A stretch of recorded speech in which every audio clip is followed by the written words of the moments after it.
poetry, and the lust for power.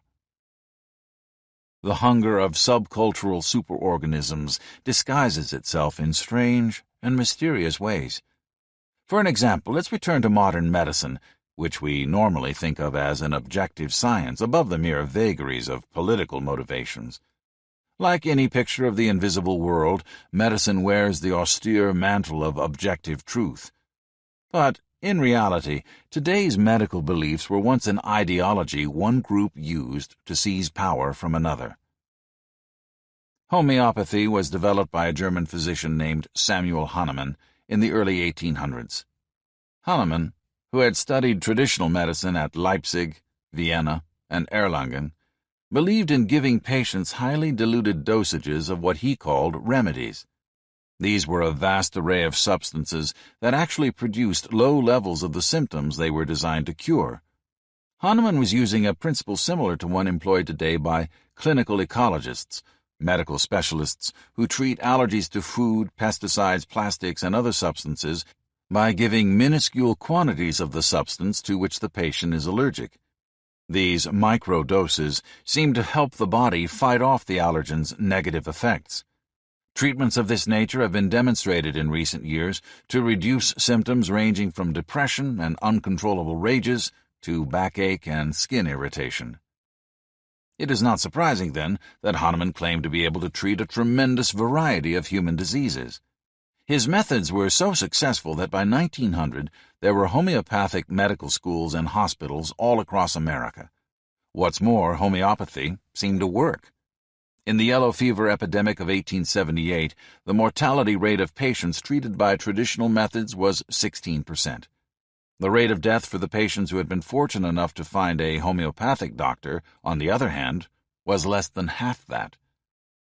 But merely being able to produce cures isn't enough to establish a medical discipline. A new scientific order is a social organism, a collection of humans welded together by a common belief. And freshly hatched superorganisms are often extremely vulnerable. Older social clusters would prefer to kill such youngsters before they can grow. In 19th century medicine, the entrenched and hostile social beast was another professional clique, a coterie that had labored for generations to establish its authority. Homeopathy's rival was allopathy. Allopaths, with their dogmatic belief in bleedings, mercury, and opium, waged a pitiless war to discredit the newcomers. They founded the American Medical Association to purge the medical profession of their rivals, and through government manipulation and a public smear campaign, they succeeded, hounding the homeopaths out of the medical schools, out of the medical societies, and out of access to the carefully cultivated image of medical infallibility. At first glance, this was a battle between two scientific truths, two systems of belief. But under the surface, it was a struggle between superorganisms over the lucrative proceeds of the medical trade. The allopaths won. As we've mentioned before, today's doctors, the heirs of the allopaths, are only able to deal effectively with about 50% of the complaints brought to them. They haughtily dismiss the other 50% as representing non-existent ills. Yet many of the symptoms they overlook may be produced by the very same problems the homeopaths claim to have dealt with successfully. The result is that you and I are saddled with a medical community whose knowledge is the result of a battle between subcultures. Because we are in the hands of the winners, a set of cures that could heal us has almost disappeared. Even a wisp of imagination as fragile as poetry can be used in the squabble between subcultures over who will get the goods.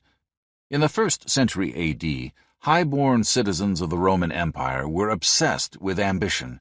Many drove themselves night and day to win honors in the eyes of their countrymen and to rise in the hierarchy of the state. They entered what was called the cursus honorum, the race course of honors. The system was simple. If you were just starting out, you competed with other young men to win a government position reserved for neophytes. Once you landed the prized new post, you were able to work your tail off and clamber to the next position up the ladder. You showed your worthiness for advancement through a variety of means: diligence, splendid speeches in the forum, donations of warships and monuments to the state, and presentations, at your own expense, of massive public spectacles. If the crowds and those in power liked what you had done, you moved step by step upward on the stairway of honors. And finally, if you had labored long and hard enough, you might attain the ultimate prize, becoming one of the two consuls, the highest officers in the land and the supreme commanders of the army. The cursus honorum was a splendid motivator. It impelled Rome's best and brightest to dedicate nearly all their energies to the betterment of their society. But the Roman poet Horace wrote loftily that the struggle for political power was vain and meaningless. True beauty and happiness, according to his poems, were to be found in the quiet moments of a private life in the countryside, isolated from the tension and bustle of teeming Rome. How elevated, how inspired, how ethereal Horace's delicate verses and their sentiments seemed. But were they indeed so far from the low rumblings of ambition? The Roman cursus honorum was open strictly to men of noble birth. Horace was not an aristocrat. In fact, he was the grandson of a slave. Horace's father had been a freedman who had done well enough to send Horace to school with the upper crust. After graduation, Horace had continued to hobnob with the elite. Nevertheless, he wasn't one of them and could not participate in the traditional race for power. He could, however, spend time on the farm a wealthy patron had given him. There he could quietly write his heart out. Curiously enough, Horace's poetry said in subtle ways that the men who strove for state honors were not very important after all. They were grasping for something mean and low. They deserved far less respect than one might think. The men on whom all eyes should be fixed, the men who truly merited respect, and by implication, the men who merited the prestige and power that follows where respect leads, were the artists who labored contemplatively in their cottages. And who was the king of the cottage artists? Who was the man to whom all the goods should fall? Well, Horace, of course. Over the generations that followed, Horace's ideal of meditative withdrawal would take an ever greater hold on the Roman spirit. Men who once had eagerly looked forward to their days on the race-course of honors became ashamed of their earthly ambition. Instead, they went out to the country to contemplate their souls. The best men of Rome were no longer eager to participate in bettering their state, and Rome's vigor slowly slipped away. The frail ideas of Horace's poetry had masked his personal desire for power, and they had shifted the energies of the nation, reordering the Roman superorganism's values, resculpting its psychic metabolism. The sublime ideals of the poet had produced hard-nosed consequences in the real world. Poetic exhortation and medical debate are the lambent dance of the most insubstantial of all human phenomena: analysis, emotion, and imagination. Poetry and medicine have produced blessings of sometimes awesome proportions. Yet the elevated and often incomprehensible colloquies in which doctors and poets indulge are sometimes far more than at first they seem. They hide the greed of superorganisms. When memes collide, the pecking order of nations. Nature's way of testing any self-replicating device is competition. For over 3.5 billion years, she has set the products of the genetic system in a race to see who can corner the good things of this life. Like a driver strapping himself into his machine at Le Mans, each string of genes has hunkered down into the creature it constructed and driven up to the starting line. The winners of the moment are still here. The losers have retired from the track. Homo habilis, Australopithecus, and Peking and Cro-Magnon men all had their moment in the sun and are gone. Bodies are usually the gene's racing machine, but memes have driven a radically different kind of device onto the field. Their contraptions of choice are extended social groups. These superorganismic vehicles are big and complex, but their advantages are awesome: speed, maneuverability, and incalculable horsepower. The Le Mans of superorganisms has a set of very simple rules. To understand how they work, let's take a quick look at some of the strange battles between beings of a smaller size: chickens, monkeys, you and me. Just after the First World War, a Norwegian naturalist named Torleif Schjelderup Ebb decided to spend some time on his parents' farm watching the quaint ways of chickens. Schjelderup Ebb's study uncovered a subtle form of competition disguised as barnyard peace. When the hens were fed, they approached the trough with extraordinary decorum. Though all were hungry, none ran up and grabbed whatever she could. First, a rather regal-looking hen stepped up to the container of grain and proceeded to dine. The others simply watched. Then another came forward to partake of the meal and eventually stepped aside. Yet another marched up to take her turn. Schjelderup Ebb took careful notes. When he reviewed them, he realized something surprising. The order in which the feathered diners took their turns at the trough was not arbitrary. Far from it. Every day, the same bird went first, the same went second, and so on down the line. When Schjelderup Ebb tossed a strange chicken into the yard, he made another discovery. The normally peaceful birds quarreled like barroom brawlers. It seemed that the stranger was trying to establish a place in her new society. That meant she'd have to shove some of the other birds below her. And the already established fowls were not going to tolerate the humiliation of being moved to a subservient position without a struggle. They fought against downward mobility for all they were worth. Schjelderup Ebb wasn't content to simply watch the feathers fly. He kept note of exactly who was attacking whom, and he counted every vicious peck. When the naturalist toted up the numbers, lo and behold, another strange phenomenon occurred. Some birds had received hardly any jabs at all. No one dared touch them. Others were pecked beyond endurance. They were easy targets, and nearly everyone wanted to get in a lick. The birds no one laid a beak on were distinguished by more than just their invulnerability. They also happened to be the creatures who stepped up first to enjoy a meal, and the birds who ended up with many a hole in their feathered coats had their own unique dining distinction. They were always among the last in line.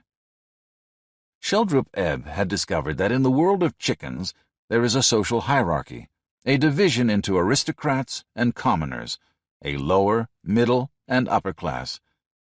The alert researcher called the phenomenon a pecking order. It wasn't long before naturalists were discovering similar social orders in a bewildering variety of species. Research on pecking orders, known technically as dominance hierarchies, has gone on now for roughly 70 years and has yielded some startling revelations. Position in the pecking order determines far more than just how many feathers you lose. It readjusts your lifestyle, your chances of survival, your sex life, and your physiology. The pecking order can determine whether you live or die. According to the father of sociobiology, E.O. Wilson, the highest wood pigeons in a pecking order go to bed at night with a full stomach. The birds on the bottom frequently don't. The lower-class pigeons perch on the evening roost with a meager meal working its way through their gut, just enough fuel to carry them through the night. If the weather grows unusually cold, or if they don't find food the next day, some of those birds on the underside of the heap may not survive. On the other hand, the comfortable birds on the top of the tree nearly always manage in even the most troubled times. Their right to all the best food and lodging makes sure of that fact. Pecking order privileges include sex. 3 male and 3 female rats were left alone in a cage to battle out their social system and sleep with whomever they liked. 2 males lost out in the struggle for top position. They apparently also ended up with an empty dating calendar. When the females gave birth and their pups were examined, it turned out that all of them had been sired by the one dominant male. The experiment was run another 21 times with different rodent participants on each occasion. The final result was that the dominant rats managed to father a walloping 92% of the young. Where you end up in the pecking order can even change your physical makeup. A dominant male monkey has a higher sperm count, more visible testicles, and a far more regal posture. The monkeys who don't make it to the top skulk around stoop-shouldered and less sexually potent. But if some meddling researcher kidnaps the ruling simian and leaves his lordly spot vacant, the round-shouldered subordinates will grab for the empty throne. The monkey who ends up on top will undergo a change. His testicles will drop, his sperm count will climb, and his hunched posture will melt away, replaced by an authoritative, upright strut.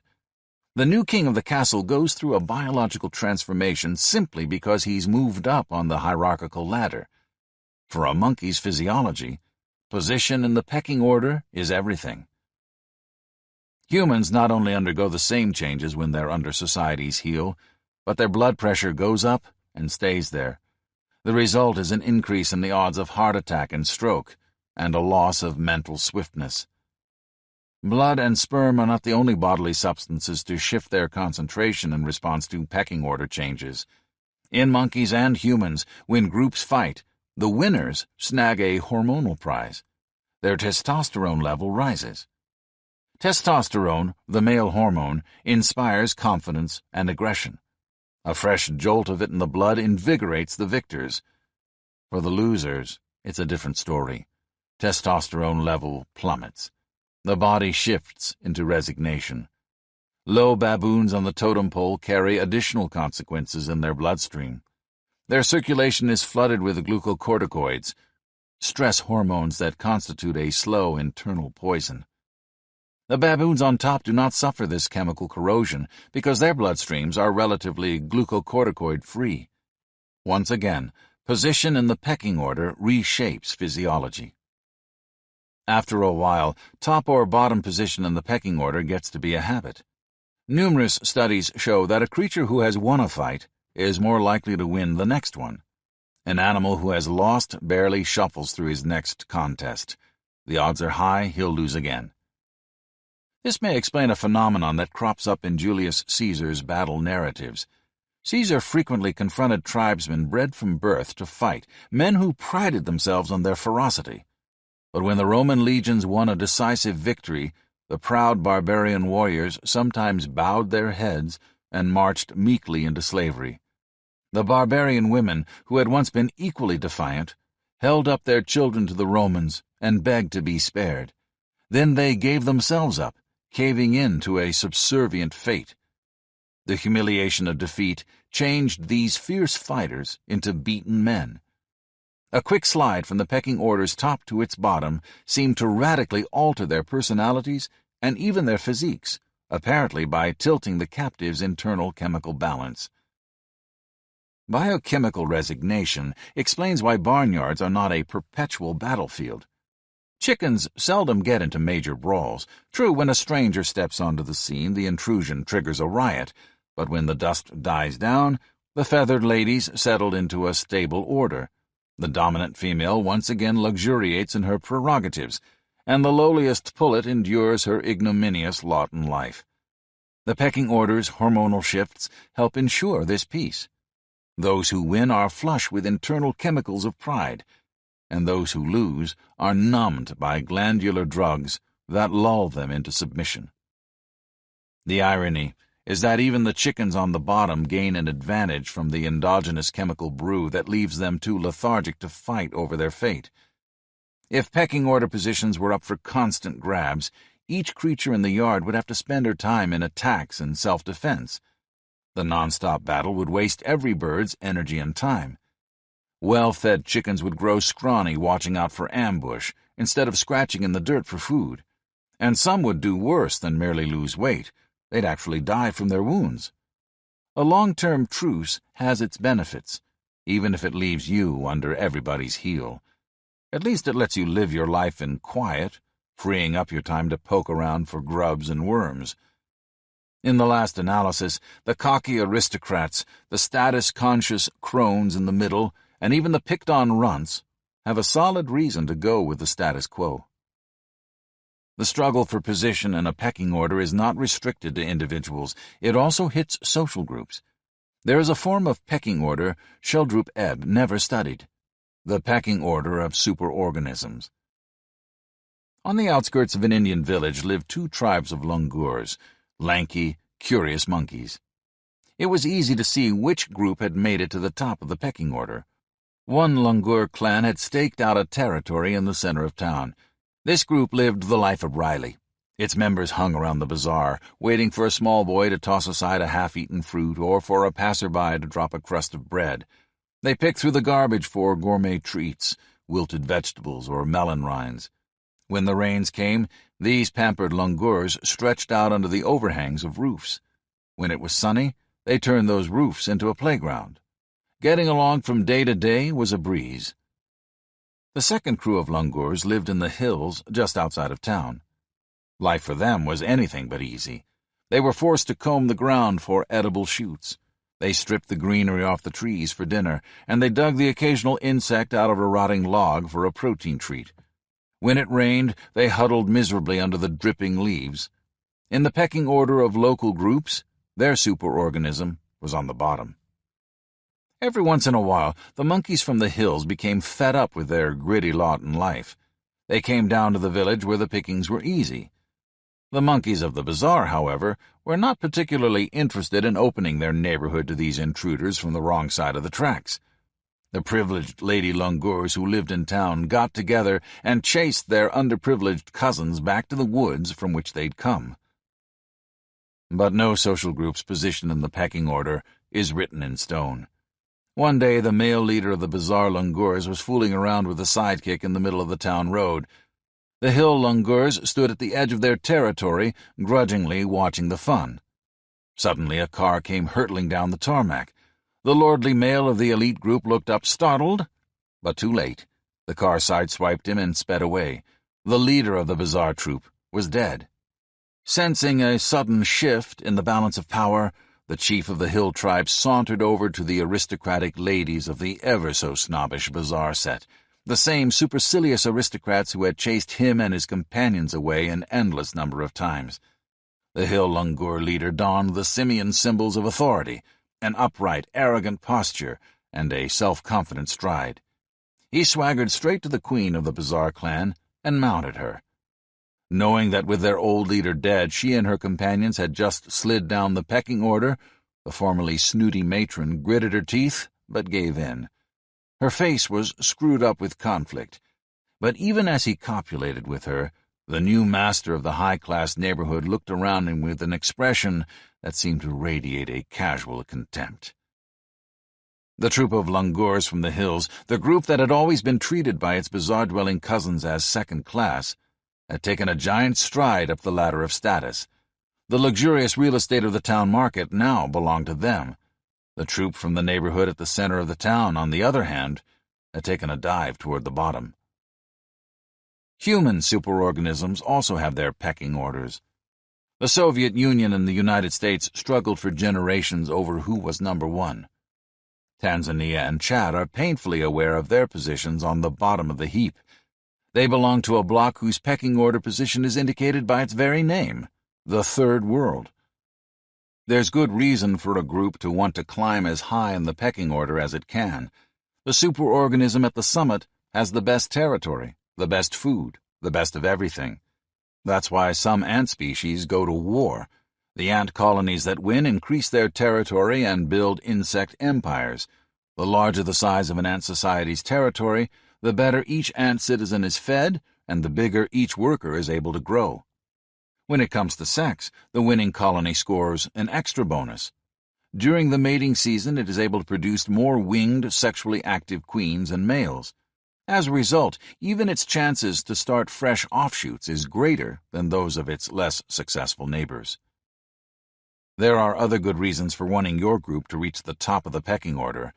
Remember Jane Goodall's tribe of chimps? After many years, the clan split in half. One gang stuck with the old home territory, while the other wandered off to start life in a fresh new place.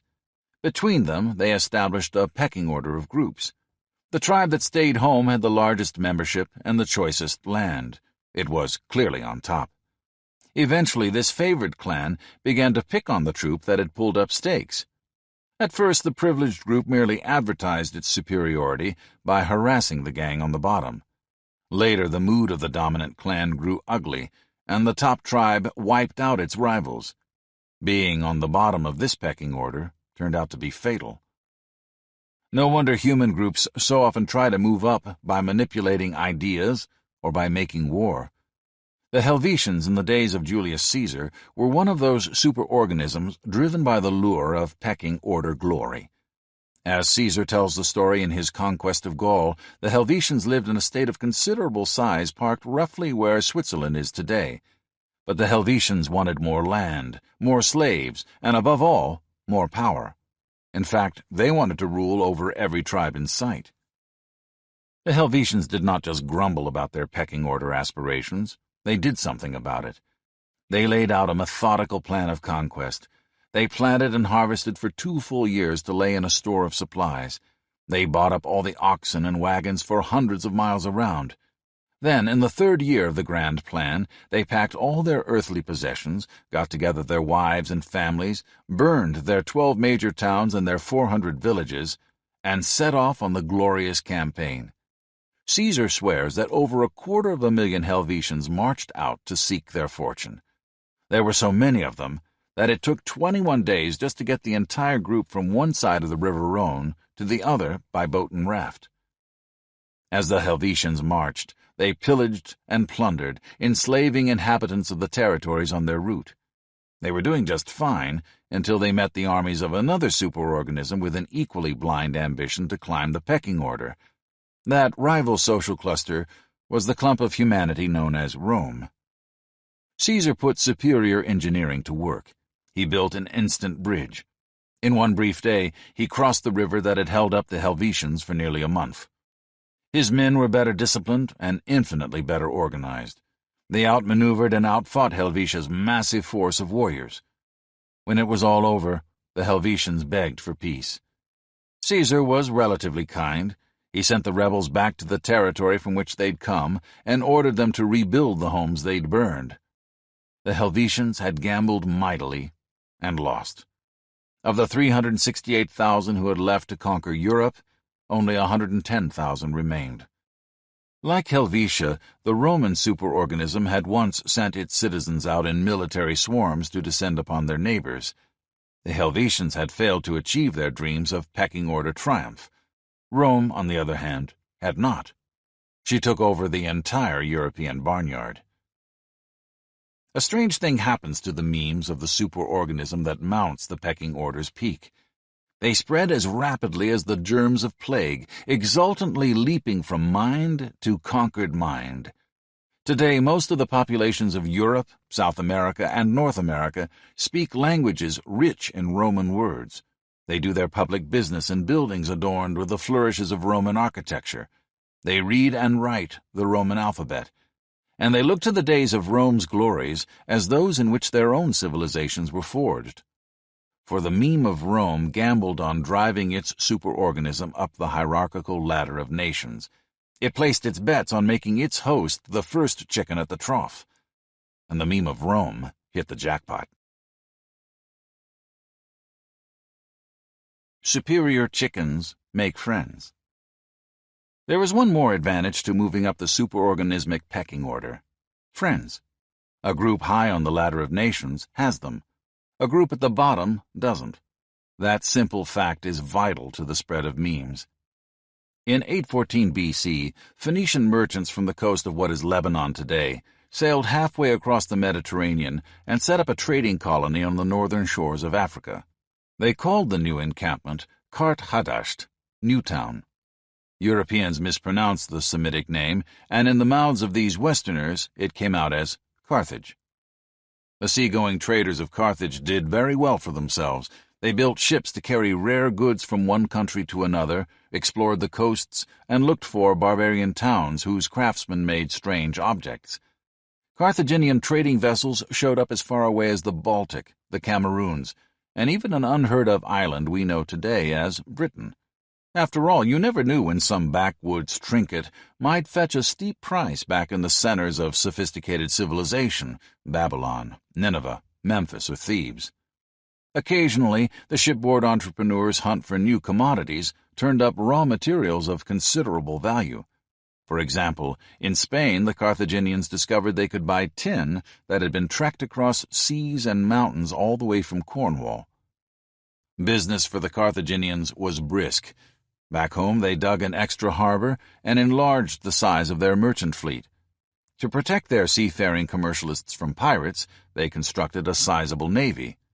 Carthaginian warships were miracles of technology, swift, narrow galleys driven by sail and oar that could accelerate like a jackrabbit and ram an enemy vessel hard enough to snap it in half.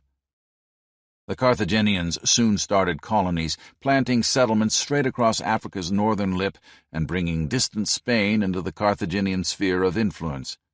In the barnyard of Europe's Central Sea, the Carthaginian superorganism was soon at the top of the pecking order. Though the population of Carthage was small, its power was vast.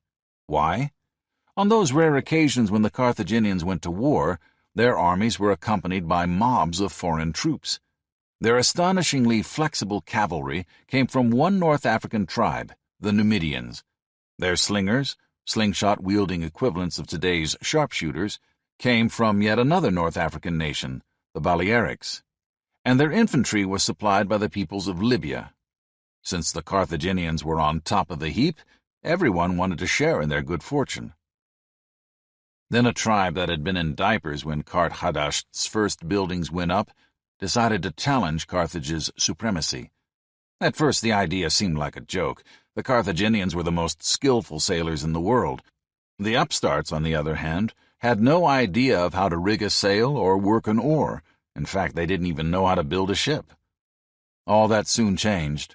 The shore-bound challengers were Romans. What they didn't know, they were more than willing to learn. In 260 BC, the enterprising citizens of the Italian city-state managed to find a wreck of a Carthaginian warship that had run aground. Roman military engineers pored over the battered vessel, examining every detail. They took it apart and noted each trick of the boat's construction, then built a copy of their own.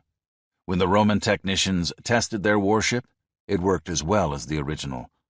So the Romans rapidly hammered together an entire fleet, turning out 220 ships in only 3 months. These traditional landlubbers were now the proud possessors of a navy. The soldiers of the seven-hilled city set out on the seas for conquest. Rome attacked Carthage's central base for Mediterranean trade, Sicily. The Carthaginian merchants could not hold out against Latin ferocity, and the island became a Roman possession. As part of the peace settlement, Rome also demanded, and got, every island that dotted the sea between Sicily and the African coast. Then Rome broke the treaty under which she had been granted this windfall and seized Carthaginian-controlled Sardinia and Corsica as well. With these enemy outposts in the middle of their sea lanes, the Carthaginians were in trouble. Their merchants could no longer sail in safety from one market to another. Every Carthaginian trading vessel was in danger of Roman naval attack. But a Carthaginian general named Hamilcar Barca had an idea. He wanted to put the Romans on the defensive, and he was determined to open new sources of supply to replace those the Romans were cutting off. Hamilcar Barca's plan was to outflank Roman might by turning one of the old Carthaginian trading partners into a massive province. That territory was Spain. Its conquest would allow the Carthaginians to monopolize Spanish goods, carrying them by land if necessary back to Carthage's customers in the east. What's more, a massive Carthaginian domain to the west of the Roman sphere of influence might make the toga wearers feel less secure about their Mediterranean rampage. To put his plan in motion, Hamilcar Barca kissed his wife and most of his children goodbye, took one 9-year-old son as a companion, mobilized his soldiers, and marched well over 1,000 miles to the Spanish coast. There his troops demonstrated just who was on top of the local pecking order. During 9 years, they won a steady stream of battles against the native troops. Spanish tribes eventually flocked to the Carthaginian side. A small mob of Iberian, Celtiberian, Tartessian, and Gallic chiefs offered to ally their men with the Carthaginian military machine. Barca not only enlarged his army, but he enriched the Carthaginian treasury depleted by Roman trade obstructions, pumping shiploads of silver, timber, and tin from the hills of Spain into the Carthaginian commercial pipeline. Watching Hamilcar Barca's every move was his son, Hannibal. Despite Hamilcar Barca's brilliant maneuvers, things in Carthage were going from bad to worse.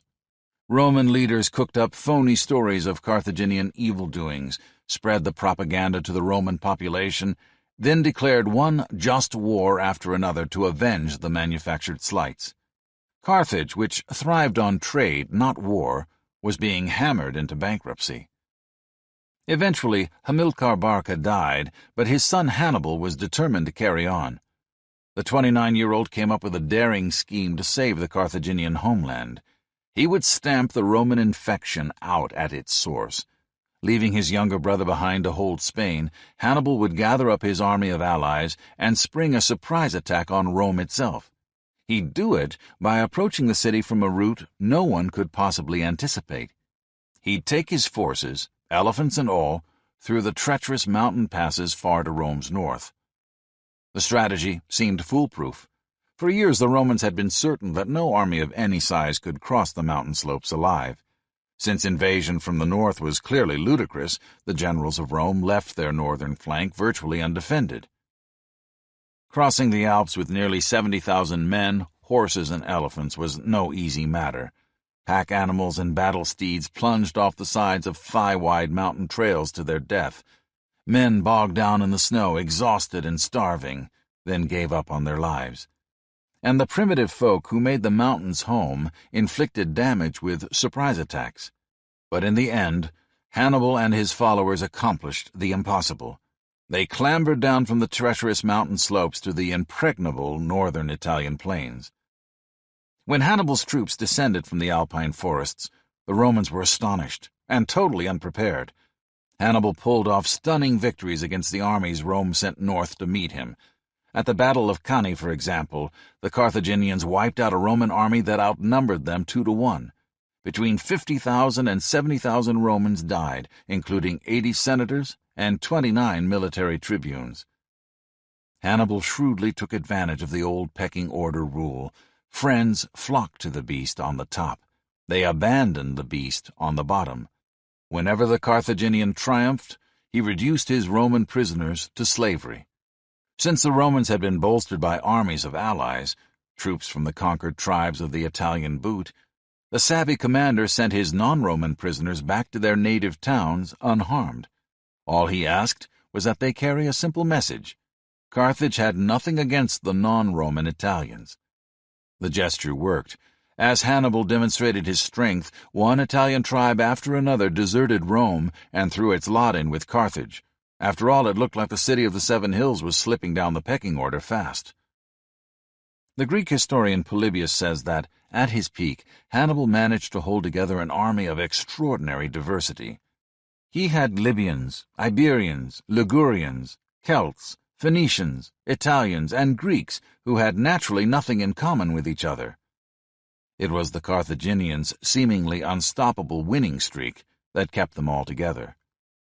Hannibal outfoxed the Roman forces every time they met. He stormed across the Italian peninsula, taking towns and overwhelming garrisons almost at will. Soon panic seized the Roman populace. They imagined the Semite from North Africa showing up outside the walls of their city any day or night. But Hannibal was in no position to attack the center of Roman strength. Marching over the mountain passes, he had been unable to carry the siege equipment that would allow him to defeat the city's heavy fortifications. Hannibal waited for that vital hardware to be sent by sea. He charged back and forth across Italy during 13 long years, hoping for the ships that would deliver these vital armaments. Unfortunately, they never came. The city council of Carthage sent out ship after ship to aid Hannibal, but not one boat ever made it. The Romans may have been doing poorly on land, but they still controlled the Mediterranean. Eventually, the Romans ordered an up-and-coming young citizen from a distinguished military family, Scipio Africanus, to confront Hannibal's brother, Hasdrubal, back in Spain. You may recall Scipio from an earlier episode in this book. He was the general who marched into the Roman Senate toward the end of his life and tore up his account books, outraged that he'd been accused of corruption.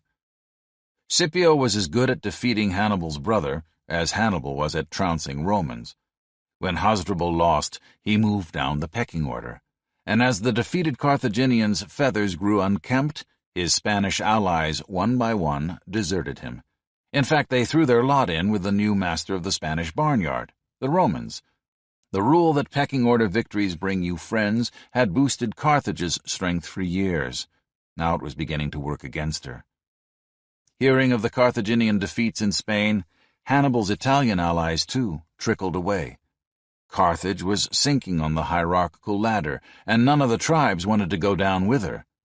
Finally, Scipio secured all Spain for Rome and turned his attention toward the Carthaginian mother city. In 2003 BC, Hannibal, who had held Roman citizens in terror for over a decade, was forced to flee for home to take over his native city's defense. He went, with scarcely an ally left. When the conflict was over, Carthage was beaten.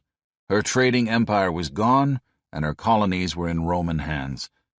The North African and Spanish troops, which had long been the mainstay of her military power, turned their backs on her, and Hannibal, who had built an army of allies to corner Rome, became a fugitive. The town that had ruled the Mediterranean roost was friendless and alone. The final result was that the Carthaginian meme died out, replaced by that of Rome. Carthage's language disappeared. Her religion was forgotten. Aside from Hannibal, her great men became historical obscurities. Even one of her most glorious trading colonies in Spain, Gader, lost her Carthaginian name. Henceforth, the city would be known as Cadiz. The pecking order phenomenon is not restricted to ancient times. Humans in the modern era are still motivated by its primordial rule. Friends flock to the bird on top. They shun and even abuse the bird on the bottom. This simple principle has cropped up in the recent history of America. When the Soviets launched Sputnik in 1957, the achievement made two statements. It broadcast Russia's growing military power. The rocket was an adaptation of an intercontinental ballistic missile, something the United States didn't have at the time. Suddenly, the Soviets were in a position to annihilate North American cities with nuclear weapons. The launch of Sputnik also announced that America was no longer the undisputed master of world technology. Militarily and scientifically, the Soviet Union had taken a massive leap up the hierarchical ladder, and America had been nudged a small step down. The result in the Third World was electrifying. Minor nations rapidly fled from the country they felt was slipping and stampeded to the side of the superorganism shinning up the pole. Third World newspapers broadcast their hatred of America and gloated over her humiliation. "Russians rip American face," screamed a headline in Bangkok's Satrapab. A professor in Beirut, Lebanon, said his students were so jubilant, you would have thought they launched it themselves. In Third World minds, the Soviet triumph was helping the downtrodden nations vicariously trounce the beast on top, the United States.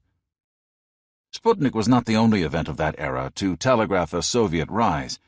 In 1949, a group of Marxist-Leninists were cheered on by the Soviets as they took control of the most populous country on the planet, China. In 1956, Moscow ordered its tanks into Hungary, and the United States didn't dare come to that country's defense. And in 1960, an island nation just a speedboat ride from Miami declared its right to throw its lot in with the Soviet bloc. As the Russians rose in the pecking order, their pool of friends increased, and as we sank, the number of our faithful companions declined.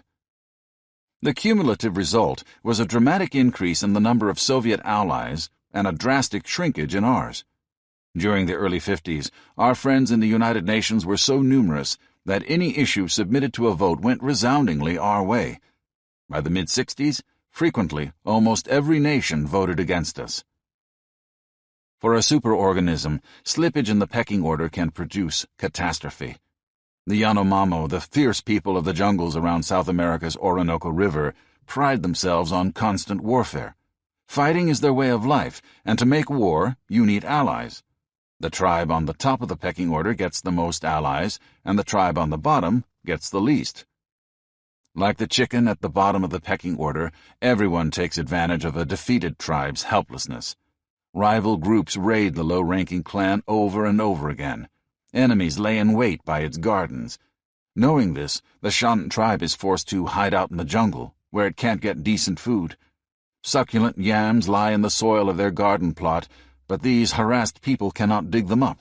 They know they'll be setting themselves up for ambush. Stronger tribes attack the group on the bottom to steal its women. Knowing this, the men of the friendless clan remain perpetually on alert. Slowly, the tribesmen without allies grow more starved and exhausted. Sometimes, in the end, they no longer have the strength to survive. Deprived of friends, the tribe at the pecking order's foot may finally disappear, its most desirable members and goods absorbed by its rivals. The superorganism that once was strong simply ceases to be. It's lonely at the bottom. No wonder most creatures prefer to be on top. World views as the welding torch of the hierarchical chain. Philosophers are men hired by the well-to-do to prove that everything is all right. Brooks Adams, brother of Henry Adams, to Judge Oliver Wendell Holmes. Poetry, science, ideology, and religion, the blind men's canes with which we feel out the invisible world, the glue that binds us together as a collective creature whose cells are individual souls, help stir the social beast to a pecking order-inspired cannibalism. And once the battle is over, the meal is complete, and the rival society is no more, poetry, ideology, and religion may serve a new purpose. They often become the torch that welds the citizens of the swallowed loser into a new pecking order. They help turn captive chunks of the vanquished group into parts of the newly enlarged superorganism. For example, Hinduism has seemed to its admirers in the West a profoundly spiritual view of the world. It rejects materialism, lays aside earthly desires, tells its adherents to go with the flow, to accept the world as it is, to build up a positive karma, and to strive for nirvana in a selfless world. What could possibly be more benign? Under the surface, however, the Hindu religion is not what it seems. In fact, it was the device with which one conquering group managed to validate its theft of power, prestige, and goods from a rival superorganism. In approximately 1500 BC, a cluster of Aryans drove their herds of cattle from Iran to northern India through the Hindu Kush mountains. These were men whose lives centered around two things: their cows and their fighting. So inextricably were the two woven together that the Aryan word, gavishti, had two meanings: the first, to search for cows; the second, to fight. On the Indian side of the mountains, these violence-prone Iranian cattle herders found a people far more sophisticated than they were. The Iranian intruders could neither read nor write. The people native to India, however, excelled at both. The Iranians had never seen a building more complex than a temporary hut. The Indians had lived for over 1,000 years in elaborate cities. But apparently the Iranians had something that the Indian inhabitants lacked: an eagerness to fight. During the next few hundred years, the Iranians relentlessly attacked the indigenous Indian population and brutally beat the unfortunate locals into submission. It was a pecking order triumph par excellence. The Iranian invaders reduced the Indians to the shameful role of a conquered people and declared themselves the lords of the land. But where does a lofty and otherworldly religion fit into all of this? Hinduism was the picture of the invisible world, crafted over the following centuries by the priests of the Iranians' descendants. At Hinduism's heart was a simple notion.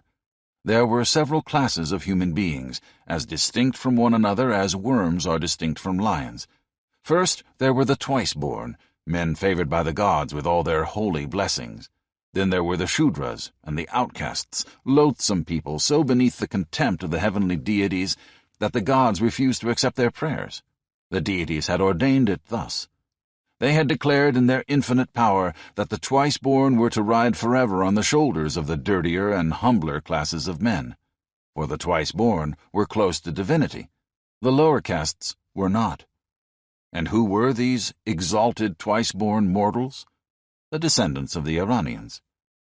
This pious self-aggrandizement of a conquering barbarian tribe led to the Indian caste system. The top three castes were exclusively reserved for the twice-born Iranians.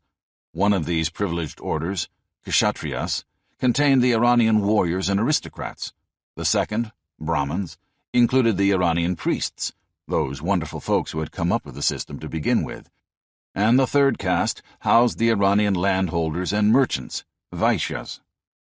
Down at the bottom of society, squirming like insects beneath the Iranian heel, were the original Indian natives, the occupied peoples. They became the loathed Shudras and outcasts. The defeated Indian Shudras were promptly put to work. They were sent into the fields to raise the crops upon which the wealth of the Iranian nobles, priests, and merchants would soon be based. The Iranian overlords were fair-skinned. The natives who had been placed in a state of permanent humiliation were dark in hue. That complexion difference was embedded permanently in the name of the social structure. The newly initiated hierarchical layers were called varnas, castes, the Iranian word for color. Under the Hindu system, the descendants of the Iranians were born with all the privileges that Hitler's Nazis would someday dream of. Take, for example, the prerogatives of the Iranian priests, the Brahmins.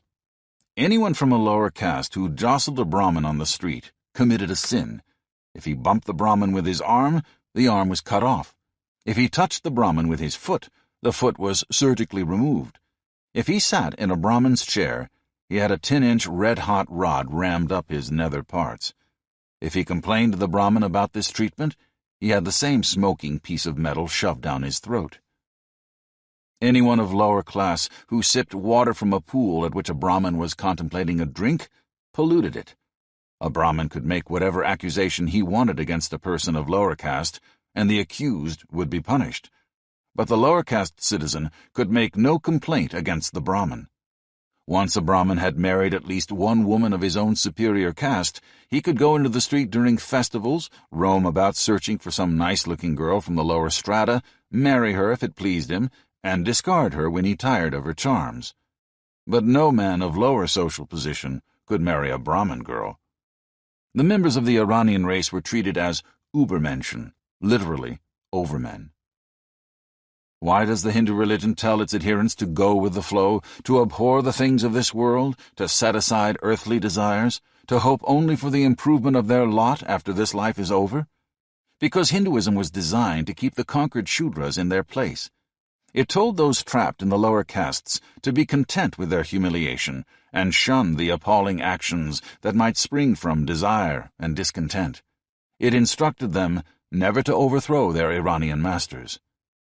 A brilliant invention made the society work: specialization. An entire class of human beings was consigned to agriculture for a lifetime. Another class was given the lifelong specialty of warfare. Presumably, perpetual practice made each better at his craft. And of course, there were the specialists in religion who spent their time suppressing vanity and desire, the two things that could have torn the pecking order apart. For desire would have made those pinned in the lower orders hanker to move above their humble station. The armies of professional religionists, the priests and monks, seemed at first glance to serve no useful economic purpose, but in fact they were the keepers of an indispensable meme. They declared that if you had the patience to tolerate imprisonment in a lower caste during this life, you would be rewarded later by rebirth in the next caste up the ladder. If you held still long enough, you could actually become an Iranian. In fact, the Iranian overlords expressed themselves as if they knew that they were fashioning a new superorganism from the swallowed pieces of the society they'd overwhelmed. Their ancient scripture, the Rig Veda, written in the days when the conquerors were piecing together their new social system, put the argument for superorganism quite bluntly. The Brahmanic priests, said the Veda, were man's mouth. The warriors were his arms. His thighs were the Vaishya, the tradesmen and landowners, and the Shudras, the farmers, were his feet. The Brahmins were not the only folk to turn plunder into a permanent condition, grafting the conquered onto the underbelly of their own superbeast. The aristocrats in many civilizations are the fossils of earlier conquering hordes. Their position at society's apex is the residue of robbery. In England, the titled classes, the folks who hold their noses in the air, are the descendants of Saxon, Viking, and Norman soldiers who pillaged, slaughtered, and raped in successive waves from roughly AD 470 to 1066.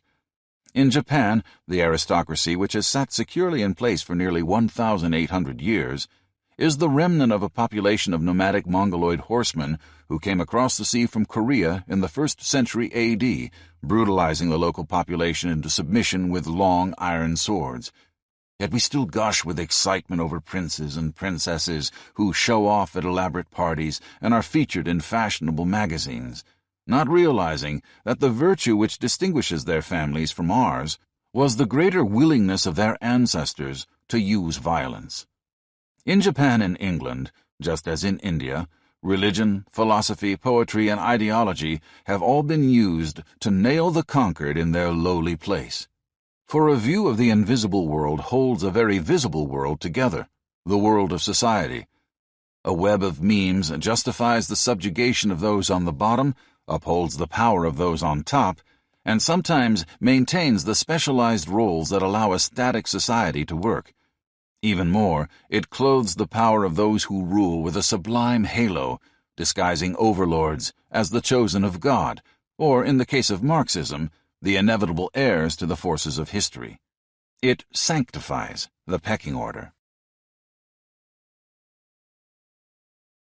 Who are the next barbarians?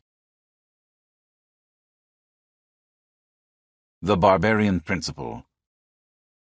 1,000 men who fear not for their lives are more to be dreaded than 10,000 who fear for their fortunes. Denis Diderot. A position at the top of the pecking order is not permanent. Far from it. Animals who make it to the peak know that simple fact. They see that yesterday's adolescents have become today's restless adults, and watch warily as these youthful challengers size up the odds of knocking their elders off the top of the heap. Dominant beasts remain vigilant, but a strange thing happens to nations at the pecking order's apogee. The dominant superorganism sometimes goes to sleep.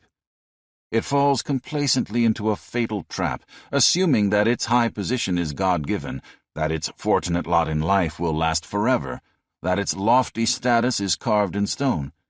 It forgets that any pecking order is a temporary thing, and no longer remembers just how miserable life can be on the bottom.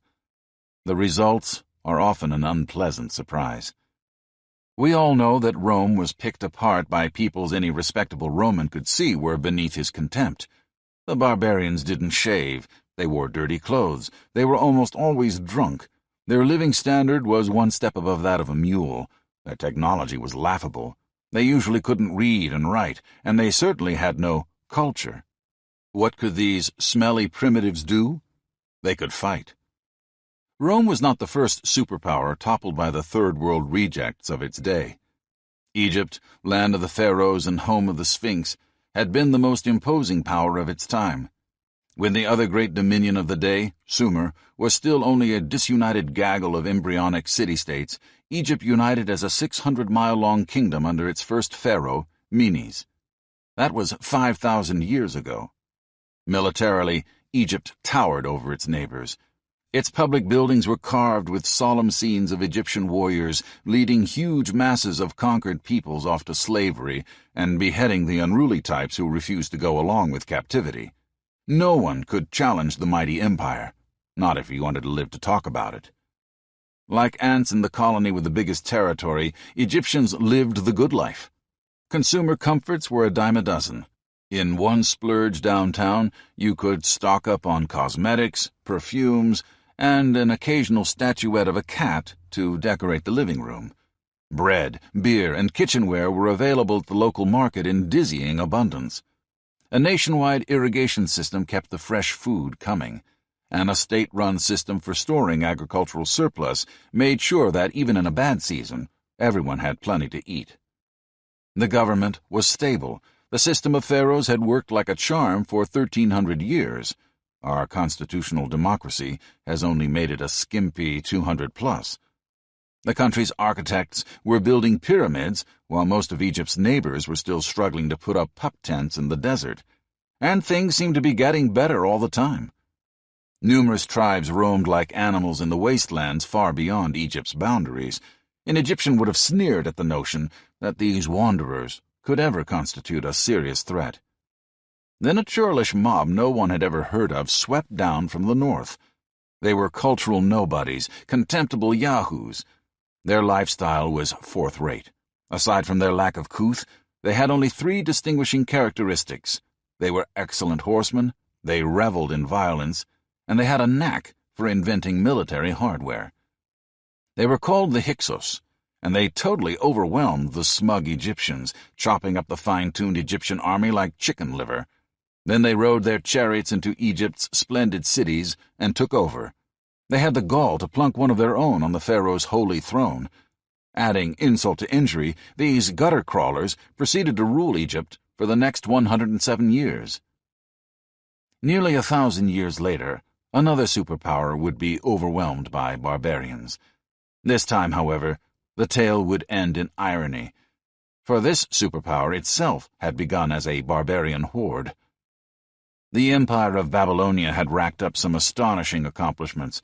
400 years before the Hyksos taught the Egyptians the drawbacks of overconfidence, Babylonia's King Hammurabi had concocted a political breakthrough that revolutionized government, the idea of writing down laws.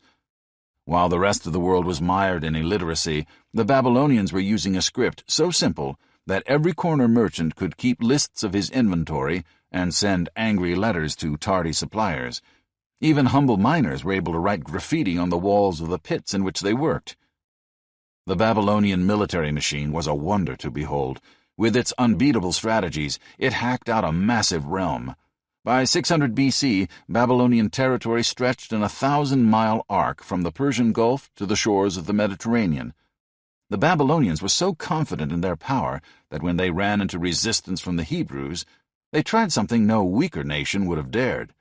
They transported almost the entire population of the Hebrew kingdom of Judah to Babylon and resettled the Jews in the bustling imperial capital, hoping that a few years of making a living in the Babylonian metropolis would turn this Bible-reading throng into nice middle-class idol worshippers. It didn't work. Once Babylonia had trounced every tribal people in sight, its major concerns became the other superpowers of the day, the Assyrians and Medes. Babylonia had good reason to worry. Each of these rivals was a mammoth empire famed for military prowess. For example, even the captive Hebrews had commented on the Assyrians' ability to overwhelm peaceful towns by a surprise attack, coming down like a wolf on the fold. What's worse, not long ago the Assyrians had reduced the Babylonians to a secondary power, and Babylon's politicians did not want to see that fate occur again. As for the threat from the Medes, the Babylonian queen Nitocris was so concerned that she underwrote a strategic defense initiative on the scale of Ronald Reagan's Star Wars anti-ballistic missile scheme. She literally had a new course dug for the Euphrates River, forcing the water to loop around in a confusing tangle that would presumably keep the Medes from mounting a surprise naval attack against her capital. In addition, she fortified the river's edge with huge embankments and, to slow the Euphrates current, dug a lake some 47 miles in circumference, reinforcing its banks with stone. With empires like those of the Medes and Assyrians threatening them, who needed to worry about rabble from the hills? But the rabble did indeed turn out to be the Babylonians' major problem. A tribe from the rocky Zagros Mountains of southwestern Iran decided it would like to rule the lush valleys where cities flourished and the wealthy wore fine apparel. That tribe was the Persians. The Persians were unlettered and uncouth, but they loved a good fight. It wasn't long before this hitherto unknown mob overwhelmed the Assyrians and the Medes, Babylon's two rival superpowers. Then the Persians turned on the isolated Babylonians and won. The irony came a few decades later. By now the victorious Persian rulers had turned from barbarians to urbane city dwellers. True, they still traveled up into the hills to eat and drink with the old folks for a few weeks, but then they went back to their estates, their servants, their armies of bureaucrats, and their imported luxuries. They took over the superpowers of the day one by one, finally subduing Egypt in 525 BC. The Persian superorganism was now the master of the international pecking order. Of course, there were still dangers, but the Persians knew exactly where to look for them, or so they thought. Like the Babylonians before them, the Persians were blind to the barbarians, and expected trouble only from nations celebrated for military might. They forgot that the real danger often comes from a people everyone has totally dismissed. So the great Persian leader Darius didn't bother with the scarcely civilized yokels who squabbled interminably on a bunch of islands and rocky coasts to the west, and who called themselves the Greeks. The western upstarts provoked a fight. When some of the cities under Persian rule revolted, the insignificant foreigners sent a fleet to help them out. Then these outlanders proceeded to burn down Sardis, capital of the western segment of Persia's empire. The Persians, determined to teach the impertinent nobodies a lesson, ordered a naval detachment to administer punishment. Like the group of helicopters once dispatched to rescue American hostages in Iran, the invincible Persian fleet ran into technical problems. It was wrecked in a storm. In 490 BC, the Persians tried again. This time they sailed off to the homeland of the upstarts and clobbered one of their pitifully backward towns into the turf. But the nobodies turned the tables. They sent the invading Persian troops running and destroyed 7 of the empire's momentarily victorious ships. The Persians had it. They were determined to make these half-baked rednecks from a land scarcely marked on the map rue the day they tangled with Persia.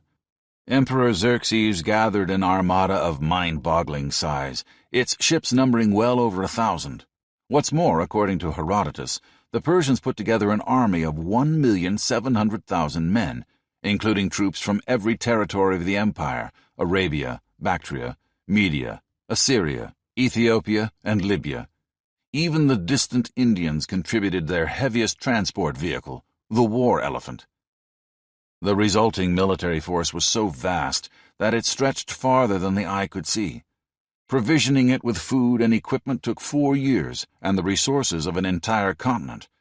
Whenever the Persian host marched to a fresh campsite, it literally ate every available bit of food and drank every potable drop of water in expanses dozens of square miles in size. Says Herodotus, "There was not a nation in Asia the Persians didn't take with them, and, save for the great rivers, there was not a stream their army drank from that was not drunk dry." The folks they were marching to conquer couldn't come anywhere near this logistic sophistication. But the barbarians the Persians considered beneath contempt won the war. In the years before the first major Persian-Greek war, when he was informed that the burning of Sardis had been pulled off by a landing party of Athenians, the exasperated Persian emperor Darius had been forced to ask, "Who are the Athenians?" Now, presumably, he knew. 150 years later, a Greek whom even his fellow Greeks called a barbarian would conquer the entire Persian Empire. His name was Alexander the Great. The whole thing was as unlikely as the Vietnamese turning around and conquering the U.S., but it happened. In fact, in history, it happens over and over again. It happened in 1870 when the French were forced to fight a country that just a few years earlier had been a disorganized clutter of ragtag mini-states ruled by comic opera princes. The land of Napoleon was rated by every armchair general as the mightiest military force on the continent. But France lost. Its army was chopped up like ground round. Its glorious capital, Paris, faced the humiliation of a foreign army marching down its streets. The upstart nation that had brought France to its knees was Germany. An equally surprising fate occurred to England when it trained its guns on the superpowers of its day in 2 world wars. After the smoke had cleared, 2 backward nations of Johnny-come-latelys ended up dominating the world. These countries, whose inhabitants had usually been regarded as just one small step above the primitive, were the United States and Russia. The lesson? Never forget the pecking order's surprises. Today's superpower is tomorrow's conquered state. Yesterday's overlooked mob is often the ruler of tomorrow. Never underestimate the Third World. Never be complacent about barbarians. Be complacent about barbarians.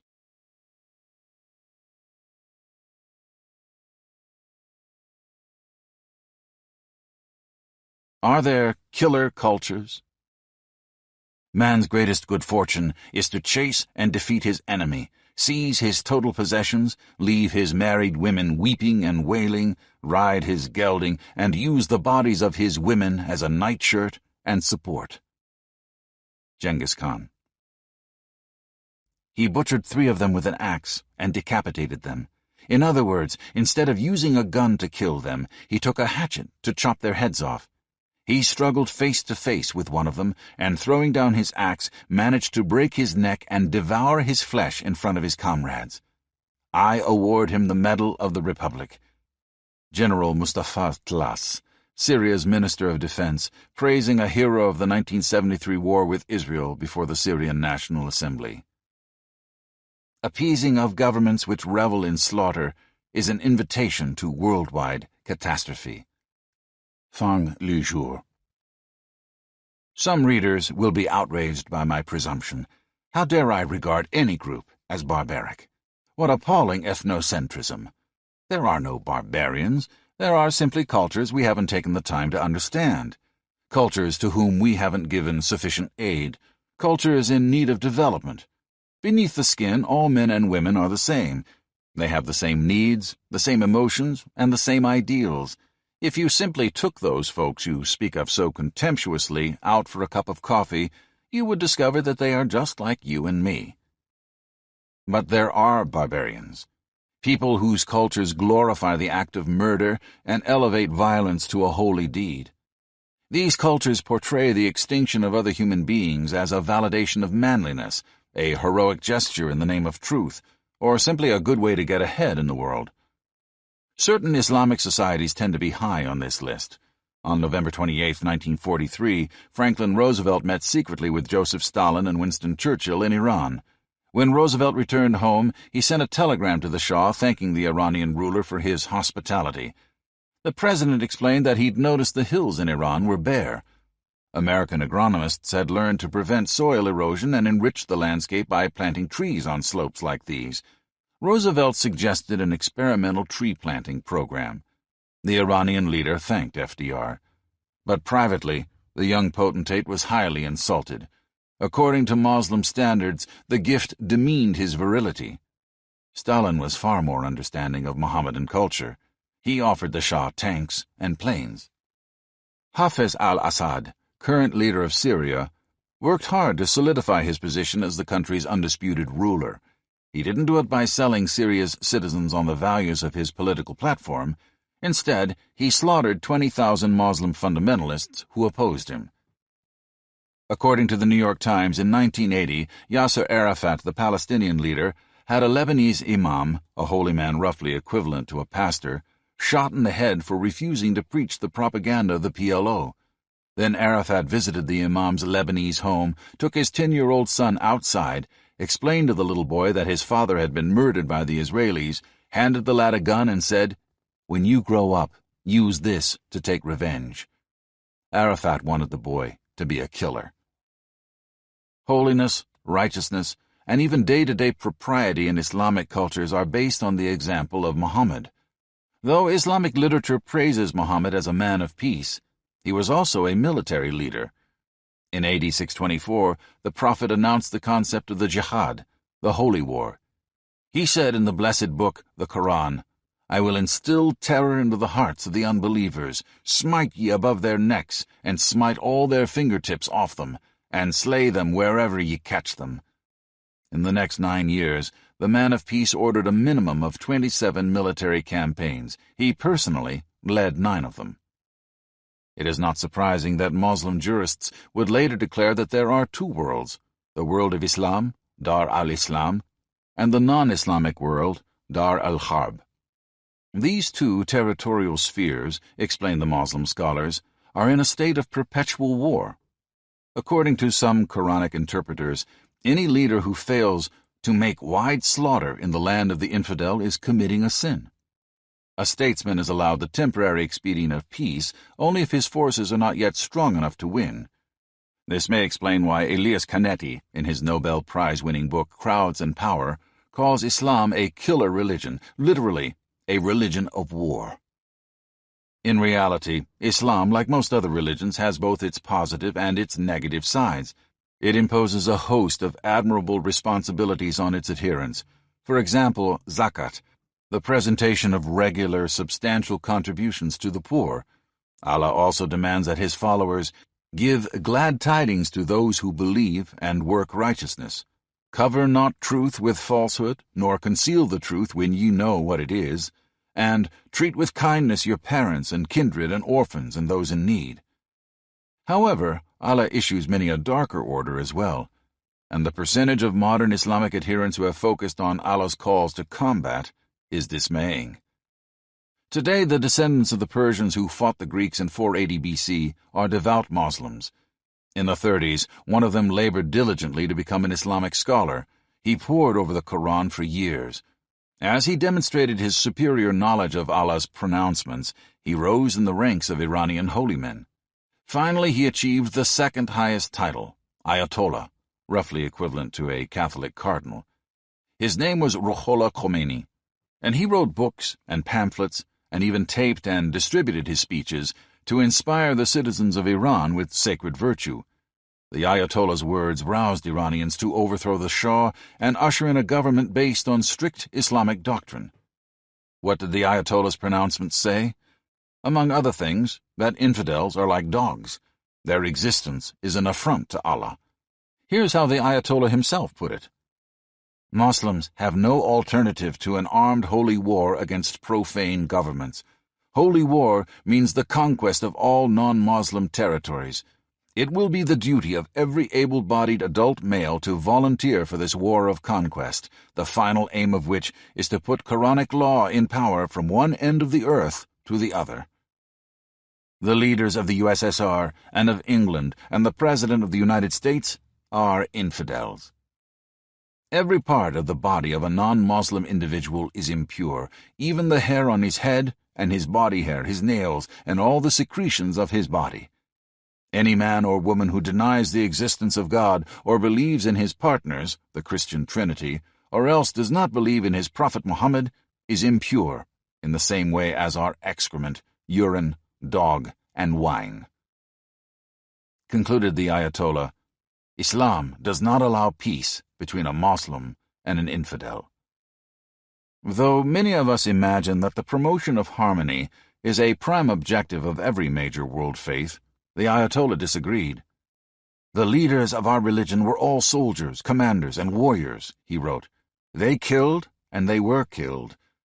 The concept of a peaceful prophet was so alien to the Ayatollah that he was convinced Christ's message had been deliberately distorted by Westerners. Said Khomeini, "This idea of turning the other cheek has been wrongly attributed to Jesus, peace be unto him. It is those barbaric imperialists that have attributed it to him. Jesus was a prophet, and no prophet can be so illogical." Khomeini's dicta may seem irrelevant now that he has long been dead, but his words have gained in influence since his demise. Early in the 90s, Iraq's humiliation in the Gulf War undermined the credibility of the secular Muslim regimes, leaving a power vacuum into which fundamentalism leaped. There are currently roughly 100 million Islamic fundamentalists, rechristened Islamic revivalists by some scholars.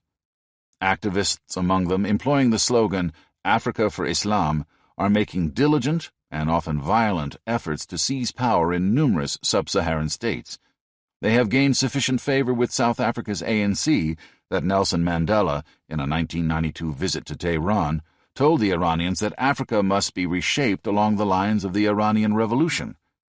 Ironically, when South African leader Bishop Desmond Tutu gave a speech to a Palestinian crowd in 1989 lauding Palestinian interests, he failed to realize that the Arabic banners carried by his listeners read, "On Saturday we will kill the Jews, on Sunday we will kill the Christians."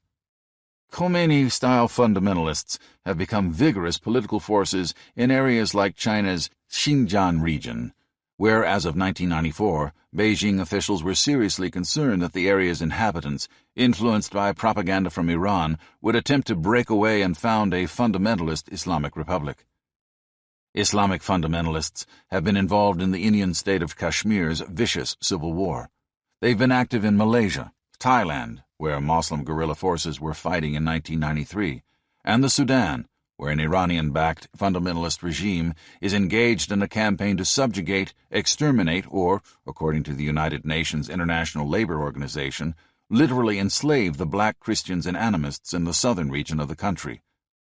Followers of Khomeini have been moving aggressively in Algeria, Jordan, Tunisia, Lebanon, Kuwait, Pakistan, Afghanistan, Azerbaijan, Turkmenistan, where by 1992 posters and portraits of the Ayatollah had become a particularly strong sales item in local stores.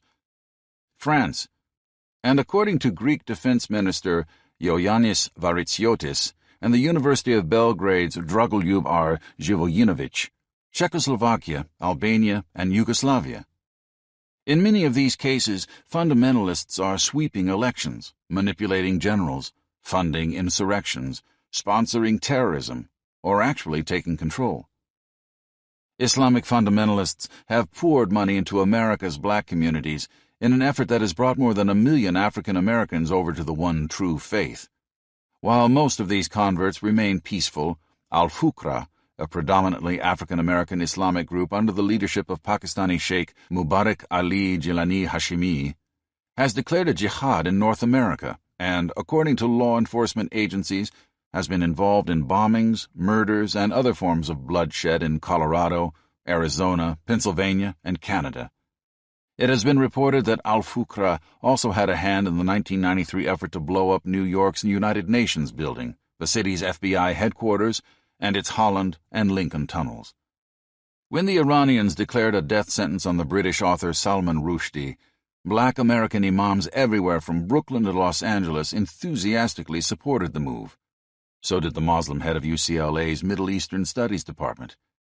Even a loyal African-American Gulf War veteran, won over to Allah in 1991, stated after his change in faith that, "Soon it, Islam, will take over all of America, then the world."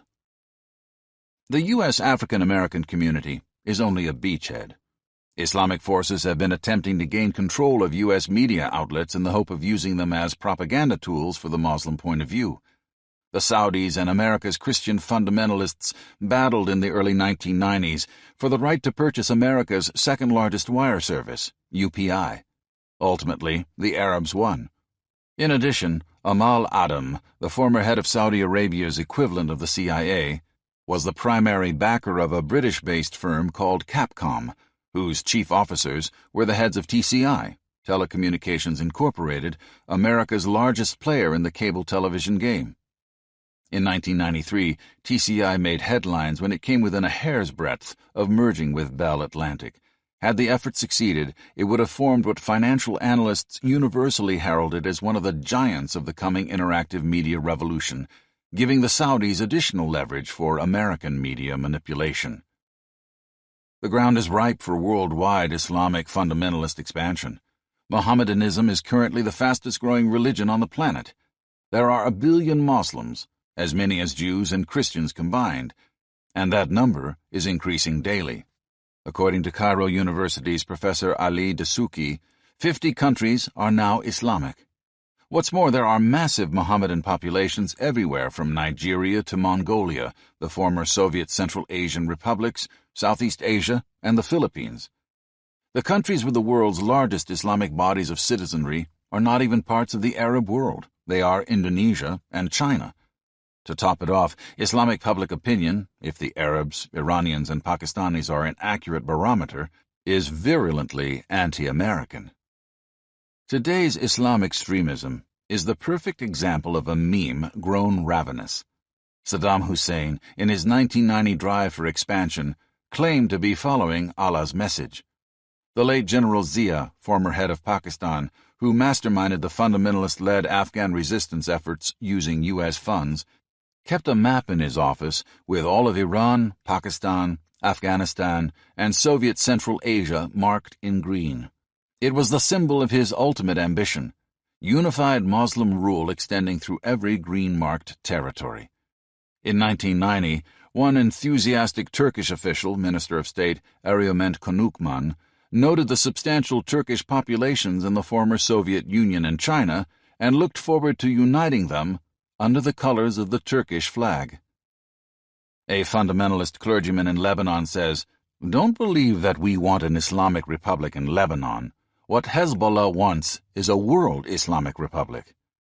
Cairo constitutional lawyer Dr. A.K. Abdul Magd adds, "I even venture sometimes to say that Islam was not meant to serve the early days of Islam, when life was primitive and when social institutions were still stable and working. It was meant to be put in a freezer and to be taken out when it will be really needed. And I believe that the time has come.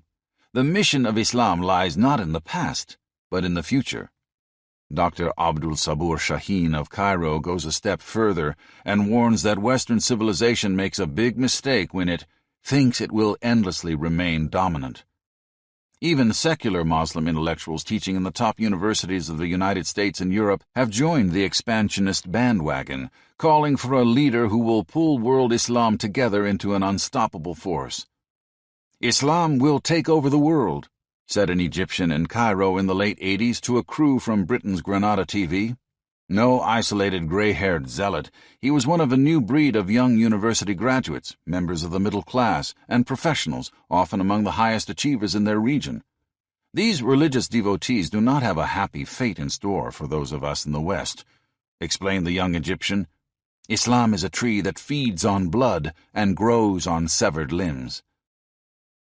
In the early and mid-90s, a spate of books and articles appeared proclaiming that, despite such rhetoric, Islam poses no geopolitical danger. Abul Aziz Saeed, of the School of International Service at American University, said point-blank that Islamic fundamentalism is not the enemy of the West. Islamic fundamentalism, he declared, is a defensive social and political movement, a reaction to Westernization and modernization. It is, he insisted, an attempt to restore an old civilization, not create a new empire. Yet later in his article, Said said that ancient imperial triumphs were at the heart of the world influence fundamentalists were legitimately attempting to regain. And the veil slipped a bit from his true feelings when, zeroing in on his conclusion, he declared that imitative responses of Muslims to the challenge of the West evince identification with the enemy. John L. Esposito, former president of the Middle East Studies Association, criticized the creation of an imagined monolithic Islam, and contended that those apprehensive about fundamentalism fail to account for the diversity of Muslim practice. Palestinian-born Columbia University scholar Edward Said echoed the assertion that diversity renders the notion of an Islamic threat, in Said's word, phony. However, diversity within a cultural community does not necessarily halt its expansionist drive. The European West spread its often brutal control over every continent while so divided and diverse that it was engaged in an almost non-stop series of internecine wars, and early Islam conquered a territory almost equally vast while its leaders squabbled and fought and its religious sects were rent by schism. Esposito, like many other writers on the topic, justifies the ferocity of anti-Western Islamic sentiments by reminding us that many in the Arab and Muslim world view the history of Islam and of the Muslim world's dealings with the West as one of victimization and oppression at the hands of an expansive imperial power. There's no question he is right. However, the Islamic world held the upper hand in the struggle between the Occident and the Levant for over 1,100 years. The West managed to turn the tables briefly when the Crusaders established a short-lived Middle Eastern toehold, but the Crusader states were not planted on undisputed Muslim land. The heart of the Islamic Empire, the section bordering the Mediterranean Rim, was a deeply Christian area, a vital spiritual and economic core of a Western imperium which, for over 600 years before Muhammad's birth, had included the non-Arab provinces of Turkey, known then as Asia, Galatia, Bithynia, Pontus, and Cappadocia, where St. Paul established many of the first churches, Syria, whose city of Damascus was one of the earliest major Christian centers, Israel, homeland to the Jews since roughly 1200 BC, and, despite Roman efforts to expel the native population, still dotted with Hebrew villages when the Muslims arrived, sword in hand, Egypt, populated at the time by rabidly Christian descendants of the pyramid builders, along with significant numbers of Greeks and Jews, Libya, the former Cyrenaica, Tunisia, Carthage and its environs, where St. Augustine was born and eventually became Bishop of Hippo, and northern Algeria and Morocco, then called Mauritania. These were the countries that had produced the Bible, the Christian monastic movement, born in Egypt, St. Jerome's conversion, in what is now Turkey, St. John of Damascus, the famed early church historian Bishop Eusebius of Caesarea, Origen, St. Athanasius, the Arian heresy, and a significant number of fathers of the Roman Catholic faith and the Eastern Orthodox Creed. The Knights of the Cross did not retain their reconquered kingdoms long. They took Jerusalem in 1099 and were expelled by 1187. Nevertheless, according to historian Amin Maalouf, the author of the Crusades through Arab eyes, modern Arabs tend to see today's world events as a continuation of the Crusades. For 600 years after the fall of the Crusader states, Islamic forces returned to the attack, capturing Greece and chunks of Eastern Europe, raiding towns in Sicily and the Italian coasts for goods and slaves, preying on Mediterranean shipping, chaining Europeans like Miguel Cervantes to the oars of their galleys, and until 1826 forcing the Christian citizens of Yugoslavia and Albania to give up their children to Muslim overlords, who brought up the males on the Quran, then turned them into soldiers, known as janissaries. It wasn't until 1798 that Napoleon began to shift the balance between East and West again, when he briefly invaded Egypt, from which he was ignominiously expelled by the British and the Turks. But the heavy-handed Fertile Crescent imperialism, so resented by the Arabs, didn't begin until after the First World War, and it lasted less than 40 years. Southern Spain remained under the Moslem yoke for 781 years, and Greece for 381. And pieces of long-time Christian terrain like St. Augustine's North African homeland and the religious and secular capital that eventually eclipsed Rome in power and splendor, Byzantium, are still in Moslem hands today. Syria, on the other hand, was only under Western control for 21 years, Egypt for 67, and Iraq a mere 15. If one accepts Esposito's reasoning, Westerners, who were bludgeoned by an expansive imperial Islam for well over a millennium, have more right to fear an Islamic revival than Muslims have to hate the West. More to the point, Phoebe Marr of the National Defense University's Institute for Strategic Studies contends that militant extremist groups dedicated to violence and an absolute rejection of the West are small. In addition, she claims, the radicals do not have a broad base of popular support. Even in Lebanon, however, where such groups flourish, a poll of university students taken in 1987 indicated that more than 90% disapproved of assassinations, hostage-taking, and sabotage of government installations. On the other hand, Marr admits that there may be only a thin line between the open mainstream movements and their clandestine, violent counterparts. She concludes that the Islamic revival is not only here to stay, but is likely to be a leading domestic political force shaping the Mediterranean region during the coming decades. Despite political vicissitudes, the various movements loosely connected under the rubric of Islamic fundamentalism have shown a staying power that indicates they have achieved both breadth and depth in their indigenous societies. Like Marr, Abbas Hamdani, professor of Middle Eastern history at the University of Wisconsin, asserts that to propose a monolithic view of Islam and then equate it with fundamentalism would be wrong. Except for mass followings in Algeria and Tunisia, fundamentalists represent a small segment, although a popular, vocal, and highly motivated one, of the total population. Hamdani overlooks the Sudan and Afghanistan, both of which, at this writing, were in fundamentalist hands. Even in Iran, which appears to be totally convulsed in fundamentalism, it is a small minority that has monopolized power. As the case of Iran demonstrates, it only takes a minority to seize control of a country, especially if that minority is enthusiastic about using violence. In Germany's July 1932 elections, 63% of the voters cast their ballots against the Nazis. By the November elections, the anti-Nazi vote was even larger. Yet Adolf Hitler was able to achieve dictatorial power only 4 months later on March 23, 1933, in part because his stormtroopers, like the militant gangs controlled by the fundamentalists, were willing to murder their opponents. Khomeini's works advocate vigorously converting or murdering all those who do not embrace Allah's holy meme.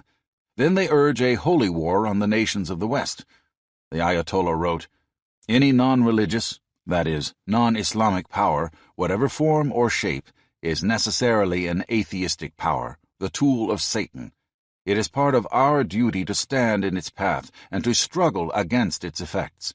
Such satanic power can engender nothing but corruption on earth, the supreme evil which must be pitilessly fought and rooted out.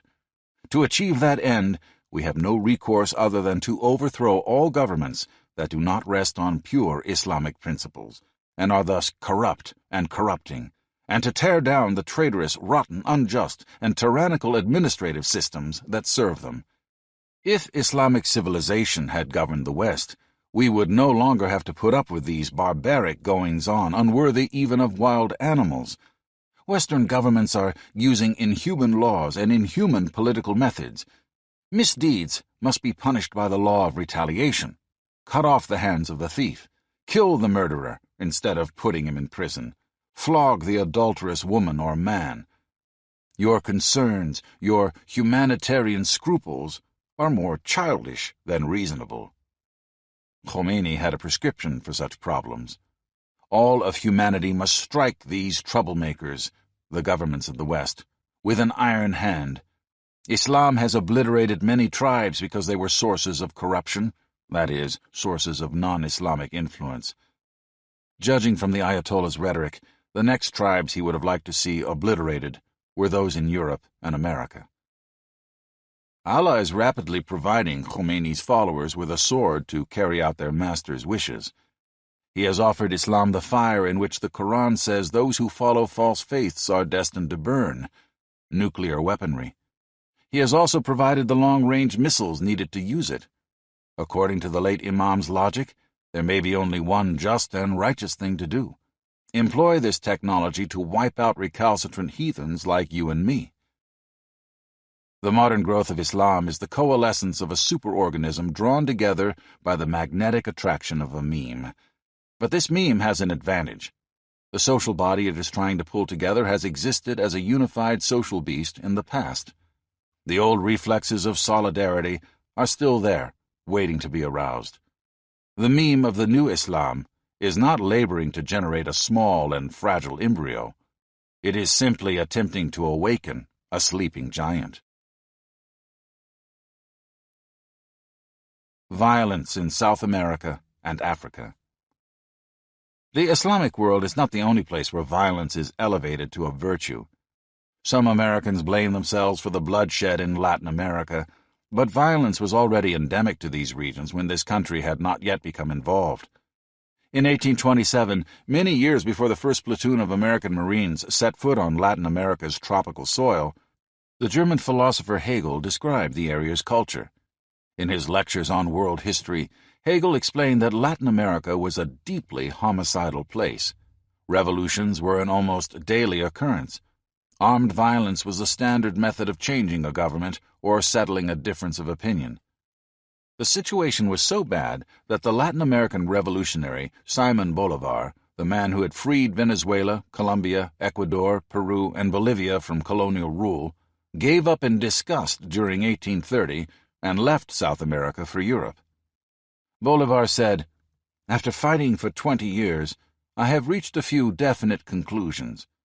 Chief among them was that Latin America's addiction to butchery would inevitably cause the Central and South American states to fall into the hands of an unruly multitude and then into the rule of petty tyrants."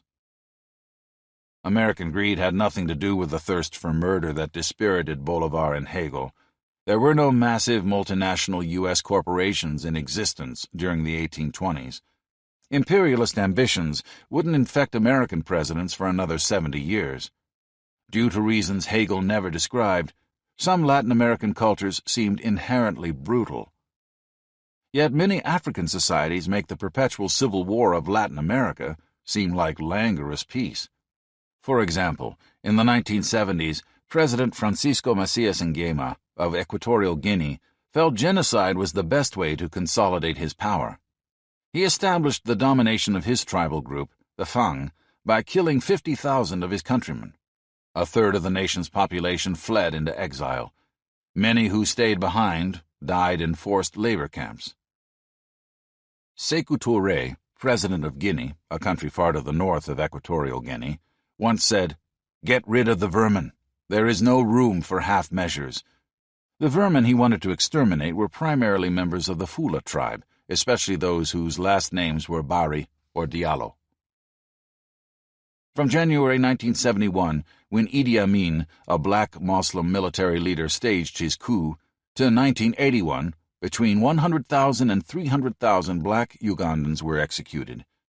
The majority of those who died were members of the Acholi and Langi tribes who had supported Amin's predecessor, President Milton Obote. The heads of black Ugandans were beaten in with hammers, their legs were chopped off, and they were forced to eat the flesh of their fellow prisoners before they were put to death.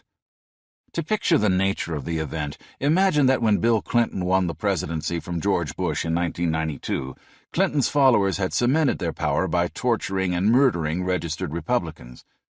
In an ominous echo of Adolf Hitler's genocidal rhetoric, a former Ugandan civil servant explained that President Amin was simply pursuing a final solution to the Acholi and Langi problem. But Idi Amin was not just one isolated madman in an otherwise peaceful country. When the bloodthirsty leader was deposed and Milton Obote returned to power, the newly restored president continued Amin's policy of slaughter. Obote killed 100,000 more black Ugandans. He simply did it with less press coverage. Africanist Ken C. Kotecha, in his book African Politics, calls the atrocities afflicting the continent a policy of annihilation. That policy was rampant during the 90s in countries from Liberia to Somalia, the Sudan, and Mozambique. Why did the political use of the mass grave sweep across Africa to begin with? When the former African colonies were granted their freedom, each new nation began life with a constitution that guaranteed civil rights to its minorities. Some of those minorities were white or Asian, but most were black. In the first few years of independence, the constitution of virtually every free country was altered to remove the guarantees of liberty to minorities, altered to put all power in the hands of one man at the top, altered to give unopposed authority to the party the chief executive ruled and to the friends and kinsmen among whom he divvied up the country's wealth and power.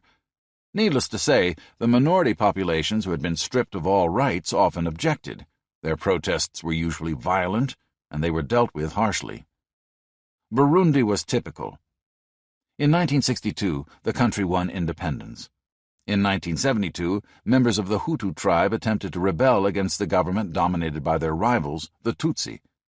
During the Hutu uprising, 2,000 people were killed. President Mikombero declared martial law, mobilized his army and his revolutionary youth brigades, then went on the attack against Hutu of any kind, whether they'd taken part in the rebellion or not.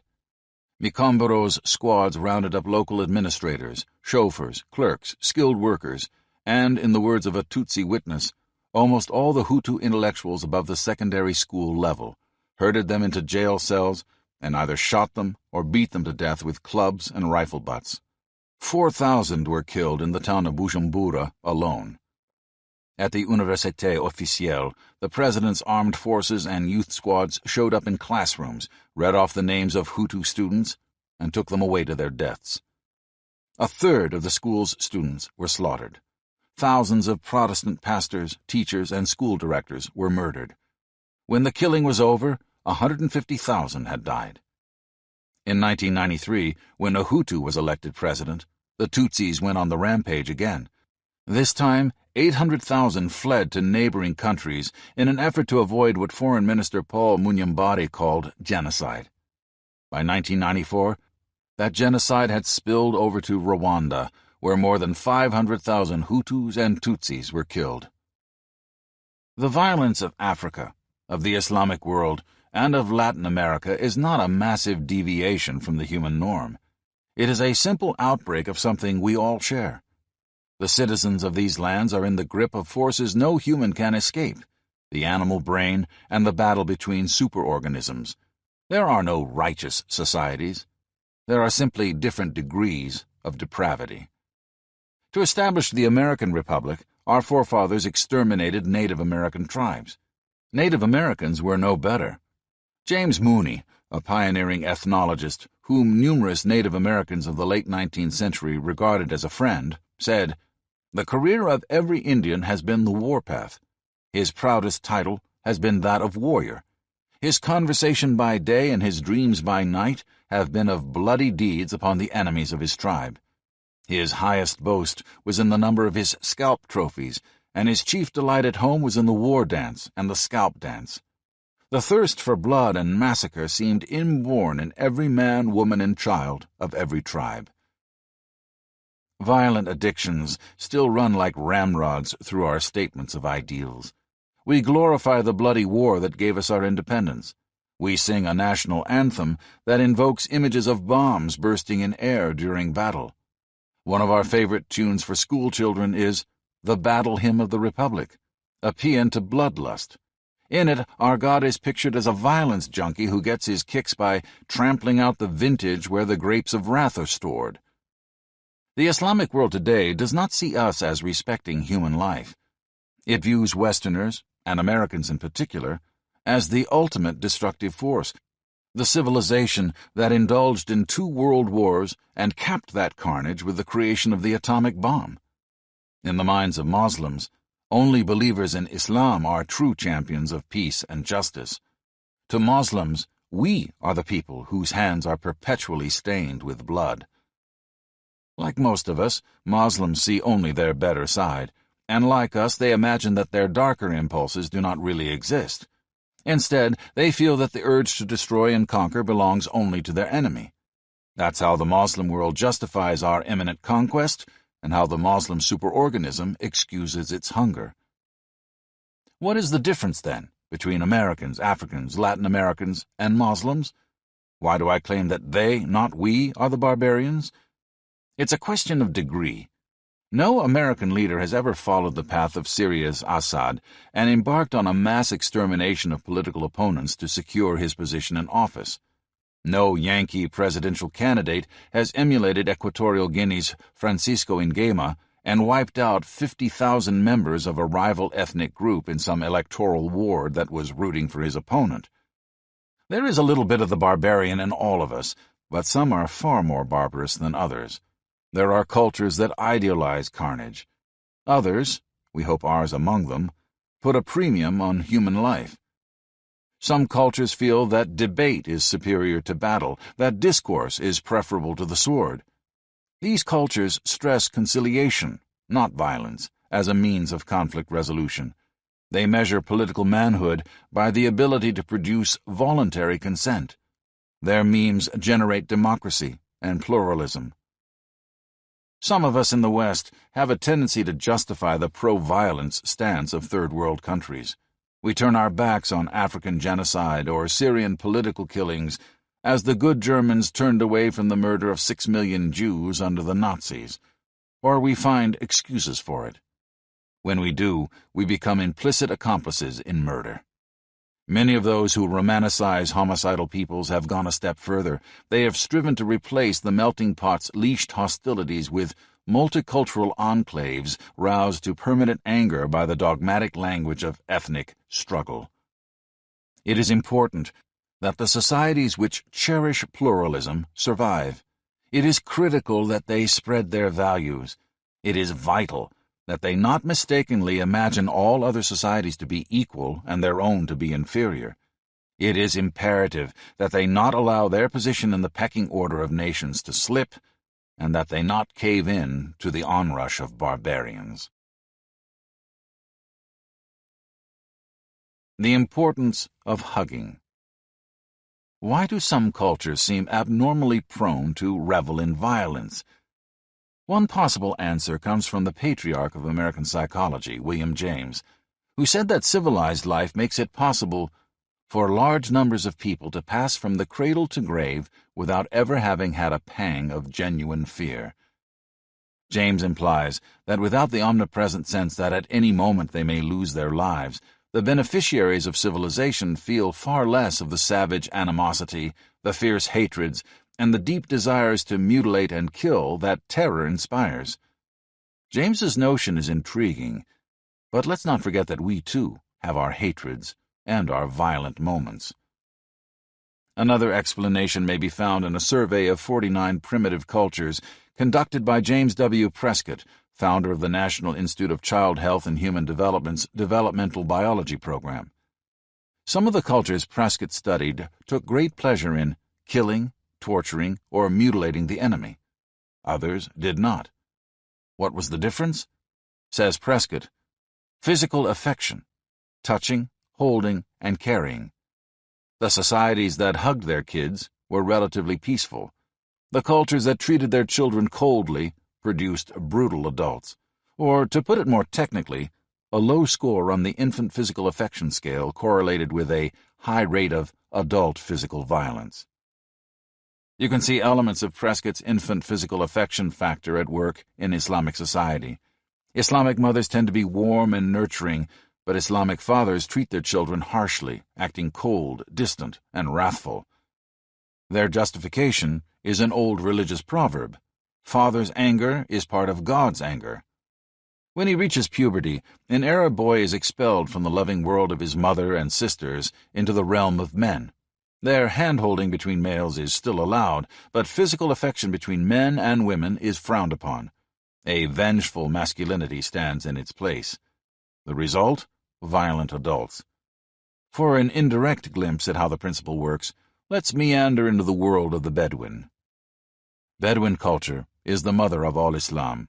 The Bedouin are desert wanderers who, until recently, traveled with tent and camel through the Middle East and across northern Africa, driving their flocks of sheep and goats and organizing caravans. The city children of Mecca, where Muhammad was born, were given out to Bedouin nurses to be suckled. Muhammad himself was nursed by one of these Bedouin foster mothers and spent his childhood years among the shepherds of the desert. The Bedouin also made up the bulk of the armies with which Muhammad's followers went out to conquer the world. The old Bedouin ways have by no means disappeared. In 1978, an American graduate student of anthropology went to study interpersonal relationships among the Bedouin of the West Egyptian desert. Her name was Laila Abu Lukhod, and she had a unique advantage in penetrating the most intimate aspects of Bedouin life. Abu Lukhod's father was an Arab. In fact, he accompanied his daughter to Egypt and introduced her to the head of the family she would study. For had Lila appeared outside the nomad's tent, pads in hand, explaining that she was a scientific researcher, her quest would have been over before it began. The Bedouin would have noted that she was a woman alone, which could only mean one of two things. Either her family cared nothing about her, in which case any man who ran across her could do with her as he willed, or she had committed a deed so immoral that her family had thrown her out, in which case any man who ran across her could also do anything with her that suited his fancy. With her father to make the introductions, however, Abu Lukhod was accepted as a good Arab girl and was taken into the household as a stepdaughter, living among the Bedouin women as one of them. In the process, she saw details of Arab society from which Westerners are ordinarily shut out.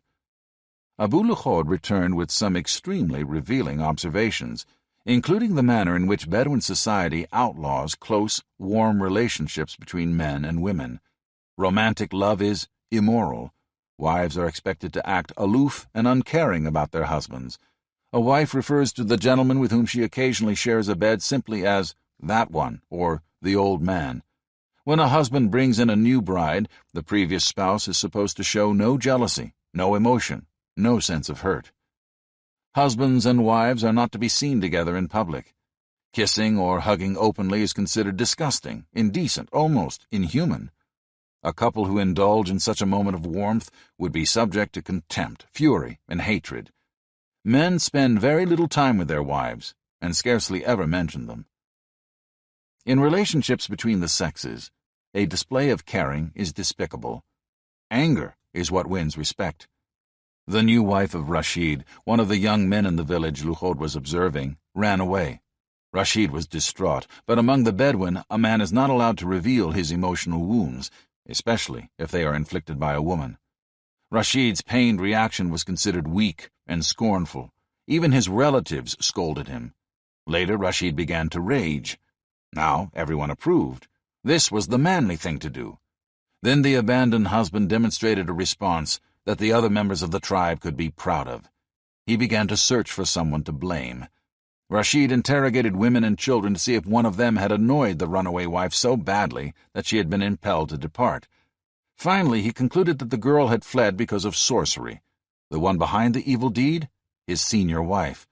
The furious Rashid cursed his first wife and punished her by refusing to talk or visit with her. With this act of retaliation, everyone was happy.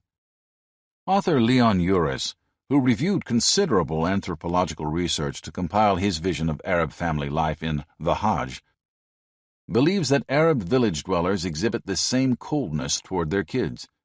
Children, Uris claims, are seldom shown warmth, but they are frequently punished harshly.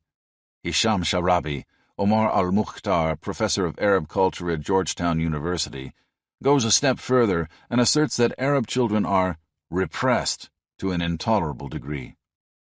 Like the Bedouin, Middle Eastern city dwellers put a premium on violence, anger, and revenge. One young Palestinian discovered that his unmarried sister had become pregnant, irredeemably sullying the family honor. The virtuous young man wiped away the shame by killing the girl and cutting open her belly with a knife. According to French sociologist Juliette Mons, who has lived and researched extensively in the Middle East, incidents like this are extraordinarily common. No wonder the noted Arab social scientist Halim Barakat has blamed the plight of the Levant on the structure of its families. The Arab peasants who stumbled across the famous Nag Hammadi Gnostic Gospels in an Egyptian cave in 1945 were just a few weeks away from a far more important deed at the time. They were planning to avenge the death of their father. A few weeks after their accidental contribution to archaeology, Muhammad Ali and his brothers tracked down their father's killer, murdered him, cut off his arms and legs, then ripped out his heart and ate it. The cheerleader urging them on was none other than their mother, and it's quite likely that the man on whom these faithful sons were venting their rage had done away with their father out of obedience to the same ancient laws of vengeance. The British Orientalist Sir Charles Lyell sums up the Arab lust for violence with one blunt aphorism: "Who uses not roughness, him shall men wrong." Could the denial of warmth lie behind this Arab brutality? It wouldn't be the first time that a lack of physical affection has gone hand in hand with a love of inflicting pain. In 16th and 17th century England, the England of Shakespeare and Elizabeth I, displaying love to your kids was considered utterly inappropriate. Young humans, cursed by the original sin of Adam, still carried the devil within them. His satanic majesty could be chased away only with a good thrashing. Spare the rod and spoil the child was a deadly serious maxim. The youngsters of England in those days displayed a brutality the Bedouin would have understood. They tethered chickens in the yard, then pelted them with stones until the tortured creatures finally died. They burned cats alive and pitted animals against each other, encouraging the beasts to tear each other limb from limb, and all of this was considered good, healthy fun. Said one approving poet about cock-throwing, tying a bird to a stake or burying it up to its neck in the ground, then letting school children stone it to death, "'Tis the bravest game." When the 16th and 17th century British reached adulthood, they didn't outgrow their love of violence. Englishmen set dogs on bulls for sport. The dog would clamp its teeth on the bull's nose, tear off its ears, and shred its skin. In the end, either the dog would slash the bull's throat, ripping its jugular and killing it slowly but painfully, or the bull would gore the dog and trample it to paste. One way or the other, the crowd would be amused. The British didn't restrict their delight in pain to animals. They whipped and hung their criminals in public, and huge audiences showed up with picnic baskets to watch. But a few hundred years later, the British memes evolved into another form, and parents changed their mind about how children should be raised. They offered a bit more affection, and soon the scenes of brutality in English streets came to an end.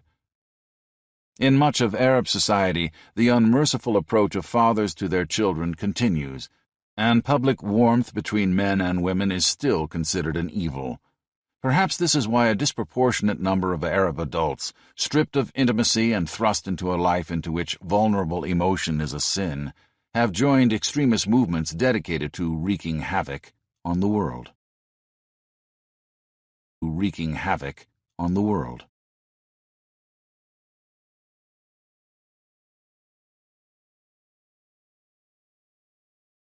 The puzzle of complacency. In a world where some cultures elevate violence to a virtue, the dream of peace can be fatal. It can make us forget that our enemies are real and can blind us to the dark imperatives of the superorganismic pecking order. For thousands of years, China was an empire of unbelievable size and stability. Its technology and wealth were the envy of its neighbors. In 221 BC, the Chinese laid out a standard length for the axles of carts. The result? A wagon could roll over tens of thousands of miles of highway, and its wheels would fit precisely in the ruts left by previous travelers. The Chinese had paper money and uniform standards of weights and measures, while Europe was still blundering through the Dark Ages. Chinese weaponry and military strategy were light years ahead of anything else around. While Roman emperors were still relying on mechanical catapults, Chinese generals were deploying gunpowder mortars.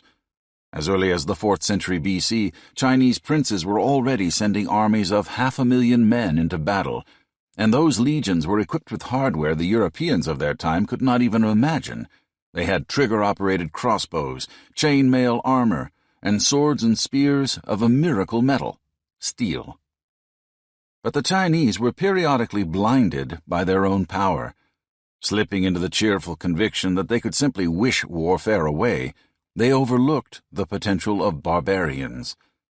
One of the first to make that mistake was Chinese Emperor Wu Di. In AD 280, Wu Di took a good look at the colossus over which he ruled and discovered that it was in economic trouble. Trade was in a shambles.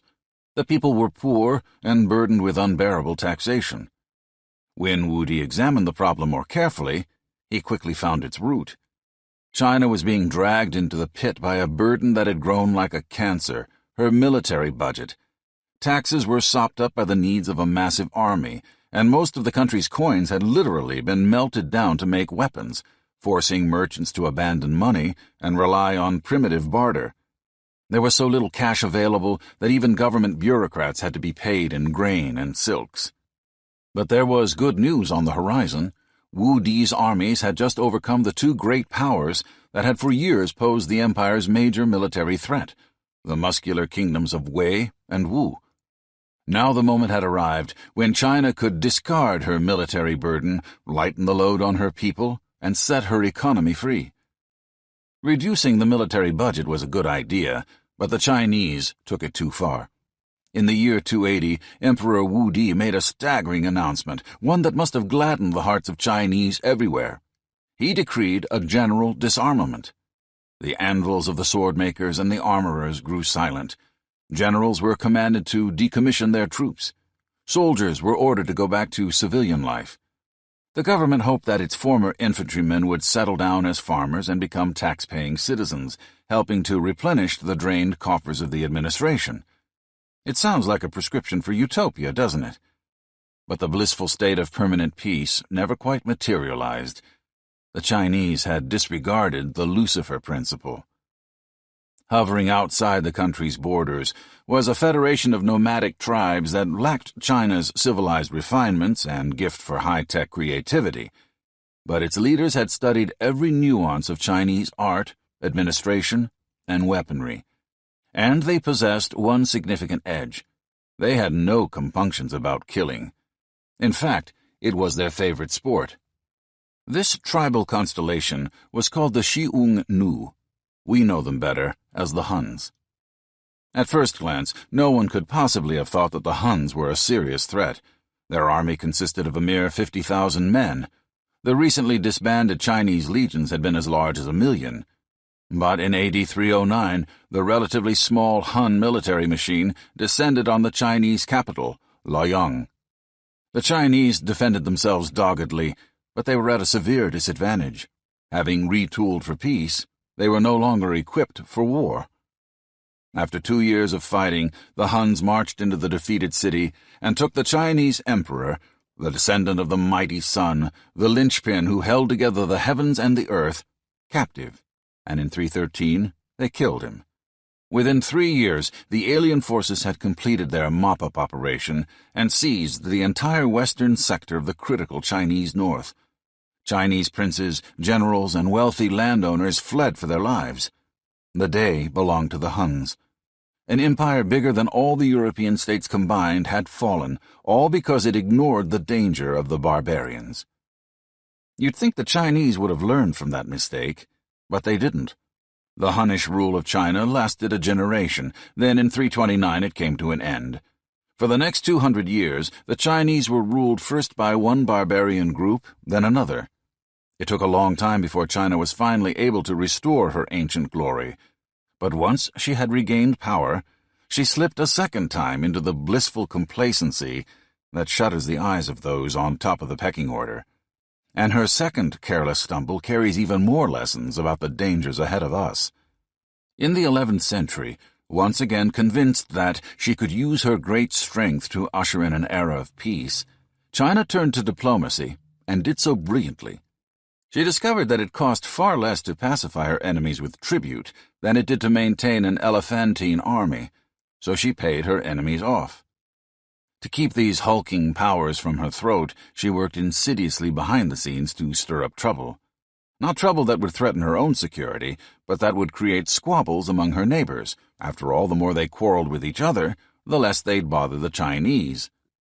The whole scheme worked like a charm. It worked so well that both the Chinese and their enemies were able to dismantle their military complexes and pour the savings into the domestic economy. That diverted treasure produced a burst of prosperity. As usual, the Chinese and their superpower enemies had blithely dismissed the significance of the unwashed rabble beyond their frontiers. In 1114, that rabble, the Tungusic Juchun, kicked themselves loose from the superpower sphere of influence and prepared for war. Those preparations took a full 11 years, but when they were over, it was time for the major powers to watch out. First, the Juchen attacked China's biggest enemy, the Khitan. The Chinese were delighted. The primitive Juchen had just removed their greatest international problem. But the emperor and his subjects rejoiced a bit too soon. The Juchen wheeled around, hungry for an even bigger conquest. In 1126, the backward people who only 16 years earlier had been the lowly puppets of a superpower fought their way into an unprepared Chinese capital and decided to stay. The Middle Kingdom had been undone by both diplomacy and disarmament because its inhabitants had forgotten about the barbarians. Behind the threat of barbarians is a simple fact. Social superorganisms itch to move up on the hierarchical ladder, and many of those who want to ascend would like to do so at our expense. The legitimate wish for peace often blinds us to this fact. But there is another impulse that also distracts us from the danger of barbarians, the itch to battle our fellow citizens. The Roman Emperor Constantine converted to Christianity in AD 324. 18 years later, he moved the capital of the empire to the old Greek colony of Byzantium. Constantine explained that he was acting on direct orders from his new god, Jesus, who presumably preferred to leave the city of pagan deities and Christian persecutions behind. At that moment, Byzantium, in what is today Turkey, became the administrative hub of Europe.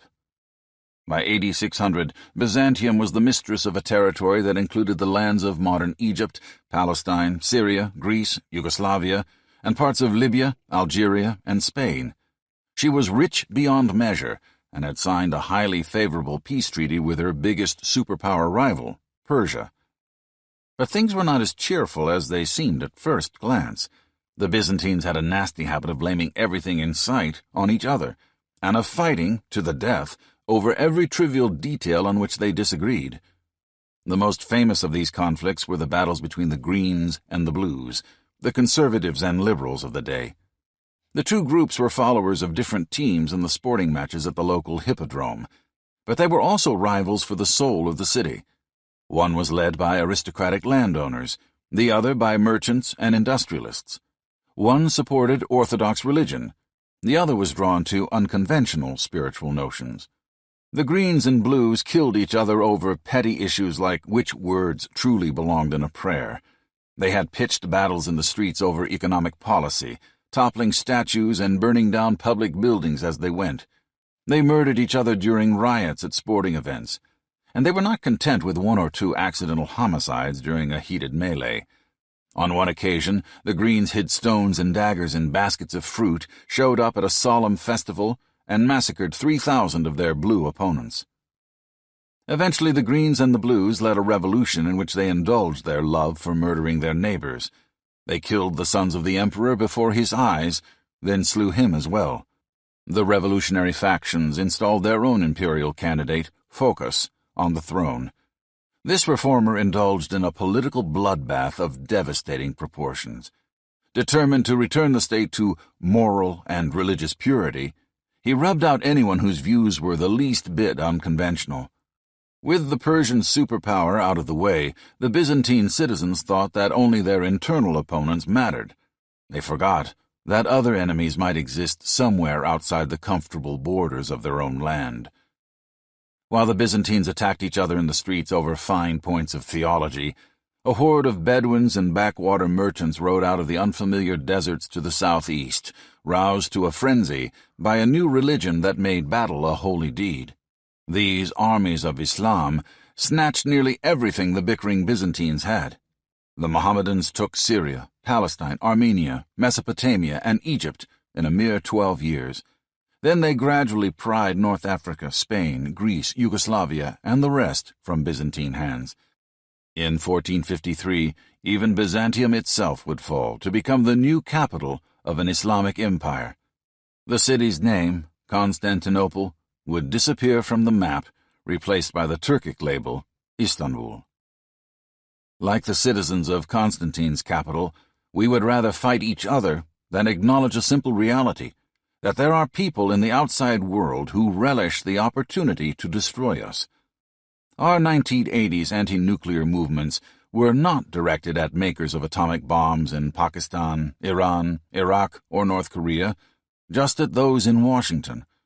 Our protesters against American meddling in El Salvador or Nicaragua didn't care about the deaths of millions in Cambodia, the murder of 20,000 in Syria, or genocide in Black Africa. They focused their attention solely on American misdeeds. Our internal fights often prevent us from even seeing external dangers.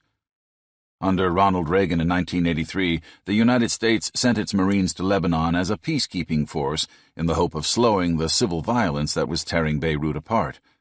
One day, a member of the Ayatollah-inspired Hezbollah drove a truck filled with explosives into the building where the Marines were encamped, killing over 200 men, most of them unarmed and sleeping. American politicians and reporters did not condemn the groups that had declared all Western infidels impure as excrement, fit only to be smashed with an iron hand. Governmental agencies did not search for the murderers and attempt to stop them from attacking Americans in the future. Instead, U.S. journalists and politicos kicked off an investigation to find an American villain, one of our own citizens who had failed to provide the base with adequate security. The tendency to bicker internally had totally obliterated our ability to look carefully at outside threats, and we will never be able to overcome threats we refuse to see. No one stays on top of the pecking order forever. This is a difficult lesson to learn. Debate is a necessity, but if it becomes irrational, violent, and blind to the menaces beyond our borders, it can doom us as surely as it did the Byzantines. Poverty with prestige is better than affluent disgrace. Gifts make slaves. Claude Lévi-Strauss. We Americans have attempted to use every one of the old Chinese techniques to establish peace. Since the 1890s, we have repeatedly toyed with disarmament. In the 1920s, we actually achieved disarmament in a limited form. The dramatic international scaling back of military forces helped set the stage for Hitler. We have extolled the virtues of diplomacy, and when it comes to our own barbarians, we have used the third weapon in the Chinese arsenal of pacification: tribute. We justify our payoffs to backward nations with a new philosophy, one that probably never occurred to the bureaucratic sages of the Chinese Empire. We explain that our gifts are development funds designed to bring peace by uprooting the very causes of discontent and war. We call our new form of tribute foreign aid. In many cultures, however, giving things to people is a way of humiliating them. It is a sneaky technique for drawing attention to the recipient's lowliness on the hierarchical ladder. Take, for example, the big men of Melanesia and New Guinea. In the days before traditional practices were supplanted by Western ways, A young New Guinean would work like a maniac to raise himself in the eyes of his peers. He would strain feverishly to boost his yield of pigs, yams, and coconuts.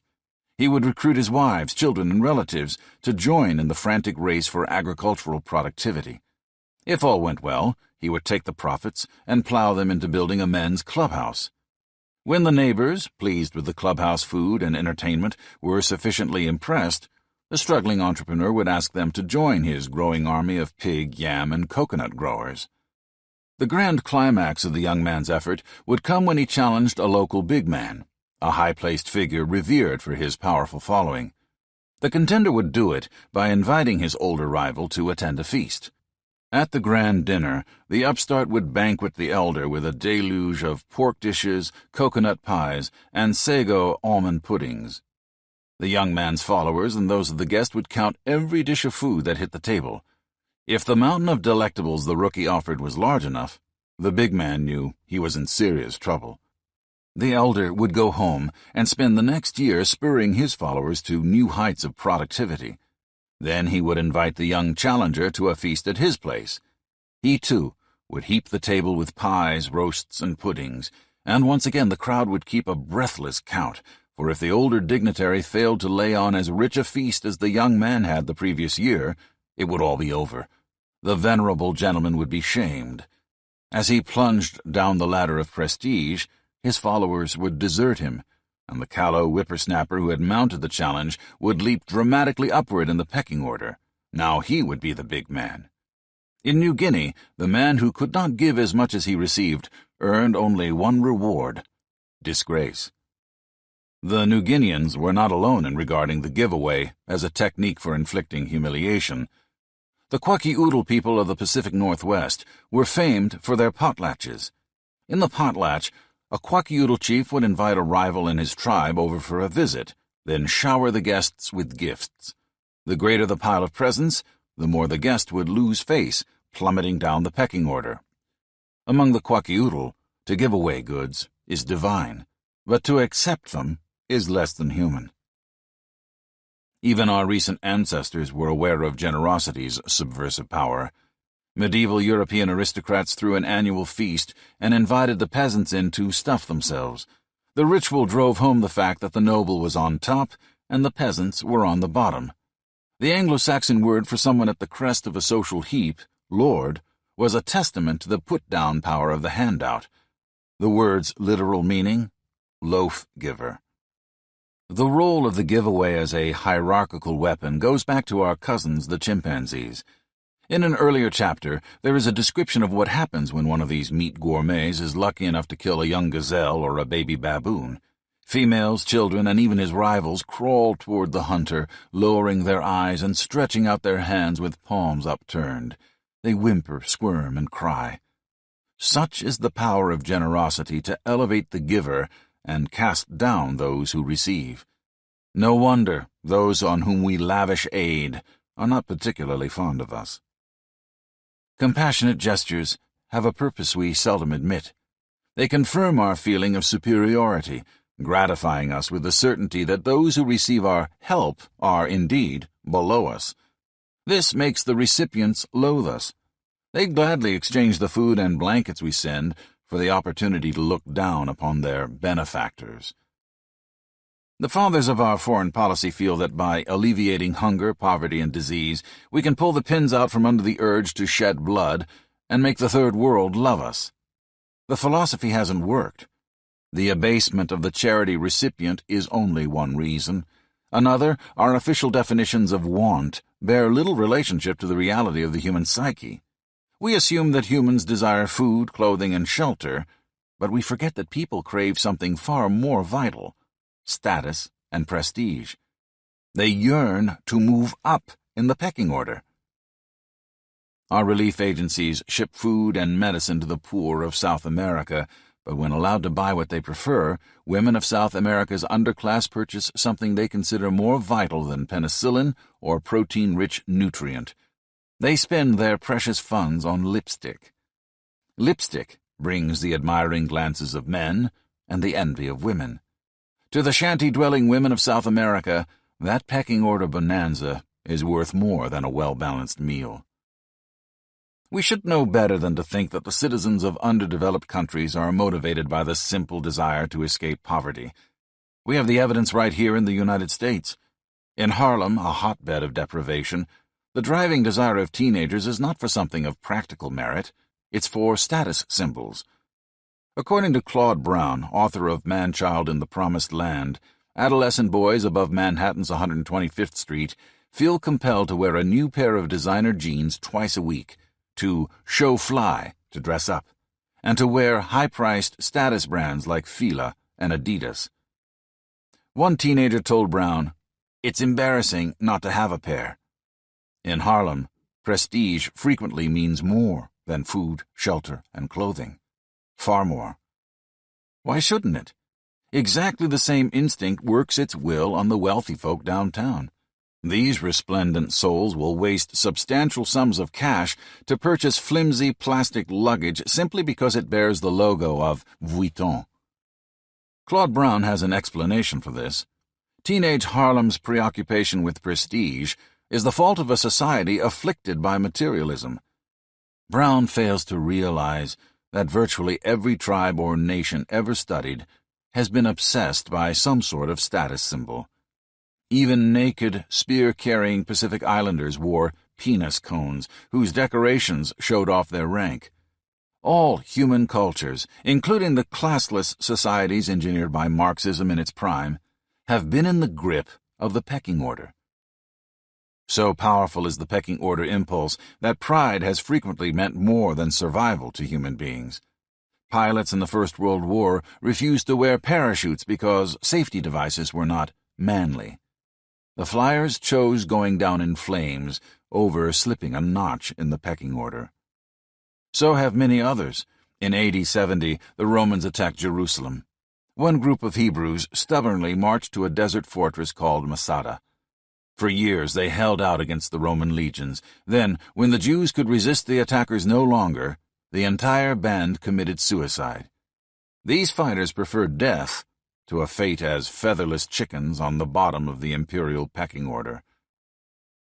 No wonder the emotion that follows a disastrous hierarchical downfall is called mortification.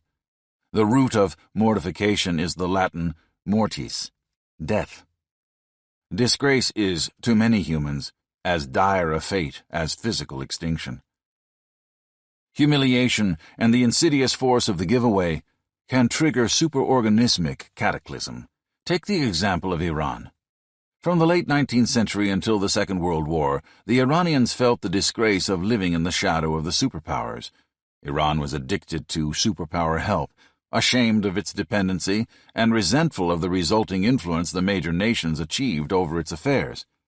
In 1879, for example, the Shah asked the Russians to raise and train a police force in the north. The resulting Cossack Brigade had Russian officers and Iranian non-commissioned officers. In 1907, the Shah grew impatient with the newly convened parliament, the Majlis. His solution was to call in the Russian-led police brigades, bombard the parliamentary building, and re-establish autocratic rule. Supporters of a constitutional democracy turned for help to Britain. 10,000 of them took refuge on the grounds of the English embassy. That same year, the British and the Russians put their heads together and carved Iran into 3 spheres of influence: a Russian sector in the north, a smaller British zone in the south, and a neutral territory in the middle. Playing politics with the great powers made the Iranians feel like a small dog running between the legs of giants, a dog in danger of being trampled. One Iranian-born writer said bluntly that Britain and Russia were quarreling over Iran's dead body. Then, during the Second World War, a new white knight, the United States, arrived to save the Iranians from the dishonor of superpower domination. Americans opened new oil fields and trained and equipped the Iranian military. American corporations started subsidiary operations in Tehran. The American government gave the Iranians money, helped place the country on the road to development, and propped up the Iranian ruler, the Shah, counseling him on every nuance of policy from internal security to the management of his image in the Iranian newspapers. Then American executives and advisors moved into luxury villas in walled-off Iranian suburbs, hired Iranian servants, and lived like kings. Some American actions were Machiavellian, others were generous.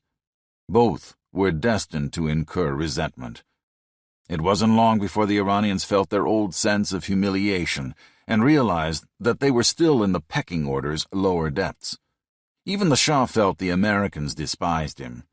According to his occasional confidant, the Soviet ambassador, the Shah picked quarrels with the United States on minor issues to release his frustration, the frustration of a chicken who feels how low on the pecking order he has slid. In the 50s, one Iranian leader, Mohammad Mossadegh, championed a move that would shame the Americans and restore Iranian pride. As premier, he planned to snatch the oil fields from the British and Americans and to make them Iranian national property.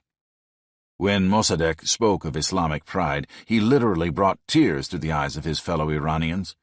Islamic extremists were willing to kill in Mossadegh's name, and kill they did. Among others, they assassinated the incorruptible Prime Minister Ali Razmara. Fear of Mossadegh's fanatical supporters was so great that no imam could be found to say prayers at Razmara's funeral. When one holy man was offered £3,000 to perform the services, he answered that he valued his life at a higher rate than this. Terrified by Mossadegh's growing power, the Shah fled the country. In 1951, the fiery premier began his nationalization of oil. The result was a disaster. At least it would have been a disaster if all the Iranians cared about was food, shelter, and clothing. Britain closed down the refineries, and vast numbers of British-Iranian Petroleum Company employees were thrown out of work. Tribal chiefs accustomed to living off of oil royalties went empty-handed. Mossadegh's administration was starved for lack of cash, and government employees went from week to week without pay. The Iranian economy became a basket case. But the Iranians did not complain. Why? The feeling of power was worth the price. Pecking order pleasure centers reveled in bringing down those on high. The Iranian euphoria was not to last. Both the United States and Britain were worried about the loss of this valuable piece of real estate. With British encouragement, the CIA arranged Mossadegh's overthrow. The Shah returned, more beholden to America than ever, and the oil fields went back to the foreigners. The Iranians, however, never forgot their moment of pecking order triumph. Iran did very well under American tutelage. Poverty plunged, education and health care spread through the land, women gained new freedoms, and the standard of living skyrocketed. American policymakers were proud of their accomplishments. By the measure of food, clothing, and shelter, the U.S. had helped Iran accomplish miracles. But both our State Department and the Shah had forgotten that pride, dignity, and dominance, the needs of the pecking order impulse, can be far more pressing than the demands of the body. In 1972, after 31 years in power, the Shah at last felt that his people had attained happiness. He decided to celebrate by throwing himself a party. The monarch invited 68 kings and heads of state, housed his guests in air-conditioned, silk-lined tents complete with living room, bedroom, and kitchen, and fed them mountains of caviar and food prepared by chefs flown in from the world's most expensive restaurants. He presided over a military parade in which his troops dressed in uniforms from an ancient time. The soldierly garb belonged to the era of Cyrus and Xerxes, history's great Iranian rulers. 2,500 years ago, these Persians had built an empire, and the Shah dreamed of doing the same. Though the country owed much of its progress to the Americans, a rabble-rousing clergyman said the Yankees had placed the Iranians in chains and robbed them of their self-respect. The cleric understood the needs of the pecking order far better than the Shah. Despite the increases in the standard of living, the Iranian people were seething with frustration, and, contrary to Western assumptions, it wasn't because of the political oppression. Savak, the secret police, was brutal, but the country offered far more freedom than any of its immediate neighbors. In 1978, when the man of God called for it, Iranians rioted. They ran through the streets by the hundreds of thousands. At first, the Shah's police and soldiers felt helpless to end the demonstrations. Finally, they joined the demonstrators. The Shah, who had given his people everything that American policy defines as happiness, was driven from the country, and the clergyman who understood the pecking order's hungers returned from exile to become Iran's new ruler. He was a man we've met before, Ayatollah Ruhollah Khomeini. The Ayatollah pulled off a pecking order trick of astonishing proportions. He preached a view in which Iran was suddenly at the very peak of a new kind of hierarchy. In his rhetoric, Iranians were transformed from mere followers of America to leaders of an Islamic revolution that would soon sweep the world. The Iranians, said the Ayatollah, were morally superior to the infidel dogs, the inhuman Western devils who preferred their stereos to the words of Muhammad. The Iranians followed the words of Allah. The Americans did not. The Iranians championed the cause of Muhammad. The Americans did not. The Iranians followed the basic rules of decency. They kept their women in black, forbade kissing and hugging in public, and outlawed the nudity of bathing suits, while the Americans flung their shamelessness in the face of all mankind. The Iranians were the righteous men who would scourge the continents in the name of God. The Americans, on the other hand, were the contemptible followers of the great Satan. The Ayatollah had turned the pecking order upside down. The Americans, the children of the devil, were at the bottom, and the Iranians, the blessed of Allah, were on the top. What does this indicate about our foreign policy? Poverty is a relative term. The poor are simply those on the lowest rungs of the hierarchical ladder. Move everyone up, including the poor, and the impoverished will still be on the underside. The poor in the Shah's Tehran had things Iran's ancient emperors never dreamed of. Cyrus the Great might have offered half his kingdom for one slum-dwelling Iranian's transistor radio, or for the antibiotics given to a single poverty-stricken child. What made old Cyrus a god on earth was not his food, clothing, and shelter, but his position at the top of the pecking order. The nations of the Third World accept our handouts gladly and even ask for more, but they often hate us for our generosity. They resent us as bitterly as the New Guinean big man humbled by a flood of earthly goods, or the Kwakiutl chief shamed by his rival's largesse. Even if we eliminate starvation and disease, only one thing will allow Third World nations to overcome the emotional laceration of their pecking order fate: an upward move. Such is the nature of the hierarchical ladder, however, that whenever a creature moves up, someone else must be shoved down. Many would like the one stomped toward the bottom to be us. Why prosperity will not bring peace. Evils which are patiently endured when they seem inevitable become intolerable once the idea of escape from them is suggested. Alexis de Tocqueville. There's yet another flaw behind our belief that by eliminating hunger and elevating the income of the Third World, peace will descend upon the earth, and that by eradicating starvation and poverty at home, we will cause muggings and murders to melt away. History indicates a rising standard of living, and a bigger plate of food may be the very catalysts that unleash a storm of violence. Thanks to rising oil prices, per capita income in Libya went from $40 in 1951 to $8,170 in 1979. The increase was dizzying. Libya's citizens had once lived lives as desert nomads, barely finding enough grass in the sandy wastes to feed their sheep. Now they had trucks, houses, radios from Sony, and high-tech watches from Seiko. By 1979, in fact, the average Libyan pulled in a higher income than the typical Italian or Englishman.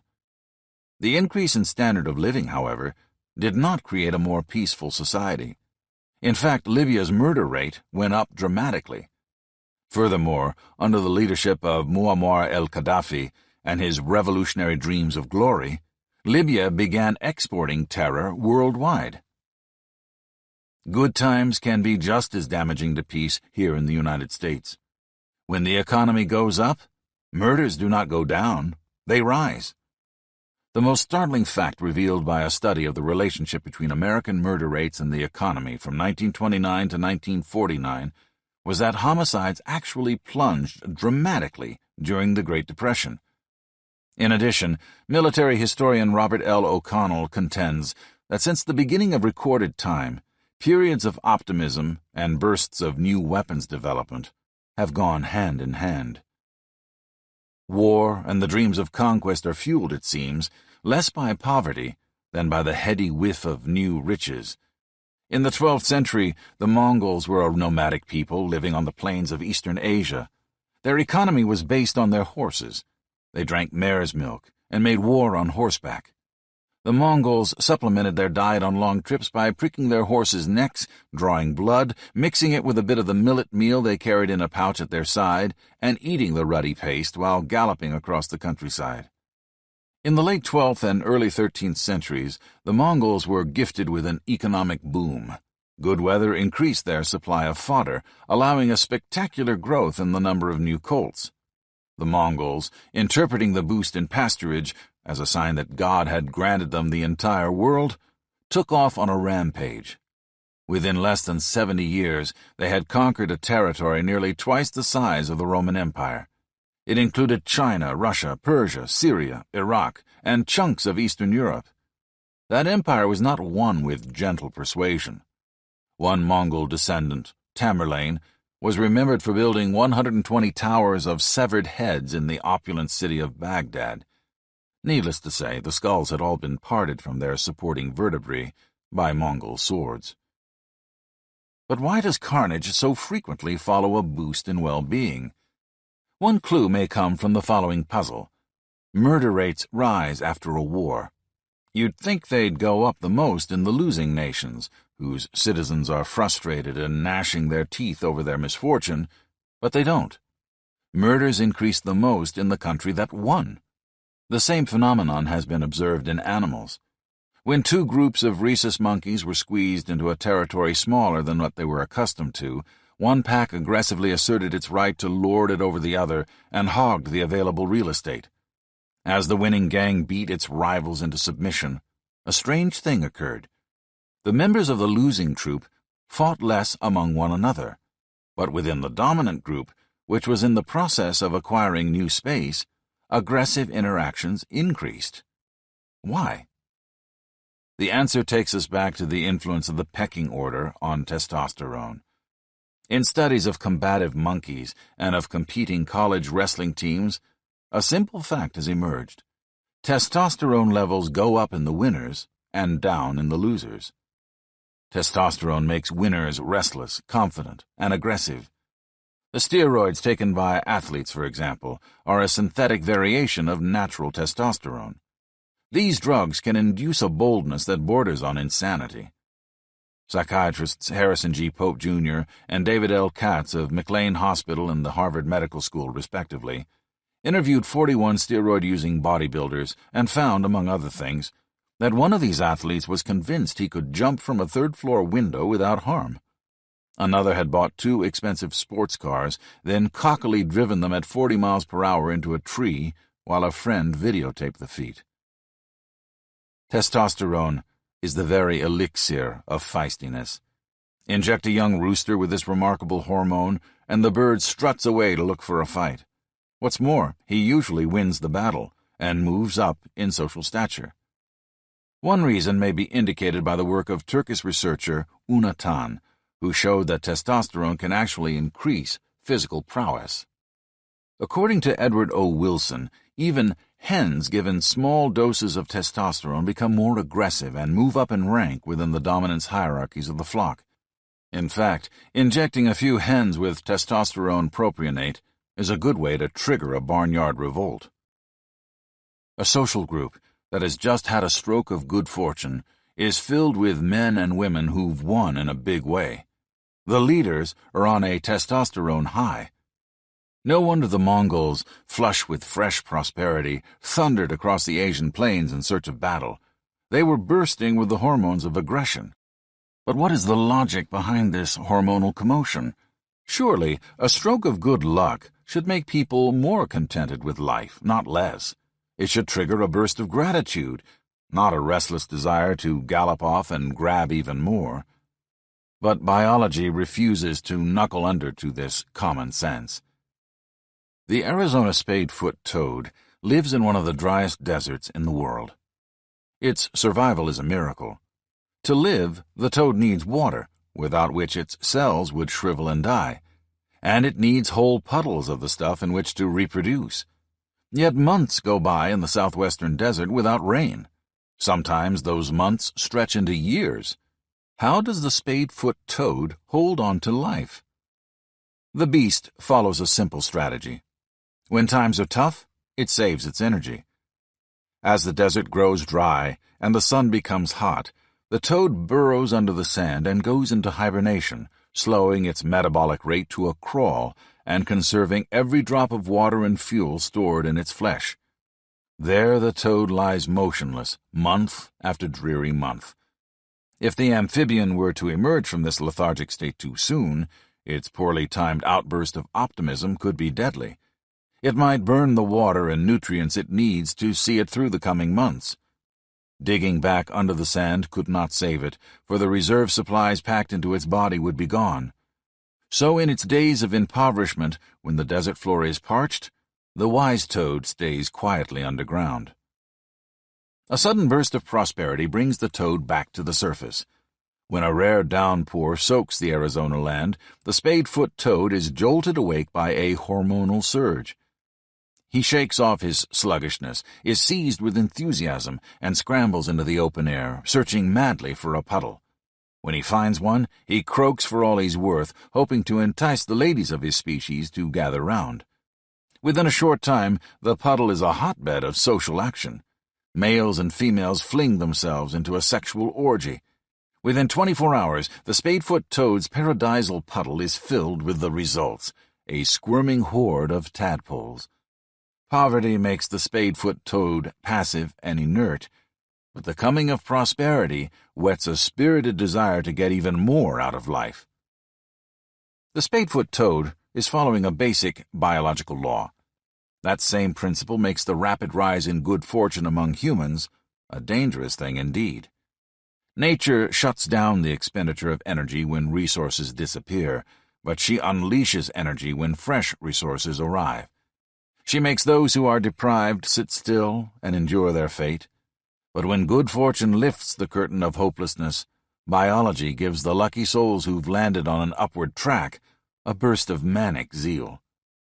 The connection between the human supercharger testosterone and the hyperactive states of creatures like the toad is not merely metaphoric.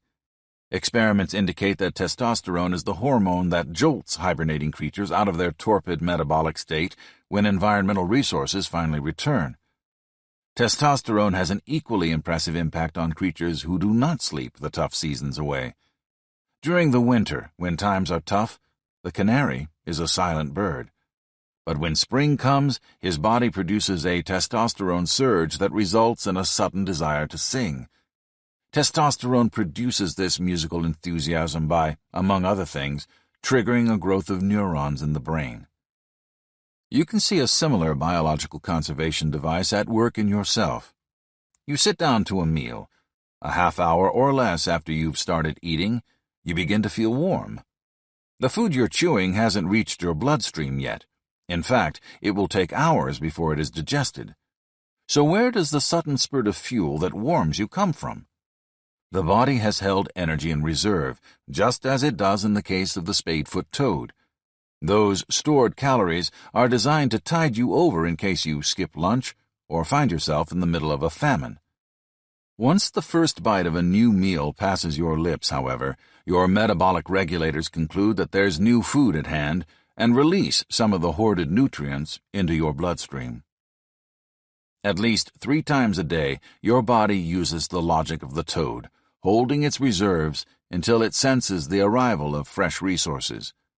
The body uses the same strategy when you go on a diet. It senses that the food supply is disappearing, assumes that you may be forced to make it through the next few months with almost nothing to eat, and slows your metabolism to build a stockpile. Since it holds on to the energy tucked away in your fatty tissue like a miser clutching his money, you have trouble losing weight.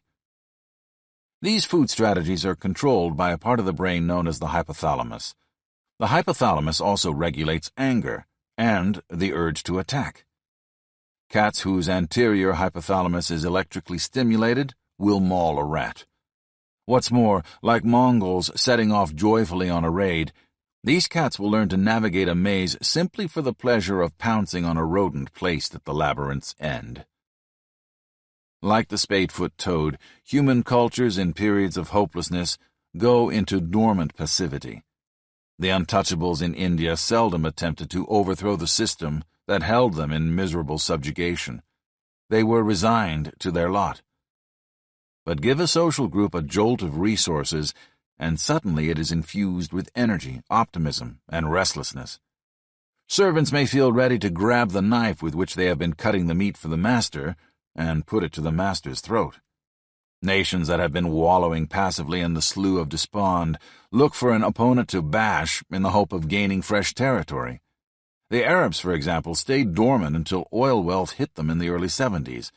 Then their terrorists assaulted the West. Their murderous exuberance was the product of a chemical cocktail, a biological potion dosed with testosterone. The lesson is simple. Defeat makes superorganisms sleepy. So does poverty. But a military win or a shower of new wealth rouses social energies, inspiring the pecking order instincts to lift their contentious heads. And when a society is aroused, watch out. Helping those less fortunate than ourselves is a moral necessity, but don't expect it to bring stability. And certainly, don't look for gratitude or peace. The secret meaning of freedom, peace, and justice. And let us bathe our hands in blood up to the elbows, and besmear our swords. Then we walk forth, even to the marketplace, and waving our red weapons o'er our heads, let's all cry, Peace, freedom, and liberty. Shakespeare, Julius Caesar. But what about freedom, justice, and equality? Isn't the goal to put all nations on an equal footing? Isn't that what peace should be about? Inequality of nations will never exist in our lifetime. Why? Because peace, freedom, and justice are deceptive concepts. Hidden beneath their surface are the instincts of the pecking order. The barnyard chickens studied by naturalist Sheldrup Ebb had their periods of peace, but they never had equality. No matter how quiet things were, there was always a dominant bird, and there was always some unfortunate chicken trampled to the bottom of the social ladder. This state of things is not restricted to fowl down on the farm. Chimpanzees, baboons, and apes, the animal relatives with whom we share the greatest number of social instincts, are all prisoners of deep-rooted hierarchical drives. Apparently, so are we. When we preach the ideals of freedom, peace, and justice, our intentions are less than honest. One man's freedom is all too often another man's oppression. That's true whether you're a comfortable citizen of a civilized society or a barbarian restless to bully your way up the ladder. For example, Julius Caesar's arch-opponent, Vercingetorix, used the promise of freedom to unify the Gallic tribes, leading them in many of their battles against the Romans. The Gauls were not tiny clusters of primitives in fur loincloths. Their leaders often read and wrote Greek and argued the philosophy of the cosmos. The Gallic population was divided into substantial nations, each of which had hundreds of thousands of citizens and was led by its own politicians. But the Gallic realms seldom saw eye to eye. Vercingetorix pulled these states together into an alliance that would face the Roman might by using the magic word freedom.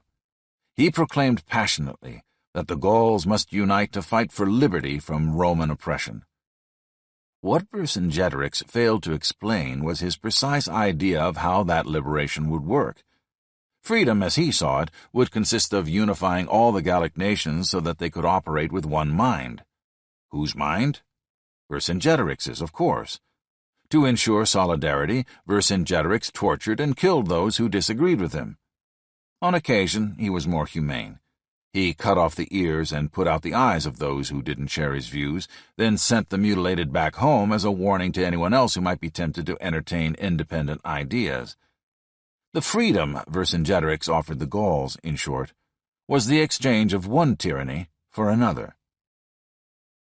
Peace is another word abused by those with hidden pecking order goals. It usually means, since I'm on top, let's keep the status quo, or, now that I've managed to climb on your back, would you please be kind enough to sit still? Justice is the term used by those on the bottom of the heap who are itching to move up. When these folks refer to the struggle for justice, they generally mean, let's keep fighting until I come out on top. Once the devotees of justice have seated themselves on the uppermost rung of the ladder, they too almost invariably become staunch defenders of peace. Stripped of their moral disguises, the slogans of freedom, peace, and justice are often weapons that those attempting to achieve hierarchical superiority use to stuff the rest of us into the lower ranks of the pecking order. This can be true when the slogans are uttered by individuals, and it can be true when these words are used to motivate superorganisms. During the early days of the Iranian Revolution in 1978, Americans were horrified to learn about the atrocities of the Shah's rule. We discovered that Mohammad Reza Pahlavi, our staunch ally since 1941, had employed a secret police to deal with his opponents. The Iranian covert police force, Savak, had carted Pahlavi's critics off to prison and treated them in the most appalling ways. Savak officers had stripped young women and burned their nipples with cigarettes.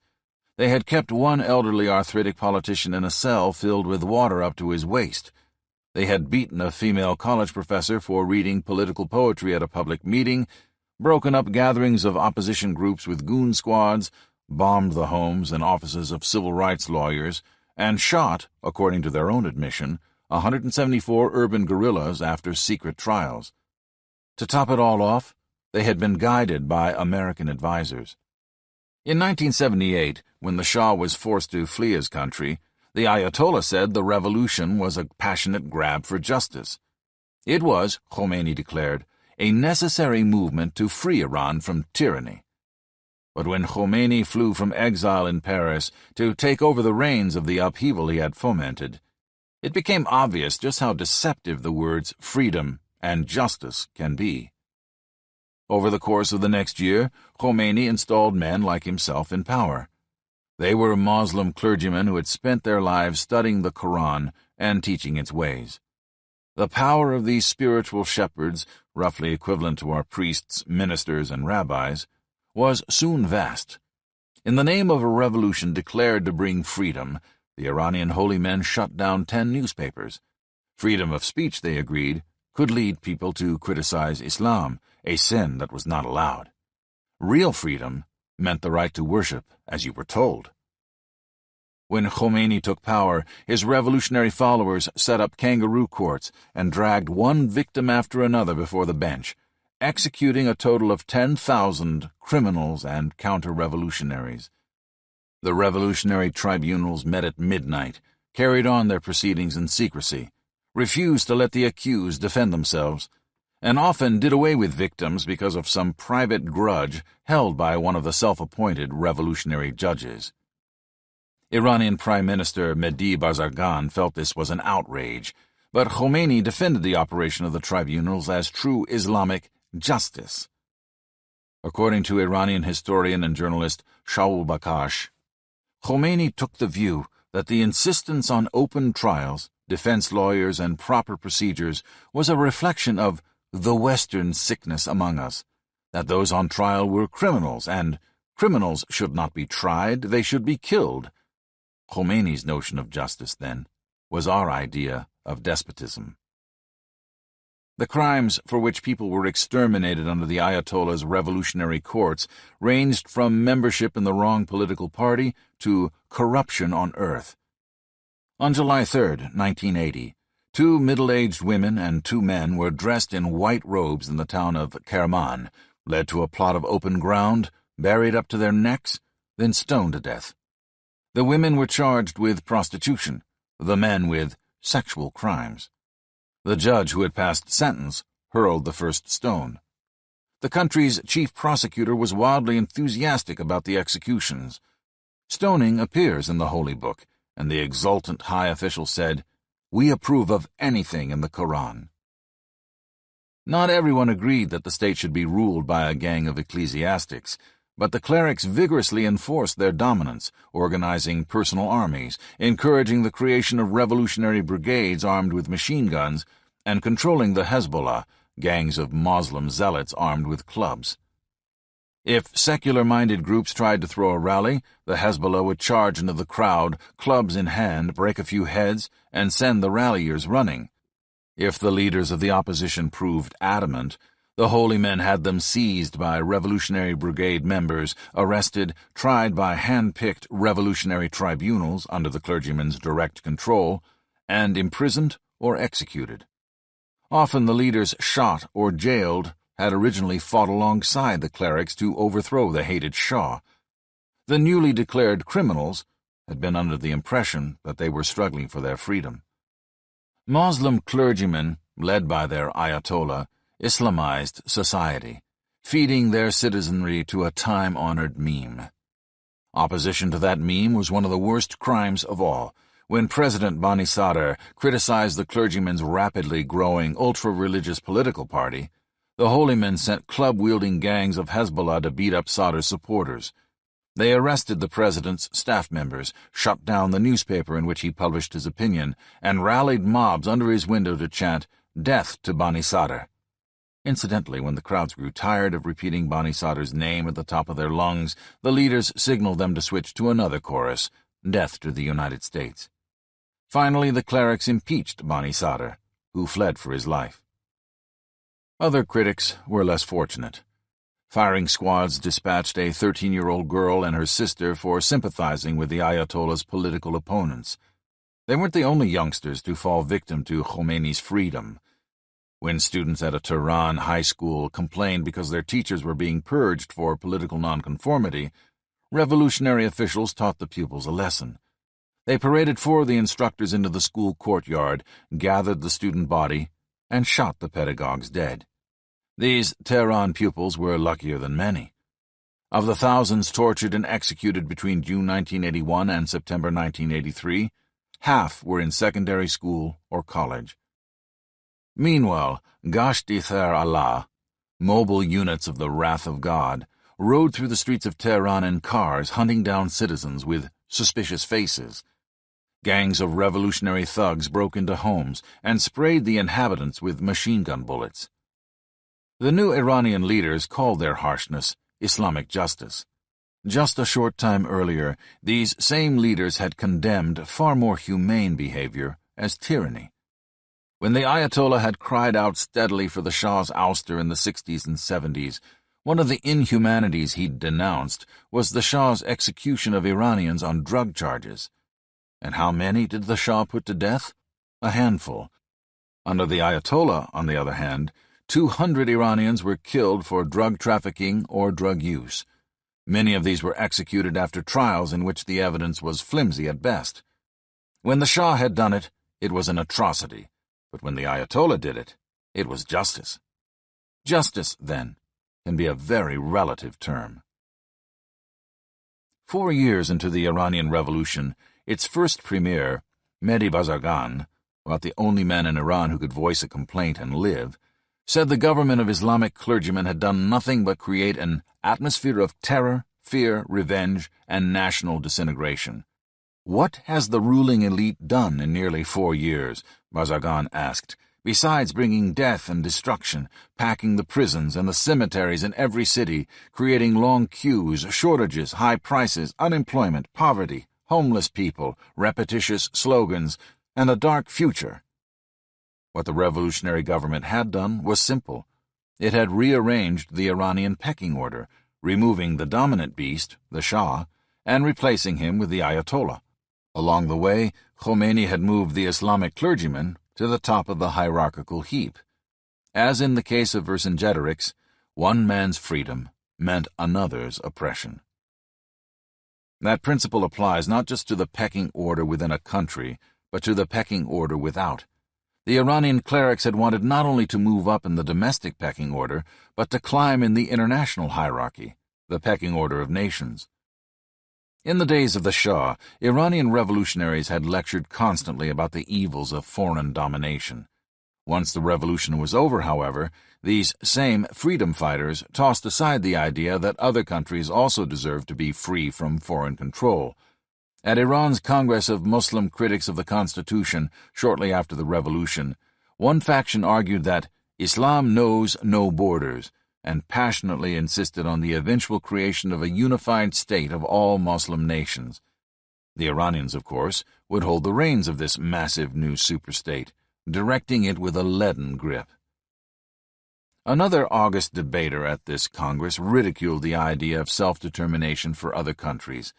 This speaker attacked the proposition that Iran would neither permit itself to be dominated nor seek to dominate others. Islamic governments, he declared, had a duty to spread Islam. Islamic culture and knowledge, he added, are by nature domineering. As a result, the preamble of the Iranian constitution established under the Ayatollah refers to the ideological mission of the army and the Revolutionary Guard to extend the sovereignty of Allah's law throughout the world. In other words, the day of peace would come only when we heathens have fallen to our knees and embraced the true faith, allowing ourselves to be tucked into the nether regions of a global Islamic order. This is a classic case of a meme driving a superorganism to expand. The Iranians took their responsibility to conquer the world seriously. They called for the overthrow of Iraq's Saddam Hussein and dreamed of turning Iraq into an Iranian satellite. When 100,000 had been killed in the Iraq-Iran war and 2 million had been turned to refugees, the Iranians refused to discuss peace. They were determined to fight until Hussein gave way to a revolutionary leader under the Ayatollah's thumb. By the time the Iran-Iraq War finally entered a ceasefire in August 1988, the conflict had killed 1 million. The Iranians stirred up revolutionary movements in the nations of the Persian Gulf. They became a major force in Lebanon, where they exerted considerable influence over the country's violence-prone Shiite population. They broadcast their revolutionary propaganda to the Muslim inhabitants of the Soviet Union. They financed the Palestinian Hamas, which called for the worldwide annihilation of Jews. They incited unrest among Muslim populations a continent away in Malaysia. They helped the Islamic Moro National Liberation Front seize control of 13 provinces in the largely Catholic Philippines. And by the mid-90s, they were backing African warlords like Somalia's Mohammed Farah Aidid in what pro-Islamic French journalist Thierry Lalive called a vigorous strategy for encirclement of Africa and the Middle East. The Iranian Ayatollah and the Gallic Vercingetorix both fought for position at the feeding trough like chickens in a barnyard. Both gathered followers to their cause, and both pulled together a hungry superorganism driven by a meme. But these masters of oratory did not bring a lump to the throat and a tear to the eye by comparing themselves to farmyard beasts. Far from it. They rallied their supporters with 3 misleading words disguised by moral might: freedom, peace, and justice. Freedom, peace, and justice.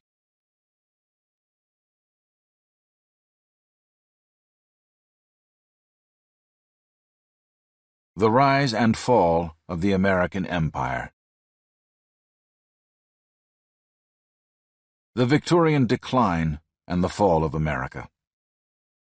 Whether a nation be today mighty and rich or not depends not on the abundance or security of its power or riches, but principally on whether its neighbors possess more or less of it. Philipp von Horneck, German mercantilist, circa 1690. Violence is not the only way a nation can be beaten in the hierarchical race. In Lewis Carroll's Through the Looking Glass, the Red Queen says that to stay in place you have to run very, very hard, and to get anywhere you have to run even harder. Stalin put it differently: those who lag behind are beaten. That is especially true for superorganisms. Victorian England forgot the Red Queen's wisdom. In the process, Britain lost her dominance of the world. The Victorians said that the sun never set on their empire, and the claim was quite literally true. Under Victoria's hand, the English dominated 25% of the land surface of the earth. They ruled more than 12 million square miles of territory and a quarter of the globe's population. They produced a massive 22.9% of all the world's goods. But that magnificent state of affairs was not to last forever. The empire that spanned a planet has disappeared. The British share of world productivity has slipped from almost 23% to 3%. What happened? More important, could the same fate be overtaking us? The foundations of Victorian power were laid over a generation before round-faced Queen Victoria was born. From 1790 to 1815, British exports skyrocketed. Britain had come up with some startling industrial innovations. Asians had long since figured out how to turn the fluff produced by a scrubby, low-hung bush into an expensive but extraordinarily comfortable cloth called cotton. But the Anglo-Saxons invented machines that could spit out this fabric at bargain basement costs, and the result sold like crazy. The English also perfected the art of mass-producing pig iron, another substance in worldwide demand. The British built an international marketing system on a scale that boggled the mind, with ships controlling the sea lanes of every major ocean and colonial footholds that helped them develop markets for their merchandise everywhere from India to South America. While this explosion in British trade was getting underway, a gentleman on the other side of the English Channel championed the short-sighted proposition that a nation's might depends on military strength. He made occasional disparaging remarks about the nation of shopkeepers back in the British Isles. At first, his military power did appear to demonstrate that weapons are more important than trade. The skeptic's name was Napoleon, and from 1796 to 1812 he humbled nearly every country he encountered: Spain, Holland, Prussia, Austria, and even Egypt. But somehow Napoleon couldn't bring the pesky British to their knees. Why? The English kept piling up profits from the worldwide export of their hot new goods, and were able to plow those profits into two things: increased industrial innovation and military resistance to Napoleon. Napoleon, with his military genius, sailed through one battlefield victory after another, but in the countries he conquered, he botched the job of setting industry on the path of innovation. The result, the economies from which he drew the funds for non-stop warfare stagnated. Workers and bosses, still mired in obsolete technologies, could ill afford to subsidize the little general's exorbitant armies. Overtaxed populations eventually grew resentful, so when the British nation of shopkeepers finally invaded French-held Spain, the Spanish population rose up in arms to support the liberators. Not long after, Napoleon was crushed. He had overlooked the fact that military might depends not just on guns and strategic brilliance, but on industrial innovation and marketing smarts. The next 59 years would be rosy ones for the British. As they were defeating Napoleon at Waterloo, a new set of technologies loomed on the horizon. One was the spread of mechanization beyond mere cotton mills. The second was steam. The British would be the masters of both. English citizens built the most advanced steam-driven ships and sold them everywhere from South America to Russia. They virtually invented the railroad, then accepted contracts on the construction of millions of miles of railroad track in the unreachable wastes of nearly every continent. They did a spectacular business in the sale of railroad engines, railroad cars, and even motormen's caps. Back home, the British figured out how to use steam engines to make the goods that artisans had produced painfully by hand. The result? Productivity leaped, and costs came tumbling down. One machine-operating British worker could turn out as much cloth as 20 of her old-fashioned competitors. In Queen Victoria's day, 1837 to 1901, productivity per person in Britain rose 2.5 times. The British laborer benefited mightily, and wages rose an astonishing 80% in real dollars from 1850 to 1900. The world clamored to get its hands on inexpensive, high-tech British goods. China and India actually went through productivity declines as their citizens abandoned the expensive handmade items sold by old-fashioned craftsmen at the local bazaar. Instead, Chinese and Indians bought British cloth, pins, and other necessities. By 1860, the English, with a mere 2% of the world's population, were turning out a full quarter of the world's wares and a mind-boggling 40% of the items that came tumbling from modern industrial plants. The cornucopia of British products traveled across every sea in an armada of British ships. By the mid-1800s, the English controlled fully a third of the world's merchant marine. Transactions everywhere from Bombay to Bogota were financed by British banks and insured by British insurance companies. Raw materials from the most distant corners of the globe flowed to Britain, were processed in English factories, and were sent back to the bustling bazaars of Borneo and Beirut as finished goods. No wonder one economist in 1865 called Britain the trading center of the universe. In the beginning, the British knew how much their prosperity depended on the fact that they were ahead of any other country in the commercial utilization of technology. As early as 1781, they banned the export of high-tech fabric-making machines and any tool, press, paper, utensil, or implement, or any part thereof, which now is or hereafter may be used in the woolen, cotton, linen, or silk manufacture of the kingdom. But as they grew fat with prosperity, British industrialists overlooked three simple facts. A. Every technological breakthrough eventually grows old. B. New inventions arrive to replace it. And C. The country that dominates these new technologies often rules the world. The technologies that made steam look old-fashioned were developed, ironically, in Britain. But British industrialists, blinded by self-satisfaction, seldom tried to turn them into tempting new products. The result would be disastrous. One of the most important of these cutting-edge developments sprang from a dilemma England encountered in ruling its far-flung empire. Malaria was swatting down British troops stationed in India like flies. So serious was the epidemic that the average British soldier on Indian soil had only half the life expectancy of his compatriots stationed back in the home country. Illness posed an obstacle to Britain's colonial ambitions elsewhere. Africa was a continent every European power longed for a slice of, but white men who traveled a few miles inland from the African coasts almost invariably sickened and died. The key reason was, once again, malaria. Until the disease could be stopped, British entrepreneurs would have to camp out in African port cities, trading with the natives, collecting tales of the dark continent's unexploited resources, yet utterly helpless to go inland and tap those riches themselves. There was hope. The bark of a Peruvian plant, the cinchona, could be used to make a derivative called quinine, and quinine seemed to be the magic bullet against malarial fever.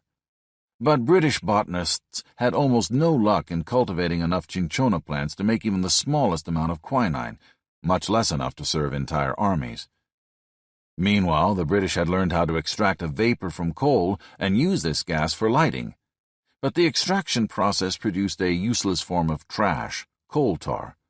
Though disposing of the stuff was a messy business, scientists poked around in the sludge to get a handle on its chemical properties. At London's Royal College of Chemistry, a German professor suggested to an assistant that the young man see if he could somehow create an artificial quinine from the goo. The assistant, William Perkin, tried hard but missed the mark. Instead of quinine, he came up with a liquid whose color was a tantalizing shade of mauve. Perkin tried the solution out as a cloth dye, and sure enough it worked. Realizing he had a hot property on his hands, the young man dropped his university assistantship, borrowed every penny his father had, and opened a small factory outside London. Not long after, even Queen Victoria was wearing gowns tinted with Perkin's mauve. The British may have invented the new synthetic dyes, but in the long run they were not the ones to profit from them. Despite Perkin's rapid rise to millionaire status, most British industrialists turned up their noses at his discovery.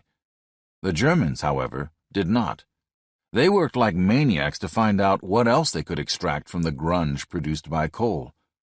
In 1863, one German researcher came up with a rich shade of green. When the Empress Eugenie wore it to the Paris Opera, it became the fashion rage. The most impressive theoretical chemical research was still going on in English laboratories. So German industrial firms offered huge amounts of money to German chemists working in Britain. Then they put the British-trained recruits to work making useful new substances in the fatherland. Among those the Germans lured back was the professor whose suggestion had stimulated young Perkin to attempt the synthesis of quinine to begin with. Perkin himself had made his fortune. At 36, he retired to pursue a life in pure science.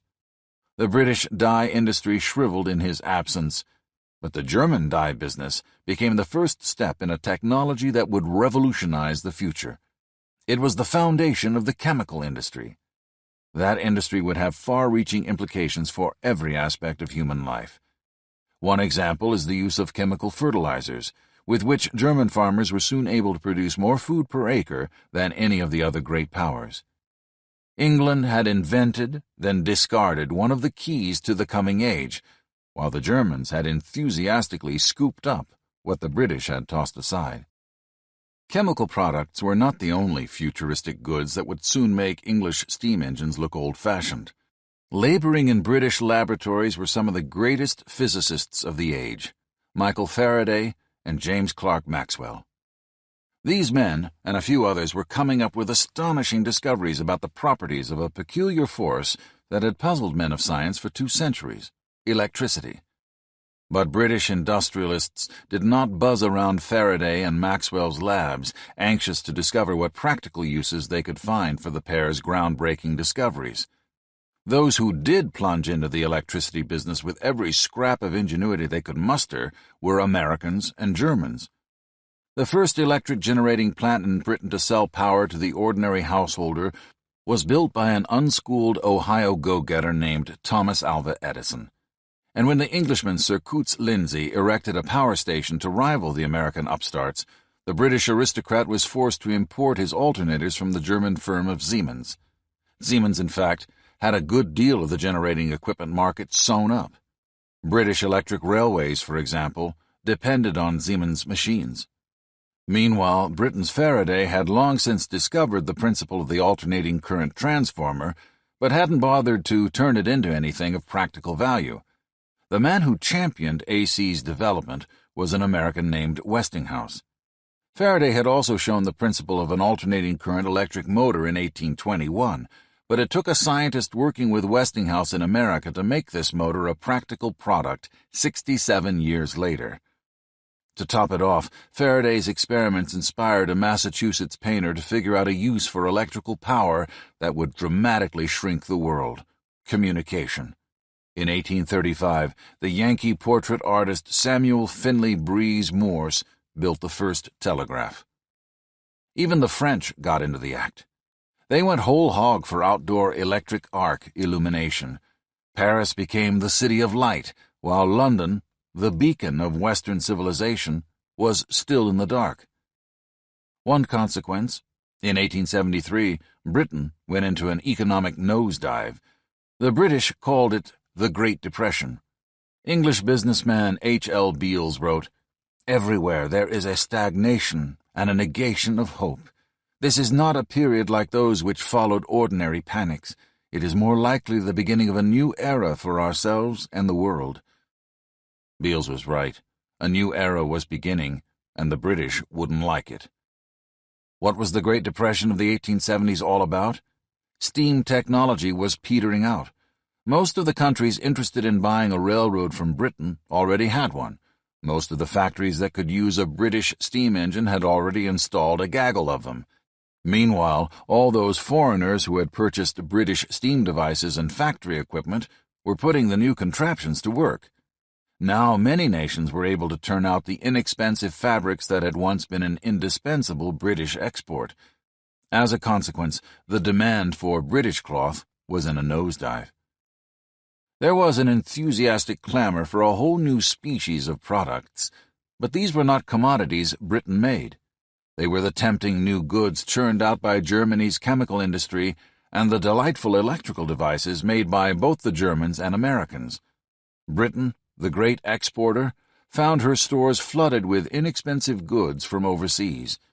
Native British industries, still clinging to old-fashioned products, were in decline. British authors raced to the presses with self-help books that told distressed English industrialists and managers how to reorganize their factories along foreign lines. One of these tomes bore a title that testified to just how ubiquitous the Teutonic imports had become: Made in Germany. Meanwhile, Germany's exports tripled from 1890 to 1913, and its share of world manufacturing grew so mighty that it finally passed that of England.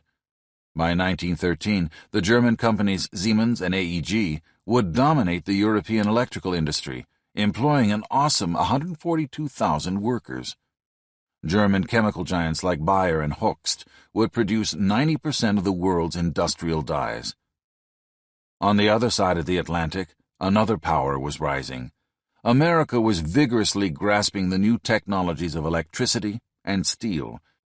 In 1902, just one American entrepreneur, Andrew Carnegie, produced more steel than all the factories of England combined. Until 1870, Britain had been without question the strongest nation on the earth, yet she had spent the least on military hardware. From 1815 to 1865, a minuscule 3% of her GNP had gone into military budgets. Her strength had come from the spinning jenny, the steam-driven loom, the Cunard steamship, and the railroad. But Britain forgot that industrial innovation was the key to her power. Floundering British industrial titans dreamed of holding on to their old position by force. From 1880 to 1900, Britain raised her warship tonnage by 64%, and she nearly doubled the number of men she kept in arms. In the last analysis, power comes from the vigor of minds. The English were blind to this fact. The Germans were not. Germany maintained the best school system in the world. By the 1890s, she had 2.5 times as many university students per unit of population as England. Victorian England, like today's United States, maintained the illusion of prosperity while that prosperity's foundations were being eaten away. In the late 1890s, Britain recovered from the Great Depression and looked prosperous and expansive.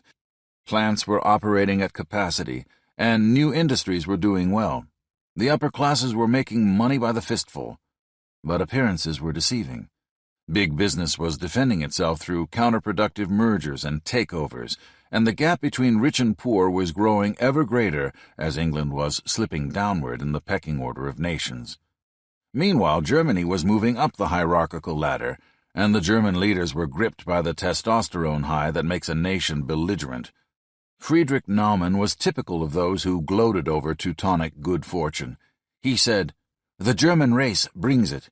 It brings army, navy, money, and power. Modern, gigantic instruments of power are possible only when an active people feels the springtime juices in its organs. Like the Arizona toad in a downpour, the German superorganism was waking up. And sudden prosperity, as we've seen, does not bring peace. The result was the First World War. Officially, Britain won the Great War, yet in the coming years she would lose her empire. She had already lost her prosperity. The British worker, once the highest paid in the world, would eventually become one of the lowest. The British factories, once the world's most productive, would enter the ranks of the world's most inefficient. Britain would go from the indisputable ruler of world affairs to a second-rate power. In military terms, the Germans would lose 2 world wars, yet Germany would become in 1987 the greatest exporting nation on the globe, overtaking even the Japanese. Economically, the Germans would win. Today, America seems to be following the path that led the British to their downfall. In 1945, the United States produced 40% of the world's goods. By the mid-'80s, our share was half of that. Until the early 70s, we were the biggest exporter in the world. Today, we are the biggest importer. Our federal deficits are soaring, and the amount of money we've borrowed from the citizens of foreign countries is so large that we are now the biggest debtors since the prehistoric invention of the loan. America's educational system has become one of the least effective in the industrial world. The average Taiwanese first grader spends over 8 hours a week doing homework. The average American first grader, an hour and 19 minutes. The American companies that should be making consumer products the whole world wants to buy, Westinghouse, Raytheon, and General Electric, have dramatically reduced their commitment to the manufacture of consumer goods. Instead, they dedicated themselves in the 70s and 80s to living off government welfare, turning out overpriced defense items that guaranteed a fat profit. When hot new innovations come out of American labs, no American company scoops them up and turns them into the gadgets of tomorrow. Bell Labs created the transistor in the 40s, but the people who made a fortune in the 60s and 70s selling us transistorized television sets and radios were Japanese.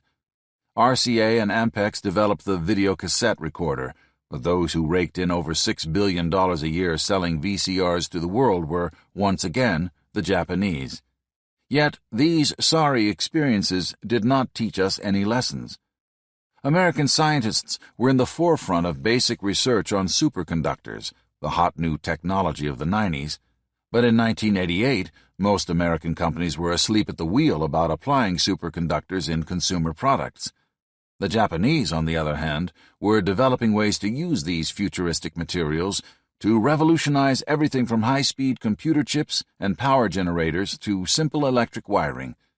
We also invented, then abandoned, flat-panel video screens, an essential element in laptop computers, and amorphous crystal solar panels, the ones that show up on everything from calculators to watches. Meanwhile, throughout the 80s, our military budgets climbed dramatically. Like the English under Victoria, we were trying to fool ourselves with the notion that weapons are the real source of strength. In the 1800s, the British lost their preeminence. They did it by forgetting what counts the most in the pecking order of nations. To stay in place, you have to run.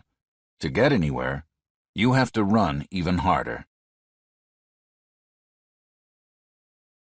Scapegoats and sexual hysteria.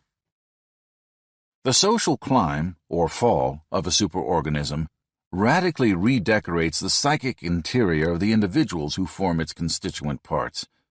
Being bounced from one rung to another reshapes personal emotions, warps the lenses of perception, and twists the course of behavior.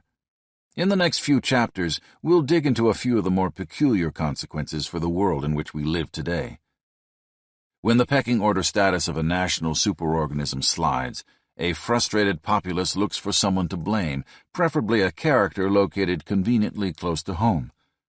A declining Victorian England seized on Oscar Wilde, perhaps the most dazzling literary genius of his day. His plays, short stories, fairy tales, and essays scintillated. His wit was exquisite, his cynicism startling. The frenzy that led to Wilde's imprisonment all began with a book. It was 1893 when Max Nordau published Degeneration. England's Great Depression had been dragging on for 20 years. The island kingdom that had led the world into brave new technologies at the turn of the 19th century was becoming a technological and industrial backwater. The English knew they were in trouble, but they didn't know why. Then Max Nordau uncovered the real cause. The culprits behind Britain's fall were modern philosophy, modern art, and modern novels. As historian Barbara Tuchman puts it in The Proud Tower, through 600 pages of mounting hysteria, he, Max Nordau, traced the decay lurking impartially in the realism of Zola, the symbolism of Mallarmé, the mysticism of Maeterlinck, in Wagner's music, Ibsen's dramas, Manet's pictures, Tolstoy's novels, Nietzsche's philosophy, Dr. Jaeger's woolen clothing, in anarchism, socialism, women's dress, madness, suicide, nervous diseases, drug addiction, dancing, sexual license, all of which were combining to produce a society without self-control, discipline, or shame, which was marching to its certain ruin because it is too worn out and flaccid to perform great tasks. In the days before television and the compact disc, poetry, plays, and novels were the equivalent of today's electronic mass consumer fare. Nordau was indicting all of pop culture. One of the most visible popular artists of the day was Oscar Wilde. In 1895, his play, The Importance of Being Earnest, was a huge success. His books were widely read, and his humor was quoted everywhere. But Wilde's sexual habits were exactly the kind that all good citizens knew were destroying England. Oscar was a homosexual. When the flamboyant author filed a libel case against the Marquis of Queensberry, Wilde, rather than the Marquis, suddenly became the subject of scrutiny. A series of trials luridly pictured affairs with male prostitutes, a valet, a groom, and even a boat attendant. The newspapers flew into a fit of moral outrage. Cabbies and newsboys derided Oscar's sins. His books were removed from the stores. 2 young noblemen implicated in similar activities were quietly let off the hook, but Wilde was sent to prison for 2 years. The incarceration drained the life from him. A mere 36 months after his release from Reading jail, Oscar Wilde died. He was 46 years old. Oscar Wilde's imprisonment did not save England, nor did the publication of Nordau's irascible book, but both gave the English the comfortable illusion that they had some sort of control over their unpleasant fate, and both distracted Britain from that fate's actual causes. Since the early 1970s, America has experienced a decline similar to that which afflicted Victorian England. For decades, our exports exceeded our imports. That began to change in 1971. In 1973, we were victimized by an oil embargo that left normally confident American motorists stranded for hours in line waiting for a few gallons of gas. It was our first taste of helplessness.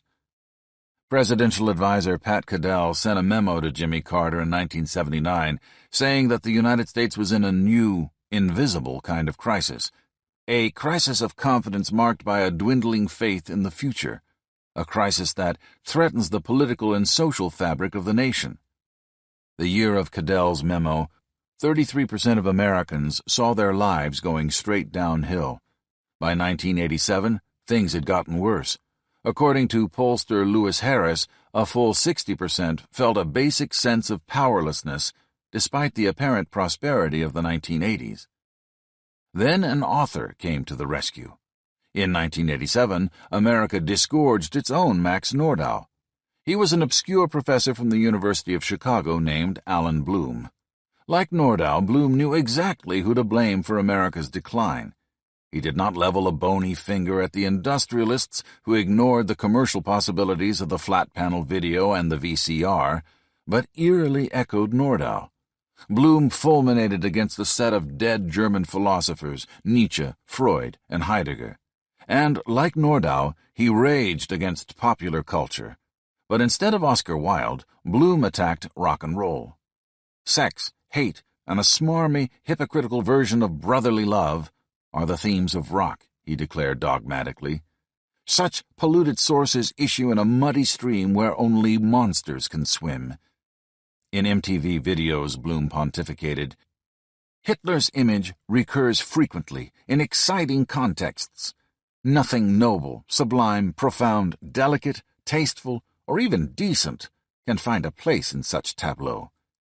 He claimed that rock is a gutter phenomenon, obsessed with sex, violence, and drugs, ruining the imagination of young people, stealing their zest for learning, impoverishing their emotions, turning them into callow participants in a nation's decline. One of rock's primary crimes, Bloom claimed, was an overt celebration of sexuality. In Bloom's view, only when sex is driven underground can man create. The pent-up libido, Bloom claimed, is the driving force behind all ennobling accomplishments. The professor, by the way, was a bachelor. Bloom never cited a single fact that would justify his bizarre coupling of sexual gratification with creative sterility. What's more, his view of rock was absurd. Drug lyrics had practically disappeared from rock music over 15 years before Bloom wrote his book. Hate had never been a major rock theme, though it would later surface in a musical form Bloom was unaware of, rap. And at the time Bloom penned his work, Hitler's image simply had never appeared in an MTV video. 2 years after Bloom's screed hit the stands, Hitler finally showed up in one MTV clip. The Führer materialized in Michael Jackson's Man in the Mirror, a work that urged social responsibility and held up Hitler as an icon of evil. But Bloom's singling out of a scapegoat satisfied a deep hunger for someone to blame. His book was wildly successful, and its influence was everywhere. A December 8, 1987 editorial in the New Republic picked up the professor's theme. It pointed a prophetic finger at the prospect of decline that lurks in America, lamented that our cities have become centers of barbarism, and deplored the exacerbated cultural degradation of man and environment. The cause of all this? Rock music, with its numbing norms of random drugs, random sex, and random violence. The exaggerated and often false charges spurred a spate of legal actions. The FCC revised its policies on obscenity. The new doctrine was worded so murkily that almost anything could be deemed obscene. In response, the listener-supported Pacifica radio stations were forced to suspend their plans to read Allen Ginsberg's classic poem Howl on the air. But that was just the tip of the iceberg. A 19-year-old store clerk in Callaway, Florida, was arrested for selling a rap album that contained the word pussy. She was taken to jail, and the store she'd worked for was driven out of business. Police broke into the San Francisco home of political rock singer Jello Biafra and arrested him for selling material harmful to minors. The material in question was a poster by Academy Award-winning designer H.R. Geiger included in a Biafra album. Displayed in numerous galleries, the poster was a surrealistic landscape of penises and vaginas designed to criticize the standardization of mass consumer society. For nearly 2 years, Biafra was forced to abandon music and mount a legal defense. By the time he was acquitted, his rock group had disbanded. In Illinois, a law was introduced before the legislature that would have enabled officials to arbitrarily declare the goods of a bookstore, record store, or video store obscene. Armed with this charge, the government would have been empowered to seize the suspect's property, his store, inventory, bank accounts, and even his home, without a trial. A similar piece of legislation, the so-called Child Protection and Obscenity Enforcement Act, was introduced in Congress, though numerous congressmen and senators admitted privately that the bill was thoroughly unconstitutional. It passed both houses without a dissenting vote.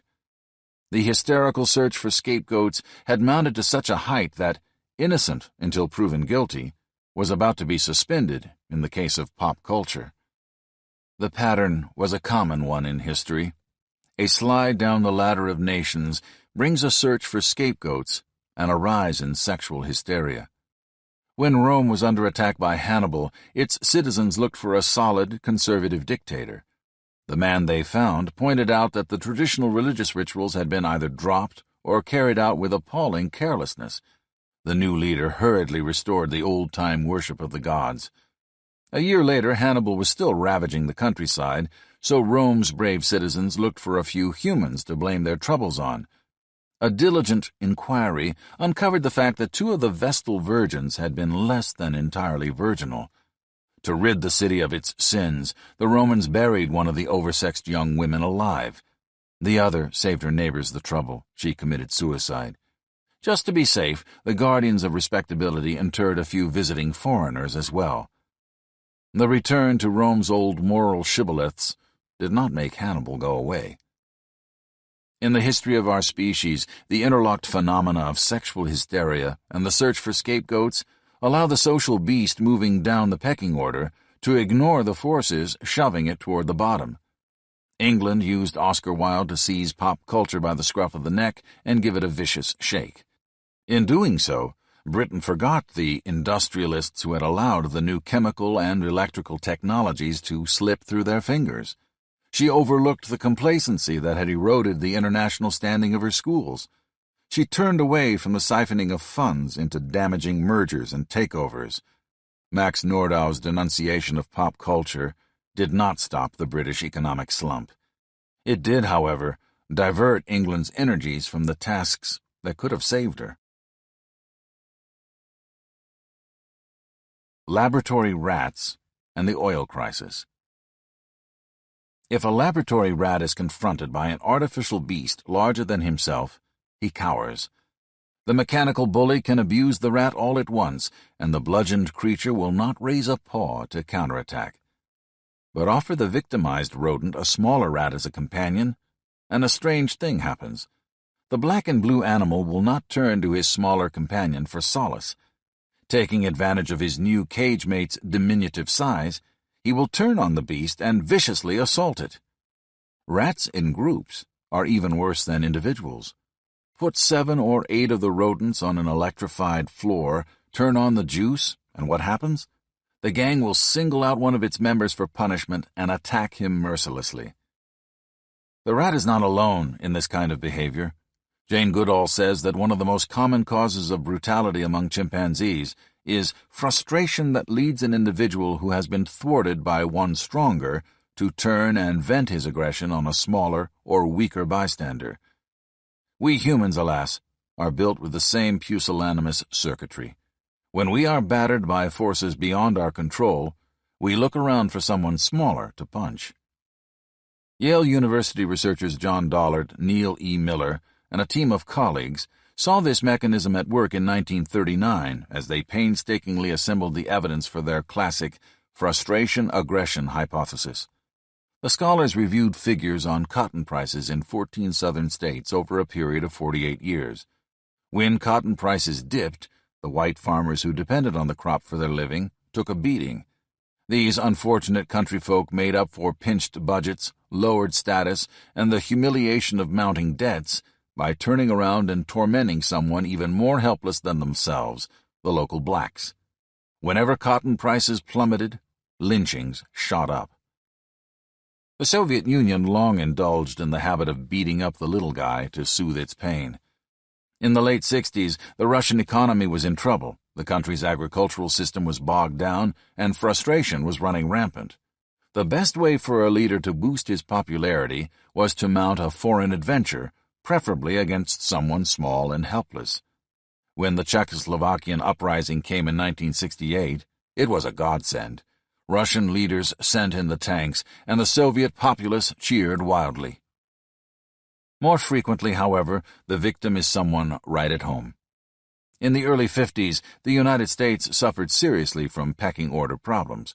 We had been humiliated in Europe, where the Soviets had grabbed 8 countries and walled them off behind what Winston Churchill called an Iron Curtain. China, the keystone of our plan for Asian security, had fallen to a Marxist revolution. We had lost nearly a quarter of the world's population to our adversaries in only a few short years.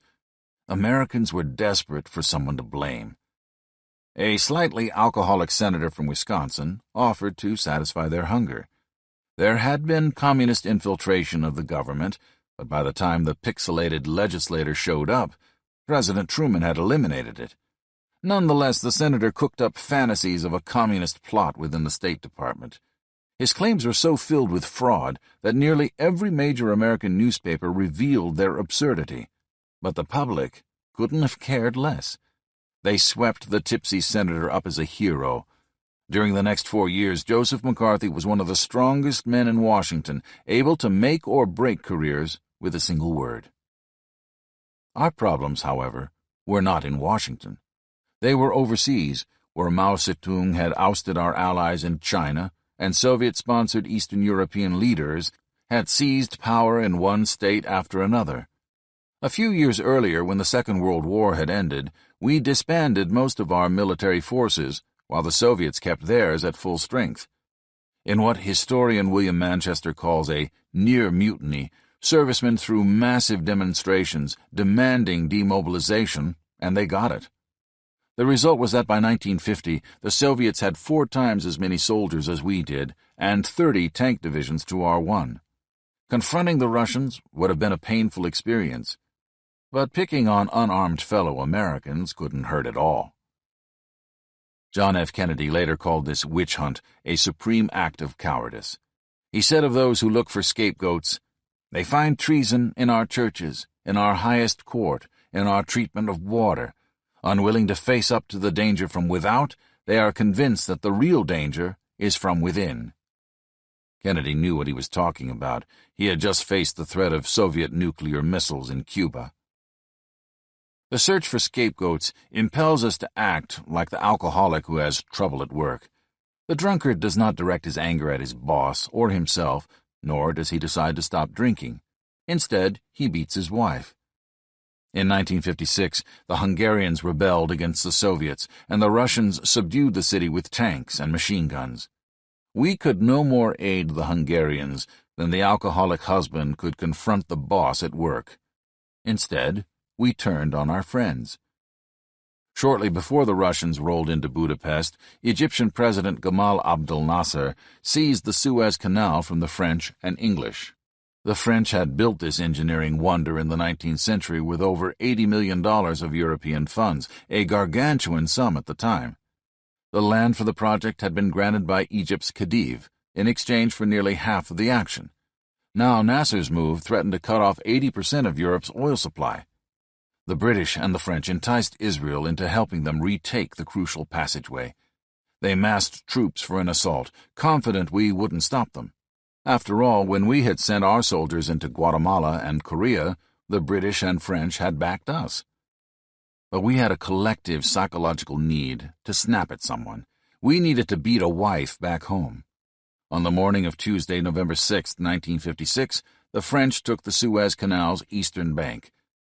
While Hungarians called on their radio stations for our aid, we turned our back on the Russian soldiers who by now were killing the citizens of Budapest. Instead, we scolded our allies for colonialist aggression and insisted that our international partners put a European-built canal back in Nasser's hands. By giving Nasser a victory, we lent tremendous prestige to the Arab revolutionary movement, a political tide that soon planted anti-American autocrats all through the Middle East. And eventually, with OPEC, those leaders found a way to twist our tail. The resulting rocket rise in the price of oil would give us our first negative international trade balances in the early 70s. It would create a decade of spiraling prices, and it would make a major contribution to the American decline. At its best, scapegoating is a nasty business. At its worst, it is a sluggish form of suicide. Battering our British allies in the Suez incident, we set the stage for a financial hemorrhage that would later overwhelm us. During the McCarthy era, we attacked talented people in government and the arts, eggheads, intellectuals, people with insight and brains. Ultimately, we were the ones deprived of the fruits of their talents. And in the late 80s, when conservative groups battered away at rock and roll, they were undermining one of the few American fields of endeavor that contributed massively to our economic well-being. In just the first half of 1988, we exported 3.65 million records and compact discs to our arch-trading rival Japan. That's one reason the entertainment industry in 1987 generated a $5.5 billion balance of payments surplus, a surplus second only to that created by U.S. aircraft manufacturers. When we run into pecking order problems, we look around for someone smaller to kick. And, in the end, the folks we kick the hardest are ourselves. Why nations pretend to be blind. Scapegoating is not the only consequence of pecking order slippage for the operations of the mind. A rise or fall in hierarchical position can radically rearrange the way we see the world. I own a very large German shepherd who is inordinately fond of pecking order games. When we walk through the park and he spots another canine, he's suddenly all playful eagerness. His ears go up and his eyes grow bright. He can't wait to run over to the stranger and make friends. One reason for the enthusiasm: in the game of chase and tumble that follows the first sniff greeting, my dog is certain he will come out on top. At least that's the way it goes most of the time. The dog that appears on the other side of the meadow is not always some little cocker spaniel or mid-sized mutt my shepherd can tower over. Now and then it's a mastiff or Great Dane, a hulking giant that makes my well-built pooch look like a fuzzy midget. When one of these really big dogs appears, a strange thing happens to my pet's enthusiasm. It disappears. Faced with a creature he knows will beat him soundly, my shepherd plays a perceptual game. He trots along staring resolutely ahead, feigning obliviousness to the massive monster in the distance. Ethologist Frans de Waal has noted the same behavior in chimpanzees. De Waal, who cropped up earlier in this book, spent 6 years carefully analyzing the nuances of social behavior among the chimps of the Burgers Zoo in Arnhem, Holland. There the animals live in a 2-acre outdoor compound that approximates as closely as possible the conditions of the wild. Each chimpanzee tribe, whether in the zoo or in the jungle, has its leader. According to Duvall's observations, this dominant male hasn't become king of the chimps by accident. He has waged a long, hard campaign to make it to the top of the pecking order. He's developed his physical strength, learned to make loud and frightening displays, and has become a master of the art of intimidation. What's more, he has become a primate politician, currying favor among the masses, the lower-ranking males and the powerful lady leaders of the female cliques, and carefully building alliances with other strong males.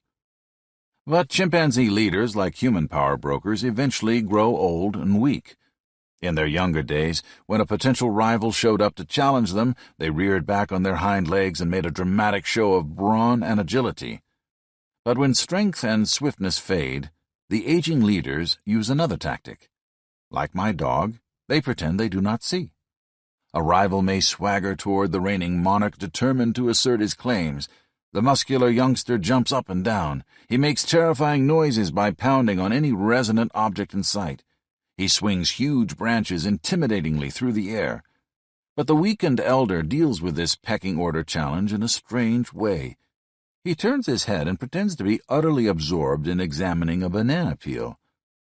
For a time, the aging leader who refuses to see his rivals retains his top position.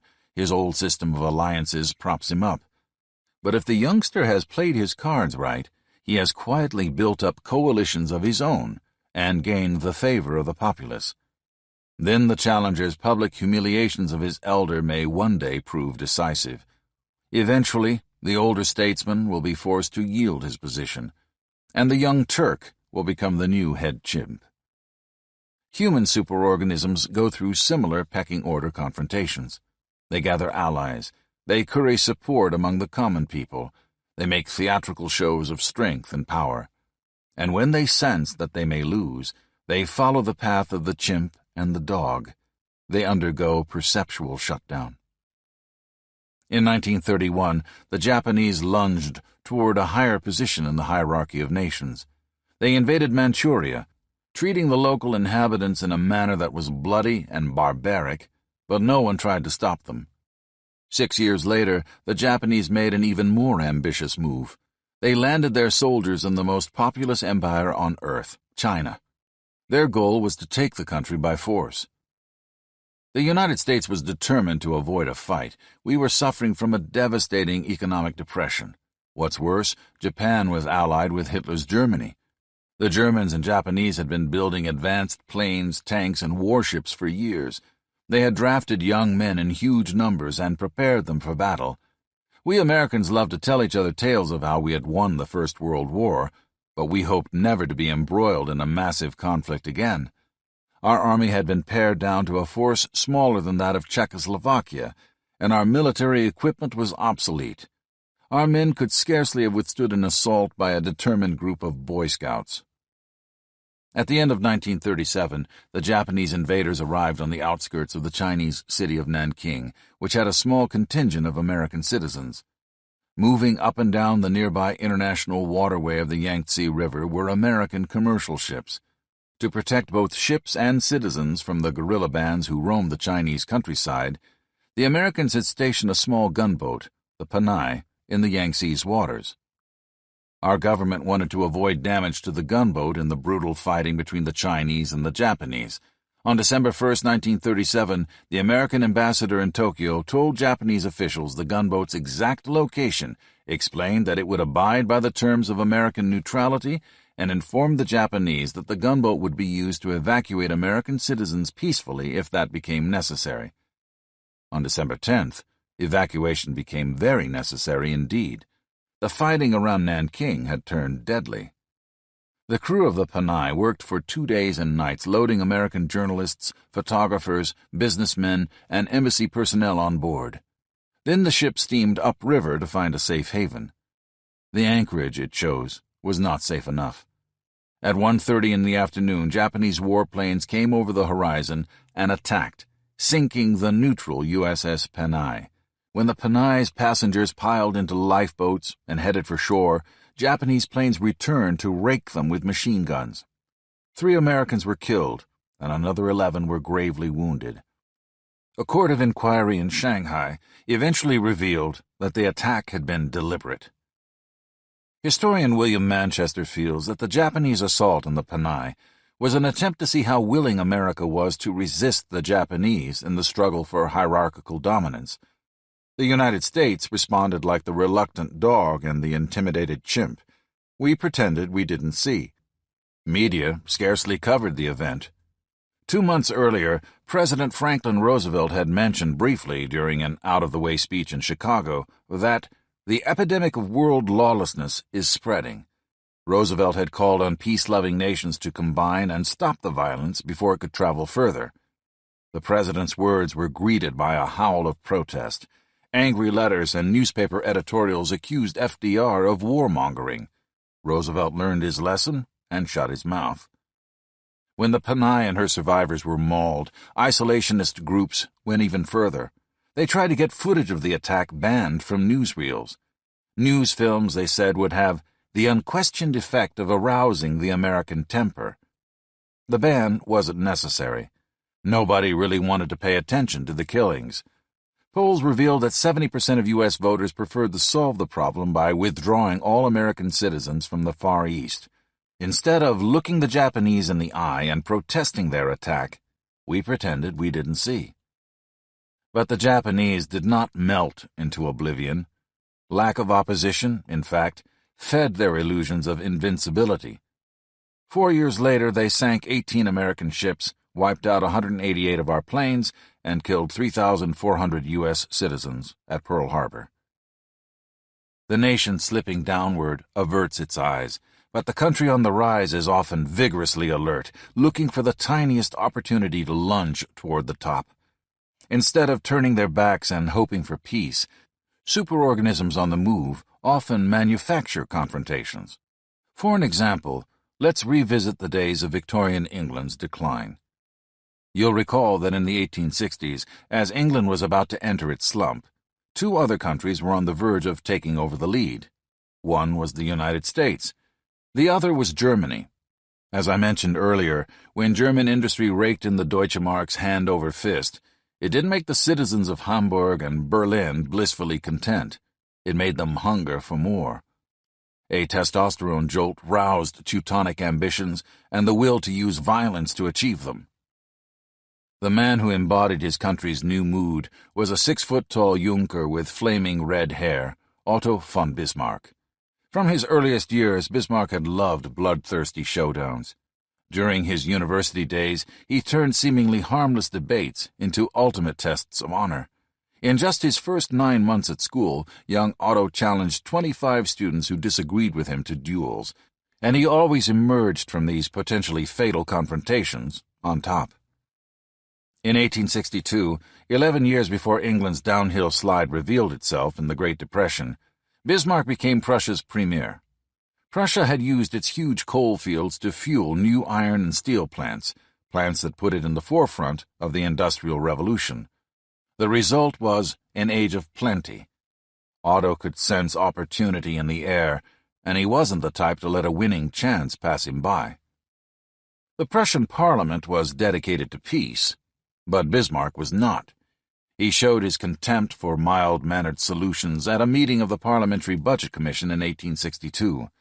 The great questions of the day will not be decided by speeches and majority resolutions, he declared in a statement that would be quoted for the next 100 years, but by iron and blood. So Bismarck circumvented Prussia's parliamentary delegates and furtively used illegal means to siphon money into a military buildup. Bismarck boosted the size of the Prussian standing army dramatically and made enormous investments in new weapons, including high-tech cannons from Krupp that could fire a shell twice as far as any other artillery piece known to man. Bismarck was not the only Prussian feeling the feistiness that comes to a nation moving up the hierarchical ladder. His policies had overwhelming grassroots support. One observer said that, before him, the people lay in the dust and adored. To guarantee adoration, Bismarck sidelined his opponents, made vigorous use of a secret police, and stifled complaining voices in the press.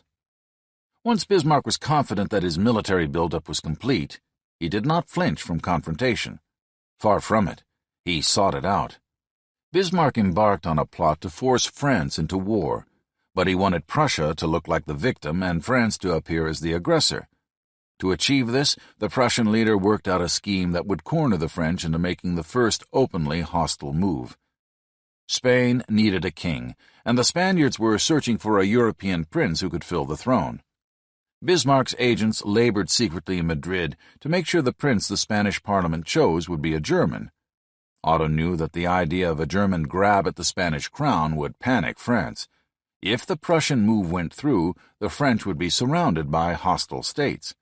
Rubbing up against the northeastern Gallic border would be Germany, and crowding the country's southwestern flank would be a German puppet. The strategic vulnerability would be intolerable. If Prussia went ahead with the installation of its princeling on the Spanish throne, France said, it would mean war.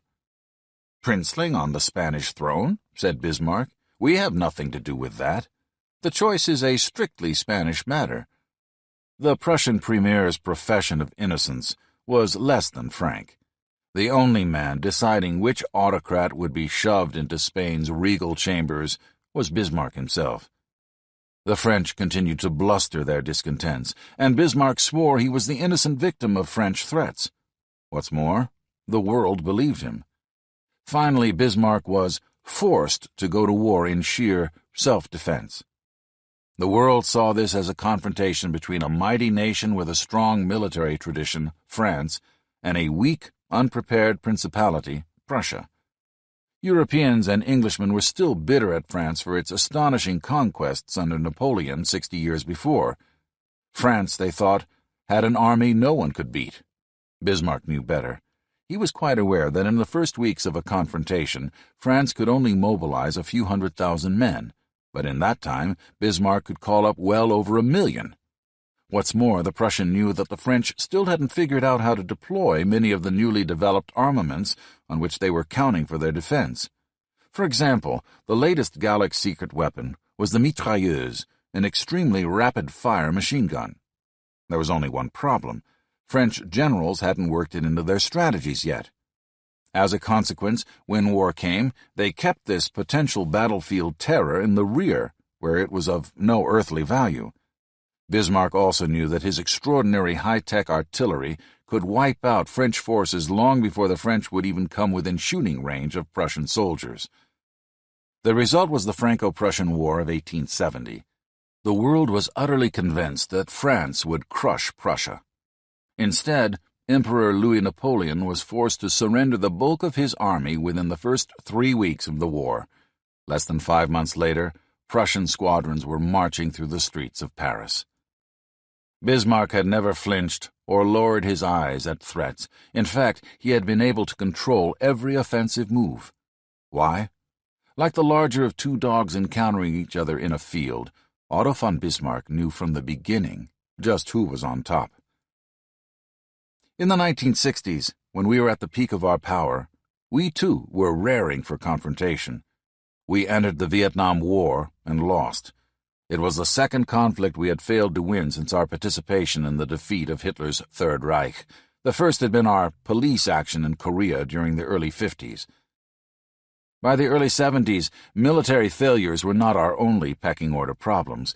We were showing signs of an unaccustomed financial vulnerability, and our willingness to look world events squarely in the eye altered as well. While we still fought in Vietnam, a guerrilla group called the Khmer Rouge waged war in Cambodia.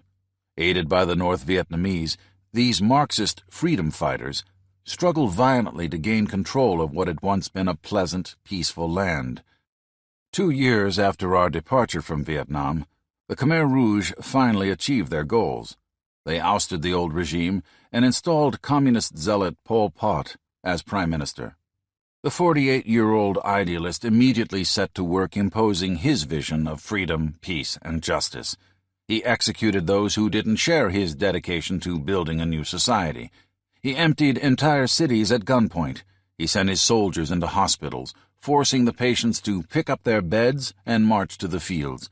He ordered college professors, doctors, and civil servants into the countryside to help grow crops. He turned schools into torture and extermination centers. He had babies beaten to death, children's throats cut, old women nailed to the walls of their homes and burned alive, and pregnant women shot. Then he heaped the bodies of his countrymen in thousands of mass graves. By the time North Vietnamese invaders threw Pol Pot out in 1979, roughly 3 million Cambodians had been killed by bullets, forced labor, or famine. Nearly half the country's population had died. What was the American reaction? We didn't march in the streets, nor did our newspapers blare the tale in daily headlines. Our moral leaders, our priests and rabbis, failed to protest, and our university students did not demand that we cut off aid that might conceivably trickle into Pol Pot's hands. Instead, Newsweek went so far as to deny that there were any atrocities, as did the Sunday Times of London. When a Sunday Times correspondent turned in a story explaining just how bad the plight of the Cambodians really was, the paper refused to print it. And leading progressive intellectual Noam Chomsky declared that occasional rumors of unsavory doings were the results of a CIA plot. A Holocaust was in motion, and we turned our backs. We are doing the same today toward the ubiquitous genocide in Black Africa and the hatred aimed against us by a host of Islamic nations we insist on calling our friends. Why? For the same reason that one animal passing another it knows to be much bigger stares in another direction. Far from possessing the pugnacity of an Otto von Bismarck, we have taken our knocks in the pecking order, and we sense that we are moving down. Like the chimp who hopes he can cling to his preeminence by ignoring a rival, we toy with our equivalent to a banana peel. While events of grisly horror grind down humans by the millions, we simply turn away. We simply turn away.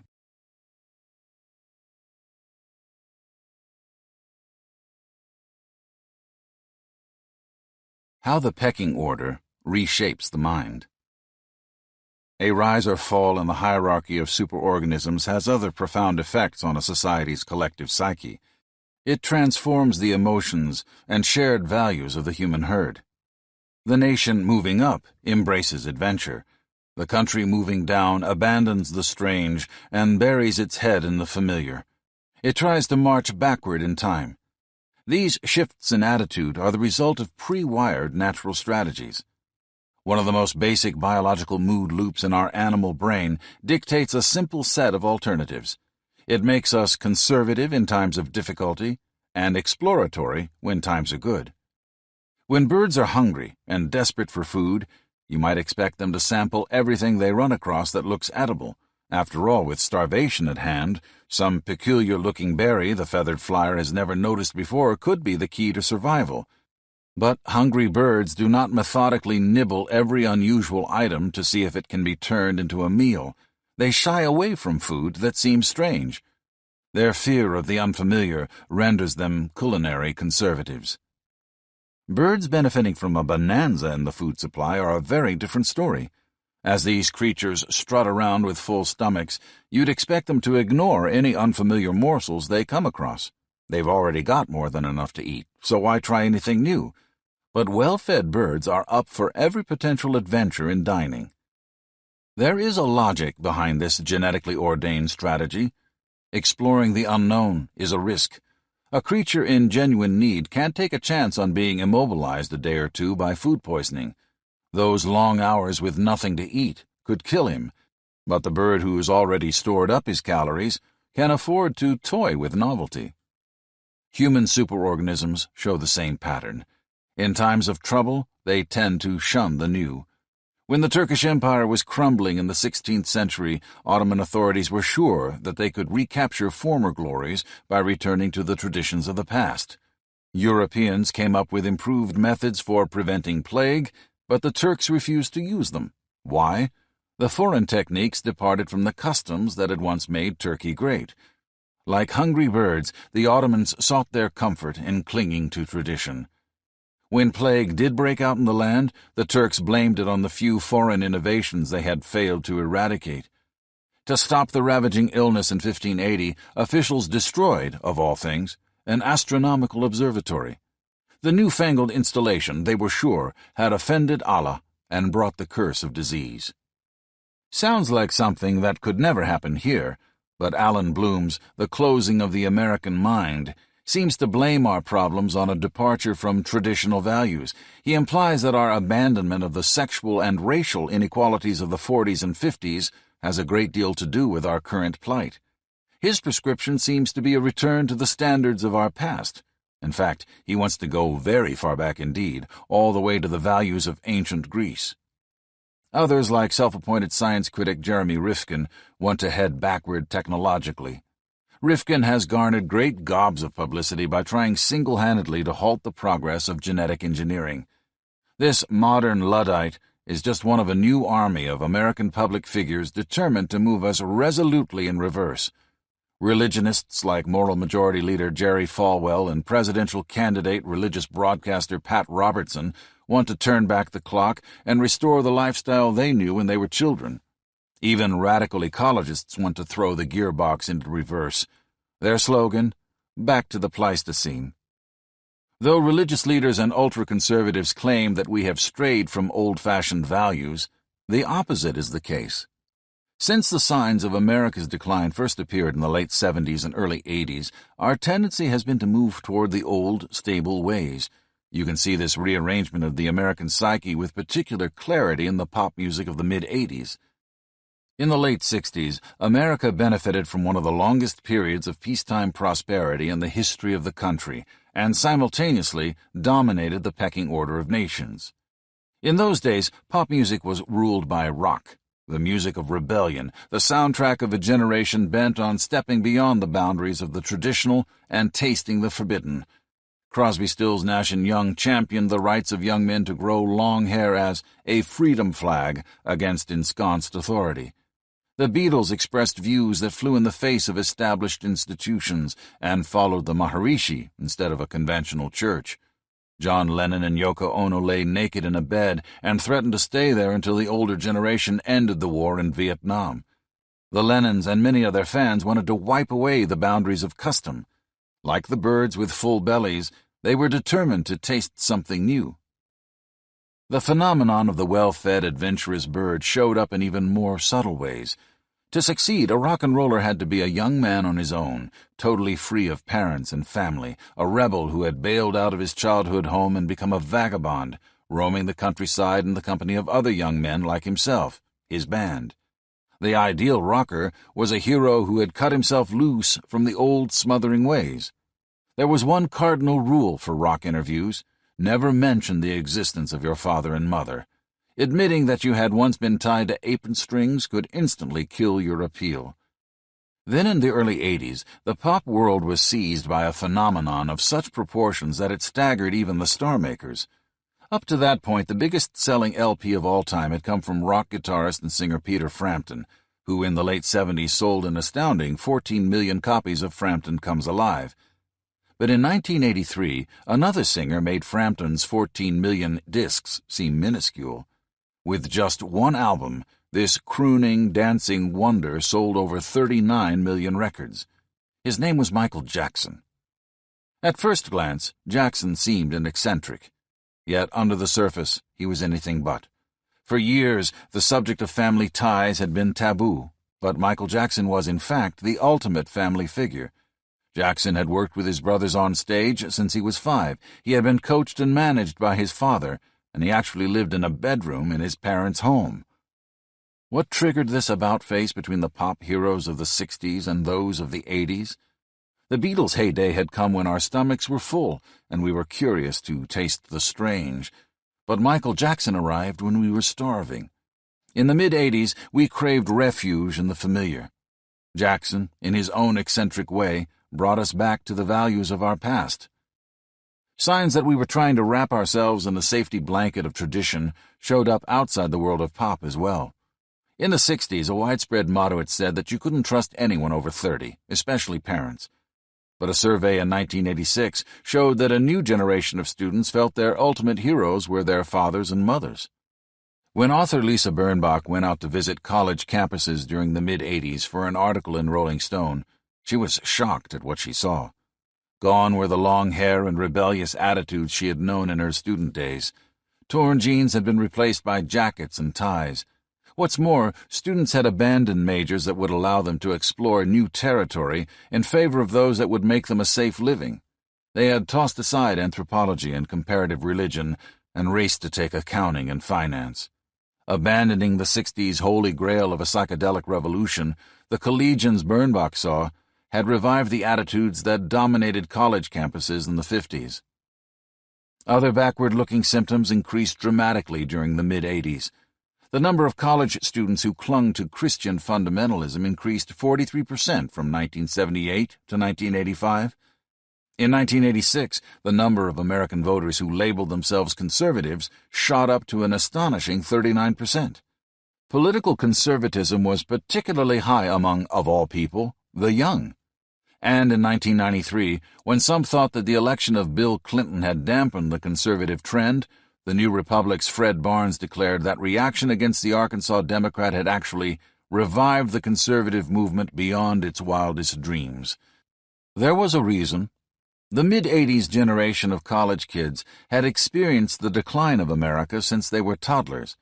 They were in their early days of grammar school when the United States suffered pecking order defeats in Vietnam and the Arab oil embargo of 1973.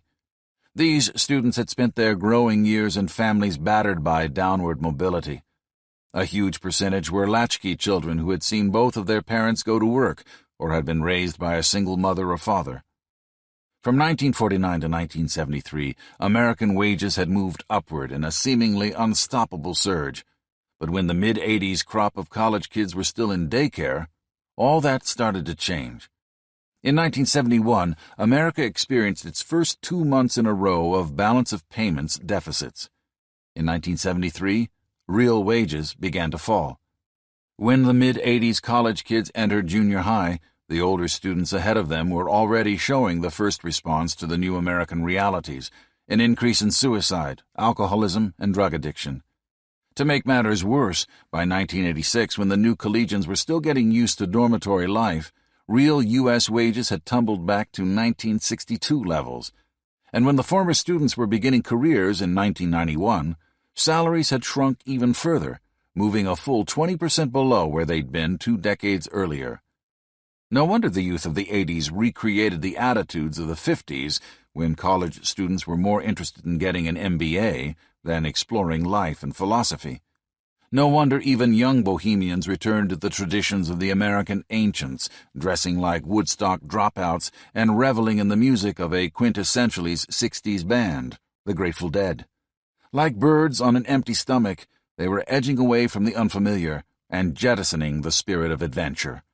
They were closing their eyes to the future and burying their heads in the past. Perceptual shutdown and the future of America. Progress is possible only when people believe in the possibilities of growth and change. Races or tribes die out not just when they are conquered and suppressed, but when they accept their defeated condition, become despairing, and lose their excitement about the future. Norman Cousins. Americans threatened by foreign terrorism, battered by ubiquitous crime, victimized by downward mobility, and menaced by the decline of American industry, are trying to fight back. The average breadwinner's work week has gone up from 41 hours to 49, and the run-of-the-mill family now has 2 working parents. Yet, despite these adaptations, somewhere deep in the back of their minds, Americans feel trapped. They sense they are being pummeled by forces over which they have no power. As we've seen earlier in this book, a strange thing happens when humans and other animals are cornered by the uncontrollable. Their perceptions shut down, their thoughts grow more clouded, and they have a harder time generating new solutions to their problems. The outlines of this perceptual shutdown were revealed by an extensive series of experiments we encountered a while back, experiments that have become recognized as classics. In a typical version, 2 rats are placed in cages next to each other.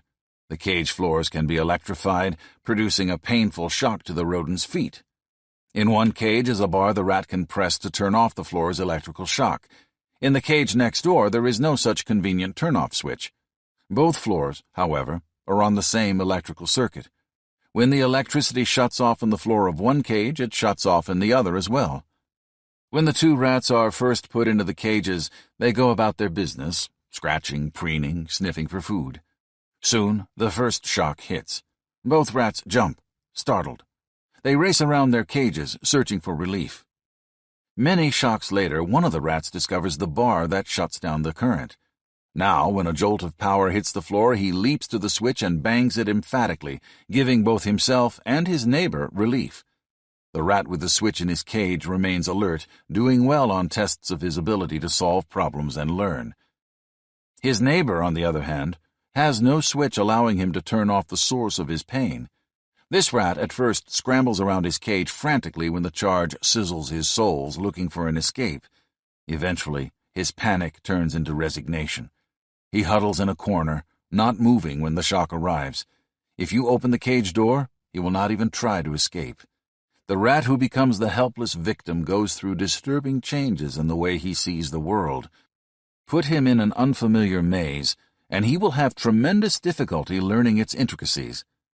Other observations indicate that he doesn't seem to focus on the facts around him clearly anymore. To protect him against pain, the rat's body has generated the internal anesthetic endorphin, which makes the stinging sensation of the electricity seem to melt away. But like its artificial equivalent, morphine, endorphin makes reality disappear as well, for this chemical of mercy soothes by blindfolding the senses. Like the rat, we have been hit with a random burst of punishments beyond our control. Could we be seeking relief by closing our eyes to the world around us? There's a clue that indeed we are. Our collective eyes and ears, our media, still often give us the impression that we are king of the international heap. It is a totally erroneous notion. France's advanced technological programs allowed it to create the smart card and the super train. Her Aerospatiale sells far more helicopters in Japan than we do. Germany's BMW holds the lead in developing recyclable auto parts and engines powered by alternative fuels. Europe's Airbus, already ahead of us in the commercialization of electronic controls for passenger planes, is planning a superjet that will make Boeing's 777 look like a minnow. While our space program is bogged down in a comedy of errors, the Japanese are planning to develop hotels and resorts on the moon. Japan has also overtaken us as the nation that files the greatest number of breakthrough patents, and is far outdistancing us in the introduction of products using such American inventions as fuzzy logic. More ominously, 45 countries are accumulating the necessary elements to manufacture nuclear weapons. 4 of the 7 nations that lead in building the bomb, Iran, Libya, North Korea, and Algeria, see America as their major enemy. 2 of the others, Taiwan and South Korea, regard us with a more tolerant eye. And ballistic missile delivery systems for these weapons are becoming nearly as easy to obtain or manufacture as .22 caliber pistols. There are other surprising areas in which we have also fallen behind. We think of ourselves as the healthiest nation in the world with the best quality of medical care, but the citizens of 11 other nations can expect to live longer lives than we can. And we often feel we have the highest standard of living, but that ceased to be the case quite a while ago. The citizens of at least 9 countries earn higher per capita incomes than we do, and those nations that tower over us in the personal affluence of their inhabitants include such minor powers as Brunei, Canada, Kuwait, Liechtenstein, Luxembourg, Nauru, Qatar, Switzerland, and the United Arab Emirates. We are blind to much of this, and, despite admirable exceptions like the coverage of our lag in education, our media frequently fails to report it. What's worse, as we saw a few pages ago, some groups want to fossilize us in a feather-headed recreation of a past we can never recover. Academic champions of multiculturalism idealize the backwardness of third-world cultures, and often bluster furiously to prevent a technologically driven movement into the future. Other self-proclaimed champions of the public interest are attempting to stop critical areas of scientific advancement. For roughly 12 years, fundamentalists eliminated the fetal tissue research that may cure patients of Parkinson's disease. Those claiming an expertise in scientific ethics labor daily to stop the use of biotechnologies designed to feed the starving. Animal rights activists bomb labs housing studies that could relieve the permanent impairments caused by head injuries. And African American interest groups have succeeded in virtually banning conclaves on new empirical approaches to violence. In many intellectual circles, even the concept of progress has been turned into a dirty word. Biologically produced endorphins anesthetize a helpless rat to his pain by disabling his senses. Like endorphins, ignorance would help us feel better, for a price. Other countries have attempted the strategy of perceptual shutdown and found it fatal. One of them is China. In 1405, China was geographically enormous, militarily powerful, and internally stable. Her advanced ways put the European world to shame. China experienced unity, while the European countries, each a tiny fraction of the size of China, were squabbling like children. Her cities had amenities like specialty restaurants and sidewalk snack vendors. Her citizens were blessed with immense iron, ceramics, and printing industries, cookbooks, encyclopedias, and medical texts, and widespread education. Her government had sponsored a massive and successful program of agricultural research and development that nearly doubled the country's production of rice. What's more, Chinese technology was amazing. Paddle-wheeled warships 360 feet long carrying 800 men moved up and down her major rivers. When her emperor stepped into the rooms of his palace, automatically operating doors and window blinds opened before him. The barbarians from the edge of the world, the Europeans, soon arrived with signs that they were catching up. These peculiar-looking people from insignificant lands had solved problems of the calendar that diligent Chinese sages found insoluble, possessed answers to astronomical enigmas that totally baffled the Chinese, and displayed miraculous devices like portable clocks. More ominously, though Chinese weapons specialists had a head start of 51 years over the West in the development of cannon, the Orientals were still making their artillery from iron, while Europeans had figured out how to craft a more powerful version using brass. In the 15th century, China regarded itself as literally the center of the world, the only country that counted. And the Chinese had an easy way to remain number one in their own minds. They walled themselves off. For 2 generations, the Chinese had built boats the size of apartment buildings with which they had plied the seas and exchanged information with the other countries of the Eastern world. The emperor's fleet of 317 giant vessels, staffed with a crew of 27,000, had shown up in the harbors of Vietnam, Cambodia, India, the Arab Middle East, and even Eastern Africa. But just before Europe could reach out for contact, China's bureaucrats ordered that all such ships be outlawed and that interchange with other countries be stopped. The functionaries actually forbade Chinese merchants from even dealing with outsiders on pain of death. The Chinese spurned Western knowledge, discouraged the spirit of inquiry in their own country, and buried their heads in their ancient texts. Said one scholar, "The truth has been made manifest to the world. No more writing is needed." In 1839, Lin Zexu wrote contemptuously to Britain's Queen Victoria, "Of all that China exports to foreign countries, there is not a single thing which is not beneficial to people. On the other hand, articles coming from outside China can only be used as toys." Despite the Manchu invasion of 1644, the Chinese maintained the illusion that they were untouchable, invincible, and above challenge. Then, in the 19th century, the Europeans returned with advanced gunboats, marched troops into China's cities, and showed just what the Chinese had accomplished by wallowing in illusion. In the late 1890s, the Europeans began, in their words, carving up the Chinese melon. The French took Quanzhou Bay, the Germans snatched the city of Qingdao, the Russians expropriated the Liaodong Peninsula, the British expanded their hold on Hong Kong and seized the port of Weihaiwei, and even the Japanese snatched their share of the fruit. Foreigners were capable of inflicting any form of atrocity they chose. Kaiser Wilhelm, in fact, claimed that he would deal with the Chinese so savagely that the lesson he taught them about their inferiority would last them 50 generations. Said Wilhelm to his troops when he sent them off in 1900 to attack the Chinese homeland, Even as 1,000 years ago the Huns under their king Attila made such a name for themselves as still resounds in terror through legend and fable, so may the name of Germany resound through Chinese history 1,000 years from now, so that never again will a Chinese dare to so much look askance at a German.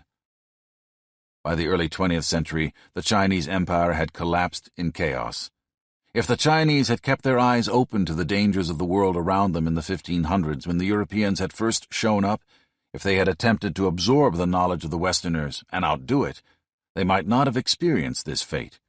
But the Chinese were more interested in the opiate of illusion than the bitter draught of reality. Like the rat who cannot control his fate, they huddled in their corner of the world, indulging in the endorphin strategy, with its dulling of the senses and crippling of the intellect. Today, we are the ones desperately attempting to remain number one in our own minds. If we are not careful, we may be the next Chinese. The myth of stress. There is nothing better for men than that they should be happy in their work, for that is what they are here for. Ecclesiastes. How do we end our downward slide in the pecking order of nations? One helpful step would be to revise the popular misunderstanding that has created the medical myth of stress. Stress, we are told, is one of man's most implacable enemies. Stress causes headaches, back problems, divorce. What's worse, stress kills. And what produces stress? According to magazines and TV news reports, it's the urge to achieve, the desire to compete, the preoccupation with success. To protect ourselves from stress, we must relax. We try to shield our children from stress's deadly barbs by shunning competitiveness in our schools. We avoid making heavy academic demands, burden our students with only the lightest hint of homework, and banish the concepts of ambition and excellence from the classroom. We fear that if we drive our youngsters too hard, they, like us, will suffer from the demon disease. But our concept of stress is a fallacy based on a persistent misreading of the medical evidence. As Kenneth R. Pelletier of San Francisco's Langley Neuropsychiatric Institute says, both researchers and clinicians have misinterpreted the findings. Very few of the studies on so-called stress have dealt with achievement or work. They have centered in most cases on social loss, men who've recently lost their wives, people who've lost their jobs, and folks who've been recently divorced. Sure enough, those who've been sundered from a spouse by death or separation, or those who've been cut off from the vocation that gave their life meaning, have suffered a plethora of physical problems. But those problems have not been due to what lay people call stress. They have not been the product of hard work or the pursuit of excellence. They've been the result of three factors we discussed in the early pages of this book. Each of us is sewn by invisible threads into the superorganism. We are cells in the beast of family, company, and country. If those social ties are severed, we begin to shrivel and die. There's more. Hard work and the pursuit of challenge have seldom been demonstrated to hurt us, but we can be damaged powerfully by the lack of control, and without striving to achieve, we cannot control our lives. Position in the pecking order makes an additional contribution to many of the symptoms we blame on stress. With our dream of eliminating competition, we try to wish the pecking order away. But the fact is that we will continue to live in pecking order structures whether we like it or not. As we've seen, social hierarchies are not limited to capitalist or consumer societies. Not only do they exist among apes, birds, lizards, and lobsters, but pecking orders left their marks in the remains of our Ice Age ancestors, who thrived 15,000 years before the birth of agriculture and nearly 25,000 years before the founding of modern industry. In the Ukraine, archaeologists have unearthed Paleolithic palaces of the wealthy, tents with a framework of mammoth skulls and tusks and a rich covering of fur. The researchers have also dug up the much more modest hovels in which the poor were sheltered. The brutal fact is that the more we opt out of competition, the lower our position is likely to be. That holds true in our lives as individuals, and it holds even more true in our life as a nation. As the popular expression puts it, if you snooze, you lose. Many of the dire consequences supposedly beaten into our lives by stress are the product of pecking order slippage, otherwise known as defeat. Studies show that one of the greatest causes of high blood pressure in humans, for example, is low position in a social order. Raise a human's status, and you reduce his hypertension. Primatologist Robert Sapolsky of Stanford University studied the level of glucocorticoids, stress hormones, among baboons in Kenya's Maasai Game Preserve. He discovered that the hormone level was low in males who had a high social position, but stress hormones were alarmingly high in males who were low in the pecking order. The bottom-ranking males stooped when they walked, had bedraggled fur, showed signs of emotional misery, and were in abysmal health. These baboon lackeys were suffering from a pecking order slump, like the one that is overtaking America. Stress is not a product of the desire to achieve the extraordinary. From 1979 to 1982, researchers at the University of Chicago attempted to discover the differences between high-pressure executives who become sick and those who do not.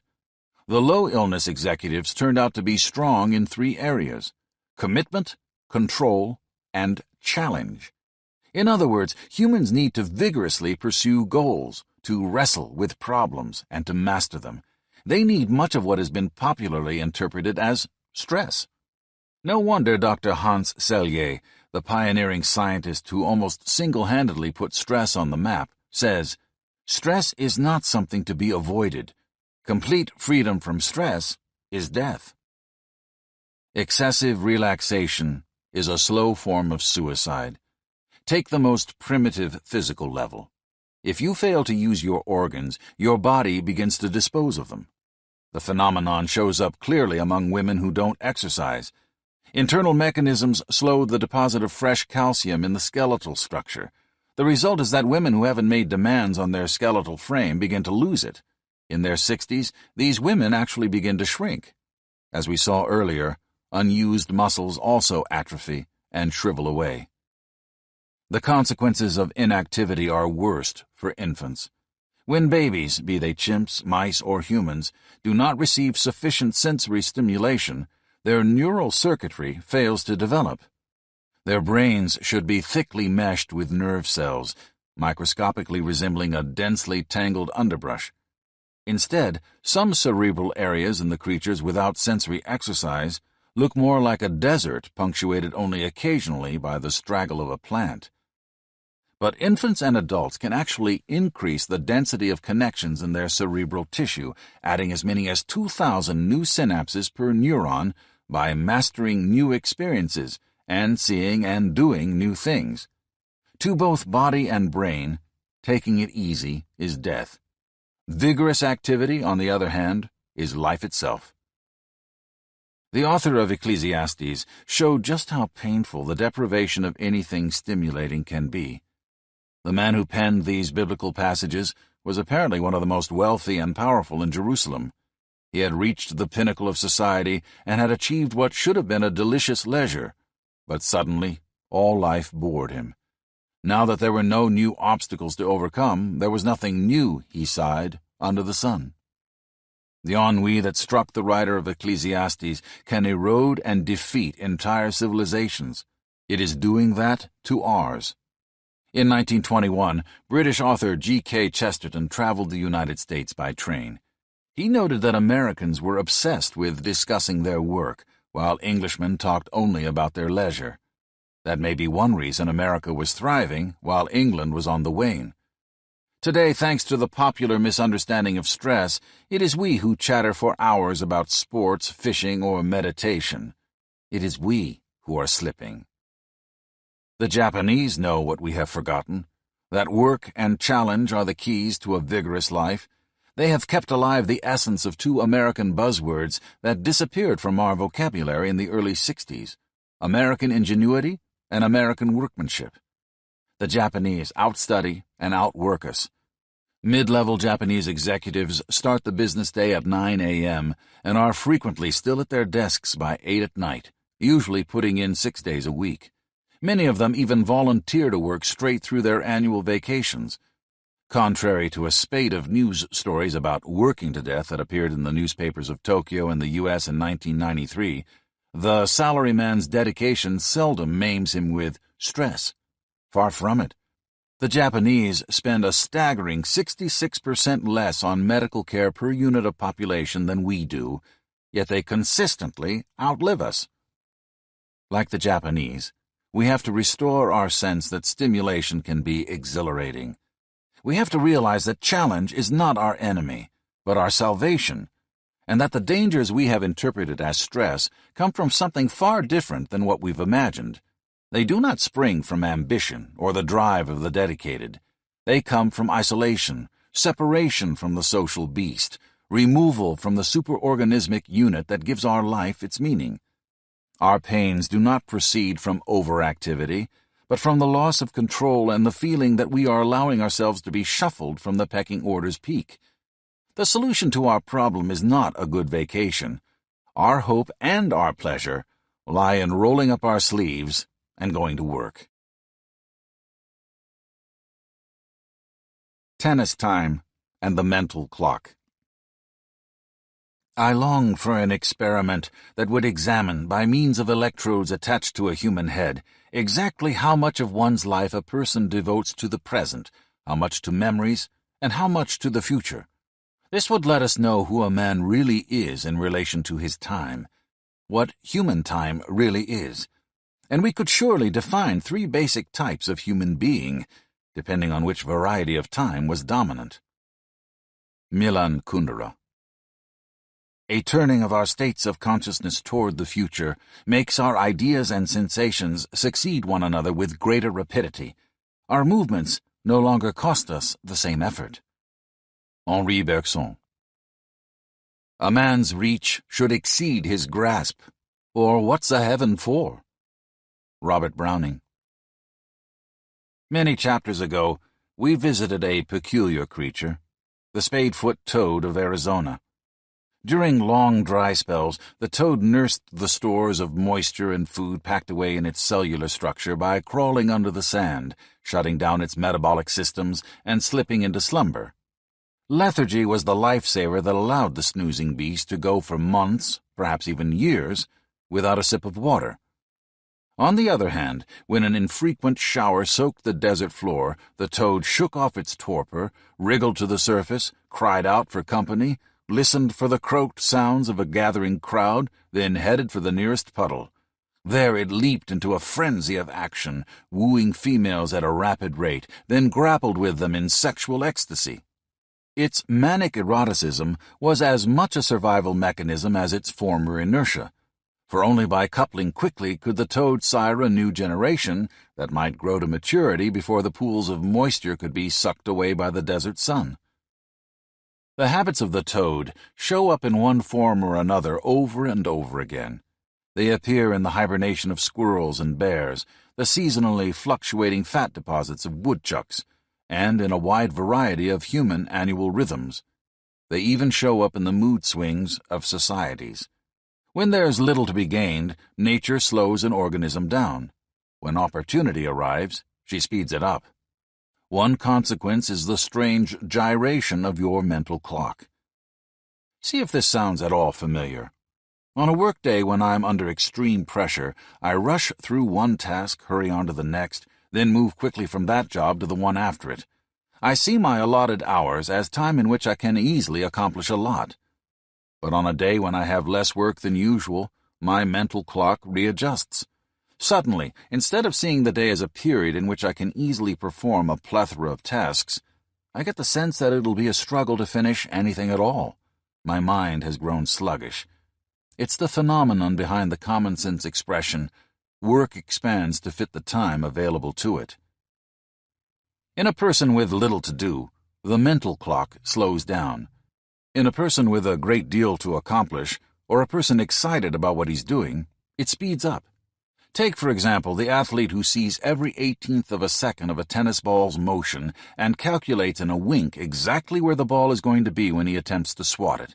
For him, every micro-instant is filled with meaning. But for the person lying on a beach catching some rays, a whole morning can go by without a single meaningful moment. For the athlete under high stimulation, there is more time. His world is richer, and far more data is processed by his brain.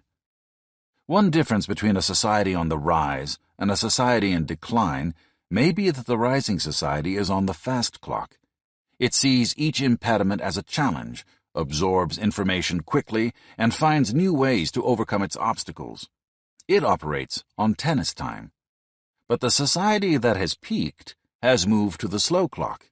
It has ceased to absorb data rapidly. It is on beach time. Tennis time is the clock of the newly emerged toad, spending energy in a frenzied burst. Beach time is the clock of the dormant toad, hoarding every gram of substance on his bones. Superorganisms on the trail of growth gravitate toward chemicals that speed the system up to tennis time. The British, when their empire was enthusiastically seizing new possibilities, were fueled by a new import called coffee. The English commercial conquest of the world was planned in the coffee houses of London in the late 1600s and early 1700s. The Chinese, during the roaringly successful years of the Tang Dynasty, AD 618 to 907, filled their lives with another beverage that set their mental clock to fast. They expanded their empire under the influence of tea. The modern Japanese have shown the same predilection for chemicals that turbocharge the system. The leading drug problem in Tokyo's nightlife neighborhood during the late 80s was not heroin or marijuana, the drugs that slow you down. It was amphetamine. With perceptual shutdown, we put on our eye protectors and crawl into the stupor of beach time. But exploding societies like those in Japan and Korea today may well be racing on tennis time, a clock that allows them to outrun us, as we sit in front of our television sets, cradling a can of beer in our hands, cozy in the low-stimulus, low-challenge life. How can America put itself back on tennis time? By focusing on the trigger that moves the toad from torpor into overdrive. Opportunity. Close to 100 years ago, the historian Frederick Jackson Turner proposed his highly regarded frontier thesis. The existence of the American frontier, he said, had invigorated the American mind. The possibility of unending resources just over the horizon had filled Americans with zest, imagination, and exuberance. America was not the only nation thrown into high gear by the presence of a new frontier. England was a puny and somewhat pathetic power up to the time of Henry VIII. Nonetheless, the country had its dreams of glory, and those dreams were associated with the notion of expansion. The single form of expansion the English could imagine, however, was conquering some of the only world they knew, Europe. The British vainly bumped their heads against a brick wall, attempting to saw off pieces of France in the futile bloodbath known as the 100 Years' War. They had their share of victories, suffered humiliations at the hands of folks like Joan of Arc, and were utterly thwarted in their efforts, eventually losing even the one scrap of territory they'd managed to cut out for themselves, Calais.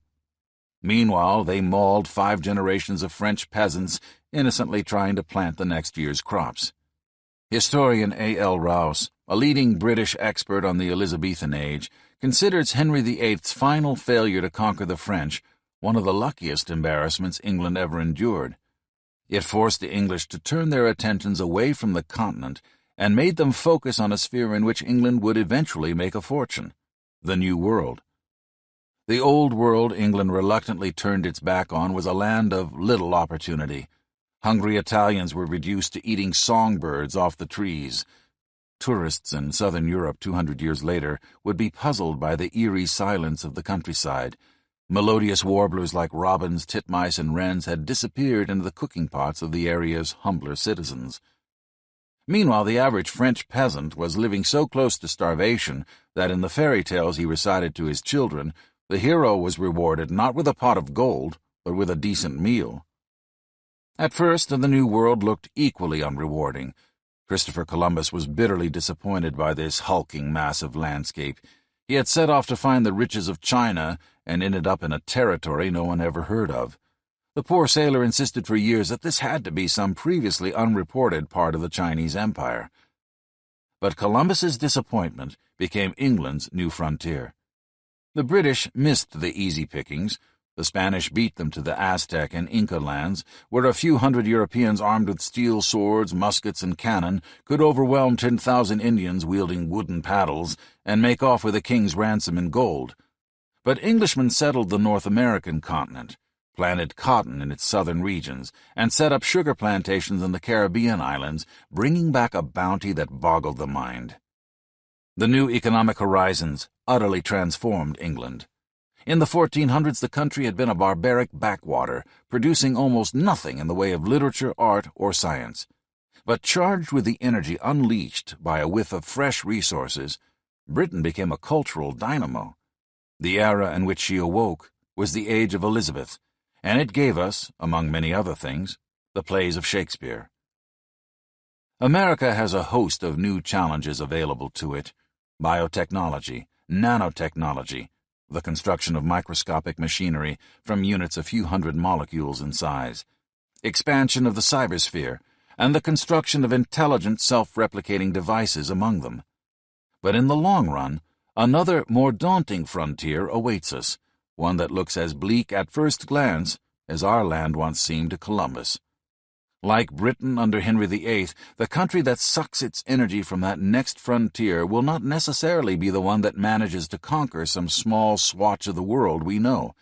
Instead, it may be the one that first finds a way to mine mineral-rich asteroids the size of Manhattan. It may be the country that first terraforms another planet, turning its atmosphere into breathable gas and its surface into a place where humans unencumbered by pressurized suits can take a pleasant stroll. It may be the country that relinquishes dreams of conquest in lands where the birds no longer sing, and that turns its eyes toward space. Space could provide a new rain of resources, or it could bankrupt us. But its habitation does offer two other advantages.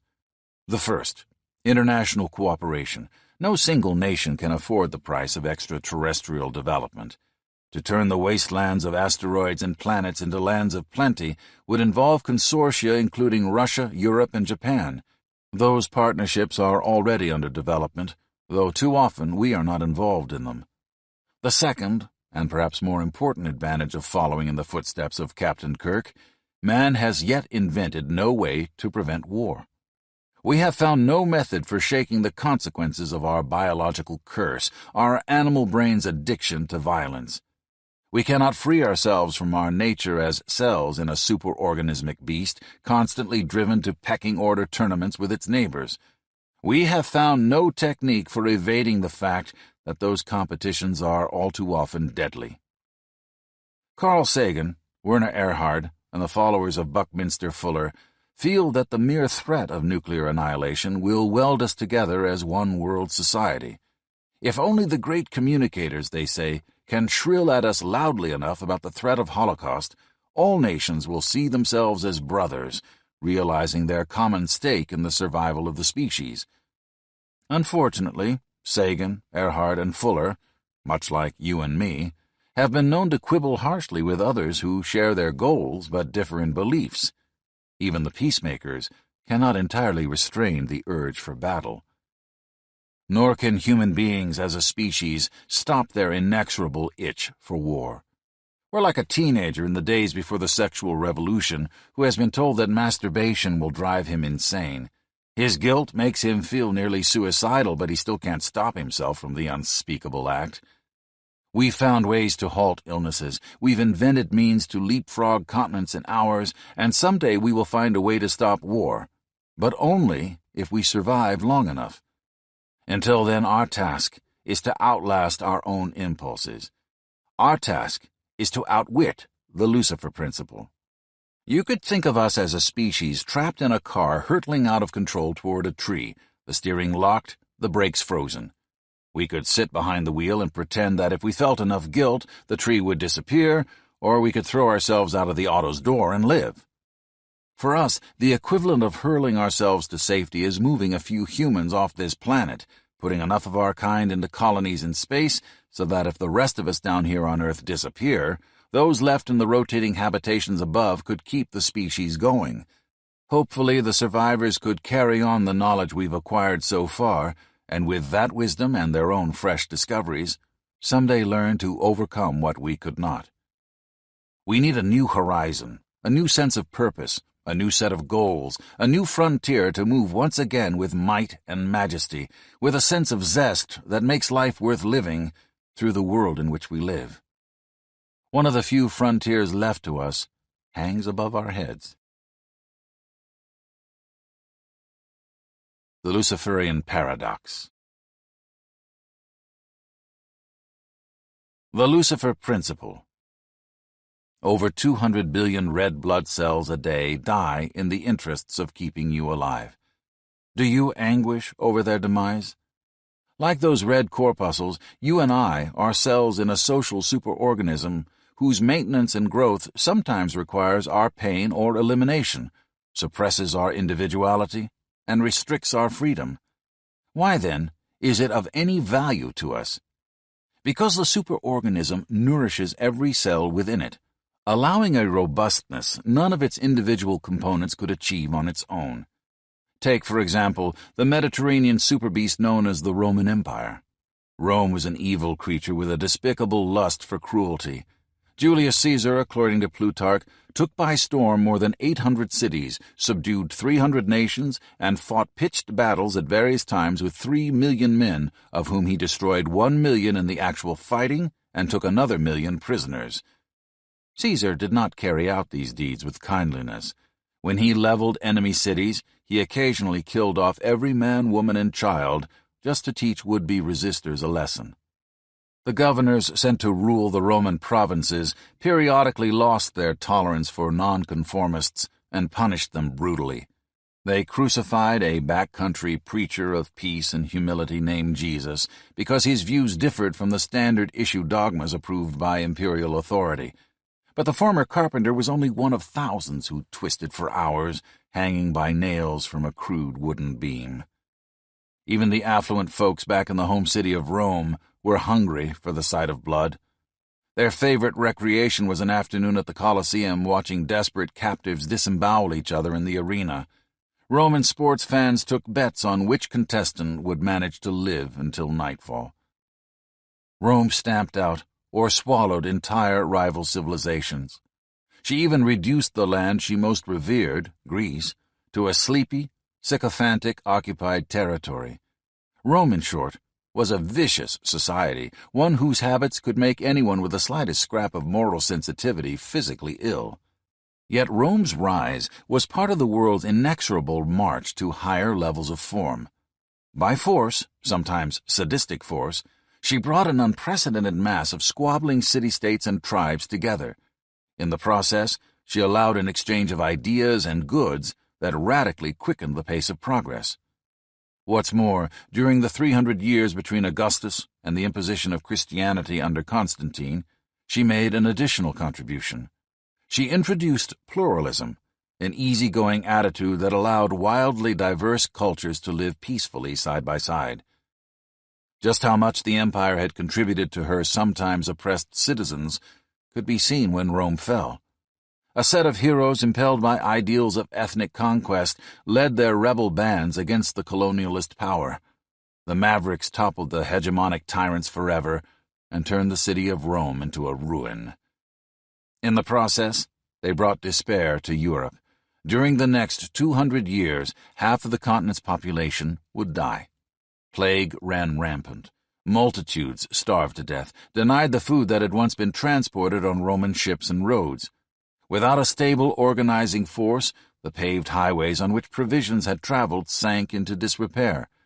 On land, bandits and warrior chiefs ended the lives of any who might contemplate a trip along the old paths to carry desperately needed supplies. At sea, pirates destroyed the former Mediterranean lanes of trade. The grain that had once sailed from Egypt in fleets of bulging transport hulls no longer came across with the tides. In the Gallic town of Barbagal, the complex of Roman-run mills that had turned the imported wheat into flour for 80,000 consumers fell into disrepair, and the Gallic citizens who had been freed of the Roman yoke perished by the millions. Those who survived learned to live as prisoners in self-contained fortress communities, cut off from the ideas and the delicacies that had once made life sweet. The barbarian freedom fighters had loosed the chains, not of life, but of death. For Rome had been an oppressor, but Rome had also been the source of nourishment and peace. In her absence came pestilence and war. The superorganism is often a vile and loathsome beast, but like the body nourishing her constituent cells, the social beast grants us life. Without her, each of us would perish. That knowledge is woven into our biology. It is the reason that the rigidly individualistic Clint Eastwood does not exist. The internal self-destruct devices with which we come equipped at birth ensure that we will live as components of a larger organism, or we simply will not live at all. Behind these superorganismic imperatives is nature's latest wrinkle in the research and development racket. Despite the claims of individual selectionists, human evolution is propelled not only by competition between single souls, but by the forms of their cooperation. It is driven by the games that superorganisms play. All this lies behind the mystery with which we began, the pattern of violence in Mao's Cultural Revolution. When China lapsed into chaos during the cultural upheaval of the 60s, society did not fragment into 700 million individuals, each fighting for his right to survive. The social fabric ripped, then re-knit in a strange, new way. Individuals clustered in collaborative clumps. Stitching each gang together was a force with no physical substance, the idea, the meme. In their battles, the Red Guard wolf packs obeyed a basic commandment of the animal brain, the law of the pecking order, and they drew their energy from emotions that remain repressed in everyday life. The hatreds, frustrations, and hidden cruelty of students who, just a month or two before, had seemed models of polite obedience. Behind the writhing of evil is a competition between organizational devices, each trying to harness the universe to its own peculiar pattern, each attempting to hoist the cosmos one step higher on a ladder of increasing complexity. First, there is the molecular replicator, the gene. Then there is its successor, the meme, and working hand in hand with each is the social beast. Hegel said the ultimate tragedy is not the struggle of an easily recognized good against a clearly loathsome evil. Tragedy, he said, is the battle between two forces, both of which are good, a battle in which only one can win. Nature has woven that struggle into the superorganism. Superorganism, ideas, and the pecking order, these are the primary forces behind much of human creativity and earthly good. They are the holy trinity of the Lucifer principle. Epilogue. 17th-century thinkers describe the universe as a decaying creation, a remnant of a paradise corrupted by sin. The world, they said, had been crafted as a perfect and unblemished sphere. Then Adam and Eve stole fruit from the tree of knowledge. A roaring, wrathful God threw the primal pair out of Eden and visited his anger upon the newly conceived planet. He smashed the surface of this perfect place, leaving the wound-like gashes of valleys and the upturned pustules of mountains as eternal signs of his displeasure. Ever since that time, said the philosophers, the earth has been decaying like an ancient ruin, showing only the faintest signs of a beauty that is no more. 19th-century physicists expressed the old view in a new way. They created the concept of entropy. All matter, said the second law of thermodynamics, tends toward chaos. Leave the most carefully contrived bit of complex form alone, and it will slowly be devoured by decay. The universe, said these scientists, is like a sugar cube. Drop the highly structured block of sweetness into a glass of water, and it will dissolve in a random swarm of glucose molecules, a liquid swirl of chaos. So too, said the physicists, will the world we know someday disappear, eaten away by entropy. The Renaissance thinkers and the 19th-century scientists were both wrong. The universe has not been drifting from order into chaos. It has instead been marching in the opposite direction. Since its first second of being, the cosmos has coughed up fresh forms of creation. From an explosion of energy, it spun one of its first great leaps forward, the atom. Then came another extraordinary innovation, the molecule. Billions of years later, the universe spat forth another brilliant twist, a molecule that could produce copies of itself, the molecule responsible for life. And over 3 billion years beyond that, the universe conceived an even more revolutionary upward step: intelligence. But there is a dark side to this movement toward the light. Like a sculptor carving a figure from stone, nature creates by destroying. Her hammer and chisel strike over and over again. Each time, there is a shower of chips. As the splinters pile up on the floor, a new form emerges where the blade has been at work. The sculptor at the end of his day simply sweeps away the heaps of useless dust and shards of stone. So does nature. But those discarded scraps from the natural workshop are the bodies of creatures who moments before were alive, creatures like you and me. Nature creates by placing her inventions in competition with each other. In the world of humans, the bloodiest of these contests is between social groups. The voice of our meme's ambition tells us to pound our rivals into submission and force them into servitude. Servitude to the cluster of ideas that sits at our culture's core. The hunger of the superorganism and the ambition of the meme trap us in a moral dilemma. Violence is the most appalling of human expressions, yet we cannot wish our way to peace. We cannot lash each other with lectures, pound our chests with guilt, and voluntarily throw away our arms. We live in a threatening world, a world of other human beings very much like ourselves, and, like us, our fellow humans are dangerous. There is one small consolation in this grim picture. Snapping and snarling at each other may be automatic, but holding, caring, and collaborating are built into us too. In one Harvard study, a group of experimental subjects was shown a film. Watching the footage actually boosted immune system activity. The nature of the healing cinematic piece? A documentary on Mother Teresa, who has centered her life on helping others. The mere sight of a work focused on kindness triggered a deeply buried response in the human brain. We desperately need each other, and in that need is hope. We must invent a way in which memes and their superorganismic carriers, nations and subcultures, can compete without carnage. We may find a clue to that path in science.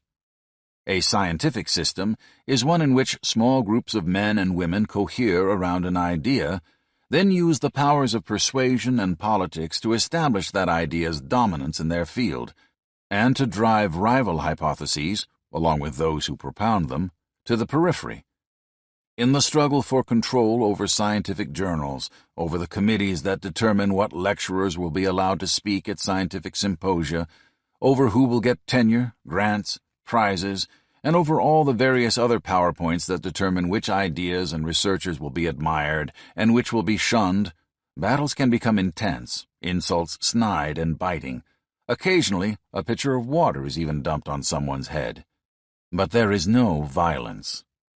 In geopolitics, the closest equivalent is pluralistic democracy, a system within which subcultures and the ideas that ride them compete without bloodshed. During the early 90s, it became popular to declare that democracies, unlike more ideologically rigid forms of government, do not make war against each other. The statement was an exaggeration. The War of 1812 pitted democratic England against the equally democratic United States, but it carried a powerful element of validity. According to Yale University political scientist Bruce Russett, since 1946, pairs of democratic states have been only 1/8 as likely as other kinds of states to threaten to use force against each other, and only 1/10 as likely to do so. In addition, the Carnegie Commission for Science, Technology, and Government commissioned a 1992 task force that concluded that pluralism is one of the most potentially effective forces for promoting global development. These findings imply strongly that the human race will take a long step forward if it eliminates intolerant autocracies driven by a passion for doctrinal or ethnic cleansing and replaces them with pluralistic democracies. Even without this step, like the universe itself, the world of Homo sapiens has not been marching from utopia toward chaos. The truth, in fact, is quite the opposite. Margaret Mead said that once upon a time men viewed all brothers as people whose lives they should cherish and all outsiders as fair game. In early human groups, said Mead, the number of those whose lives were sacred was 50 to 75. The rest of the Earth's population was a target for murder. But today, Mead pointed out, the number a single society prohibits killing extends to 250 million or more. As we saw earlier, William DeValley and Marvin Harris scrutinized data from 561 primitive tribes and discovered that within this sample, 21% of the males were killed off violently before they ended adolescence. The percentage of the slaughtered skyrockets if you include the women and children wiped out by indigenous peoples like the South American Taulapang, who burned dozens of families in their huts when trying to eradicate an enemy tribe, then marched home shouting a joyous, "Hi, hi, hi, hi, hi." Our techno-capitalist civilization comes nowhere near the resulting grim proportion of butchery. If it did, roughly 720 million modern humans would be blasted to smithereens in wars or homicides every generation. Compare this with the 55 million who died in the Second World War, and the bloodlettings of the current century, appalling as they've been, are less than 1/10 of what they would amount to under Aboriginal conditions. That reduction in violence is a blessing of the superorganism's evolution. It is a result of the growth of social agglomerations from tiny clusters of men and women huddled in jungles and plains to massive nations sprawled across entire continents. Ironically, however, the partial spread of peace is a product of past battles between superbeasts, the colossal atrocities that accompanied the building of the empires of Alexander, Caesar, and the ancient Chinese, the gore that oozed from the consolidation of the modern European, American, and Russian states. The movement of humans into social groups, the tendency of one social organism to swallow another, the rise of the meme, the increase in cooperation, all are ways in which the universe has ratcheted upward in degrees of order.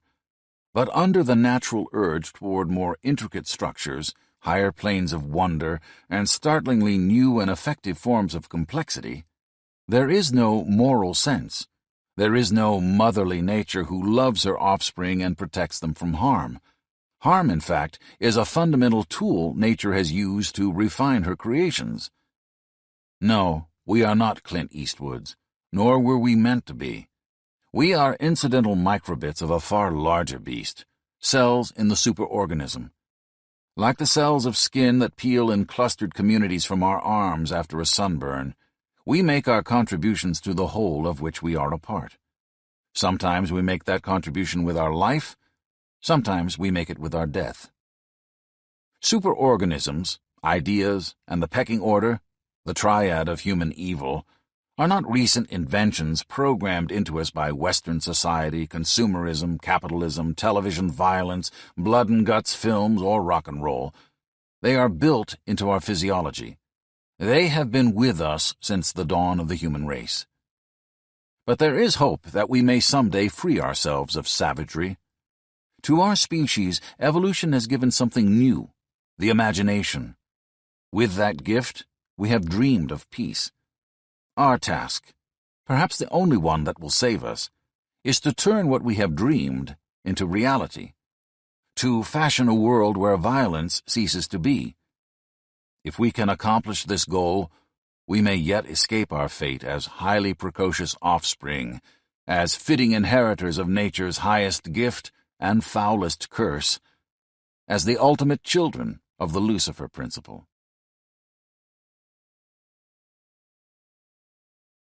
This concludes the reading of The Lucifer Principle, A Scientific Expedition into the Forces of History by Howard Bloom.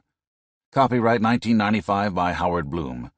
Forward copyright 1997 by David Sloan Wilson. This book was read by Malcolm Hilgartner. This unabridged recording was published by arrangement with Waterside Productions, Incorporated, and was produced in 2015 by Blackstone Audio, Inc., which holds the copyright. Neither this recording nor any portion of it may be reproduced or used for any purpose without prior written authorization from Blackstone Audio, Inc.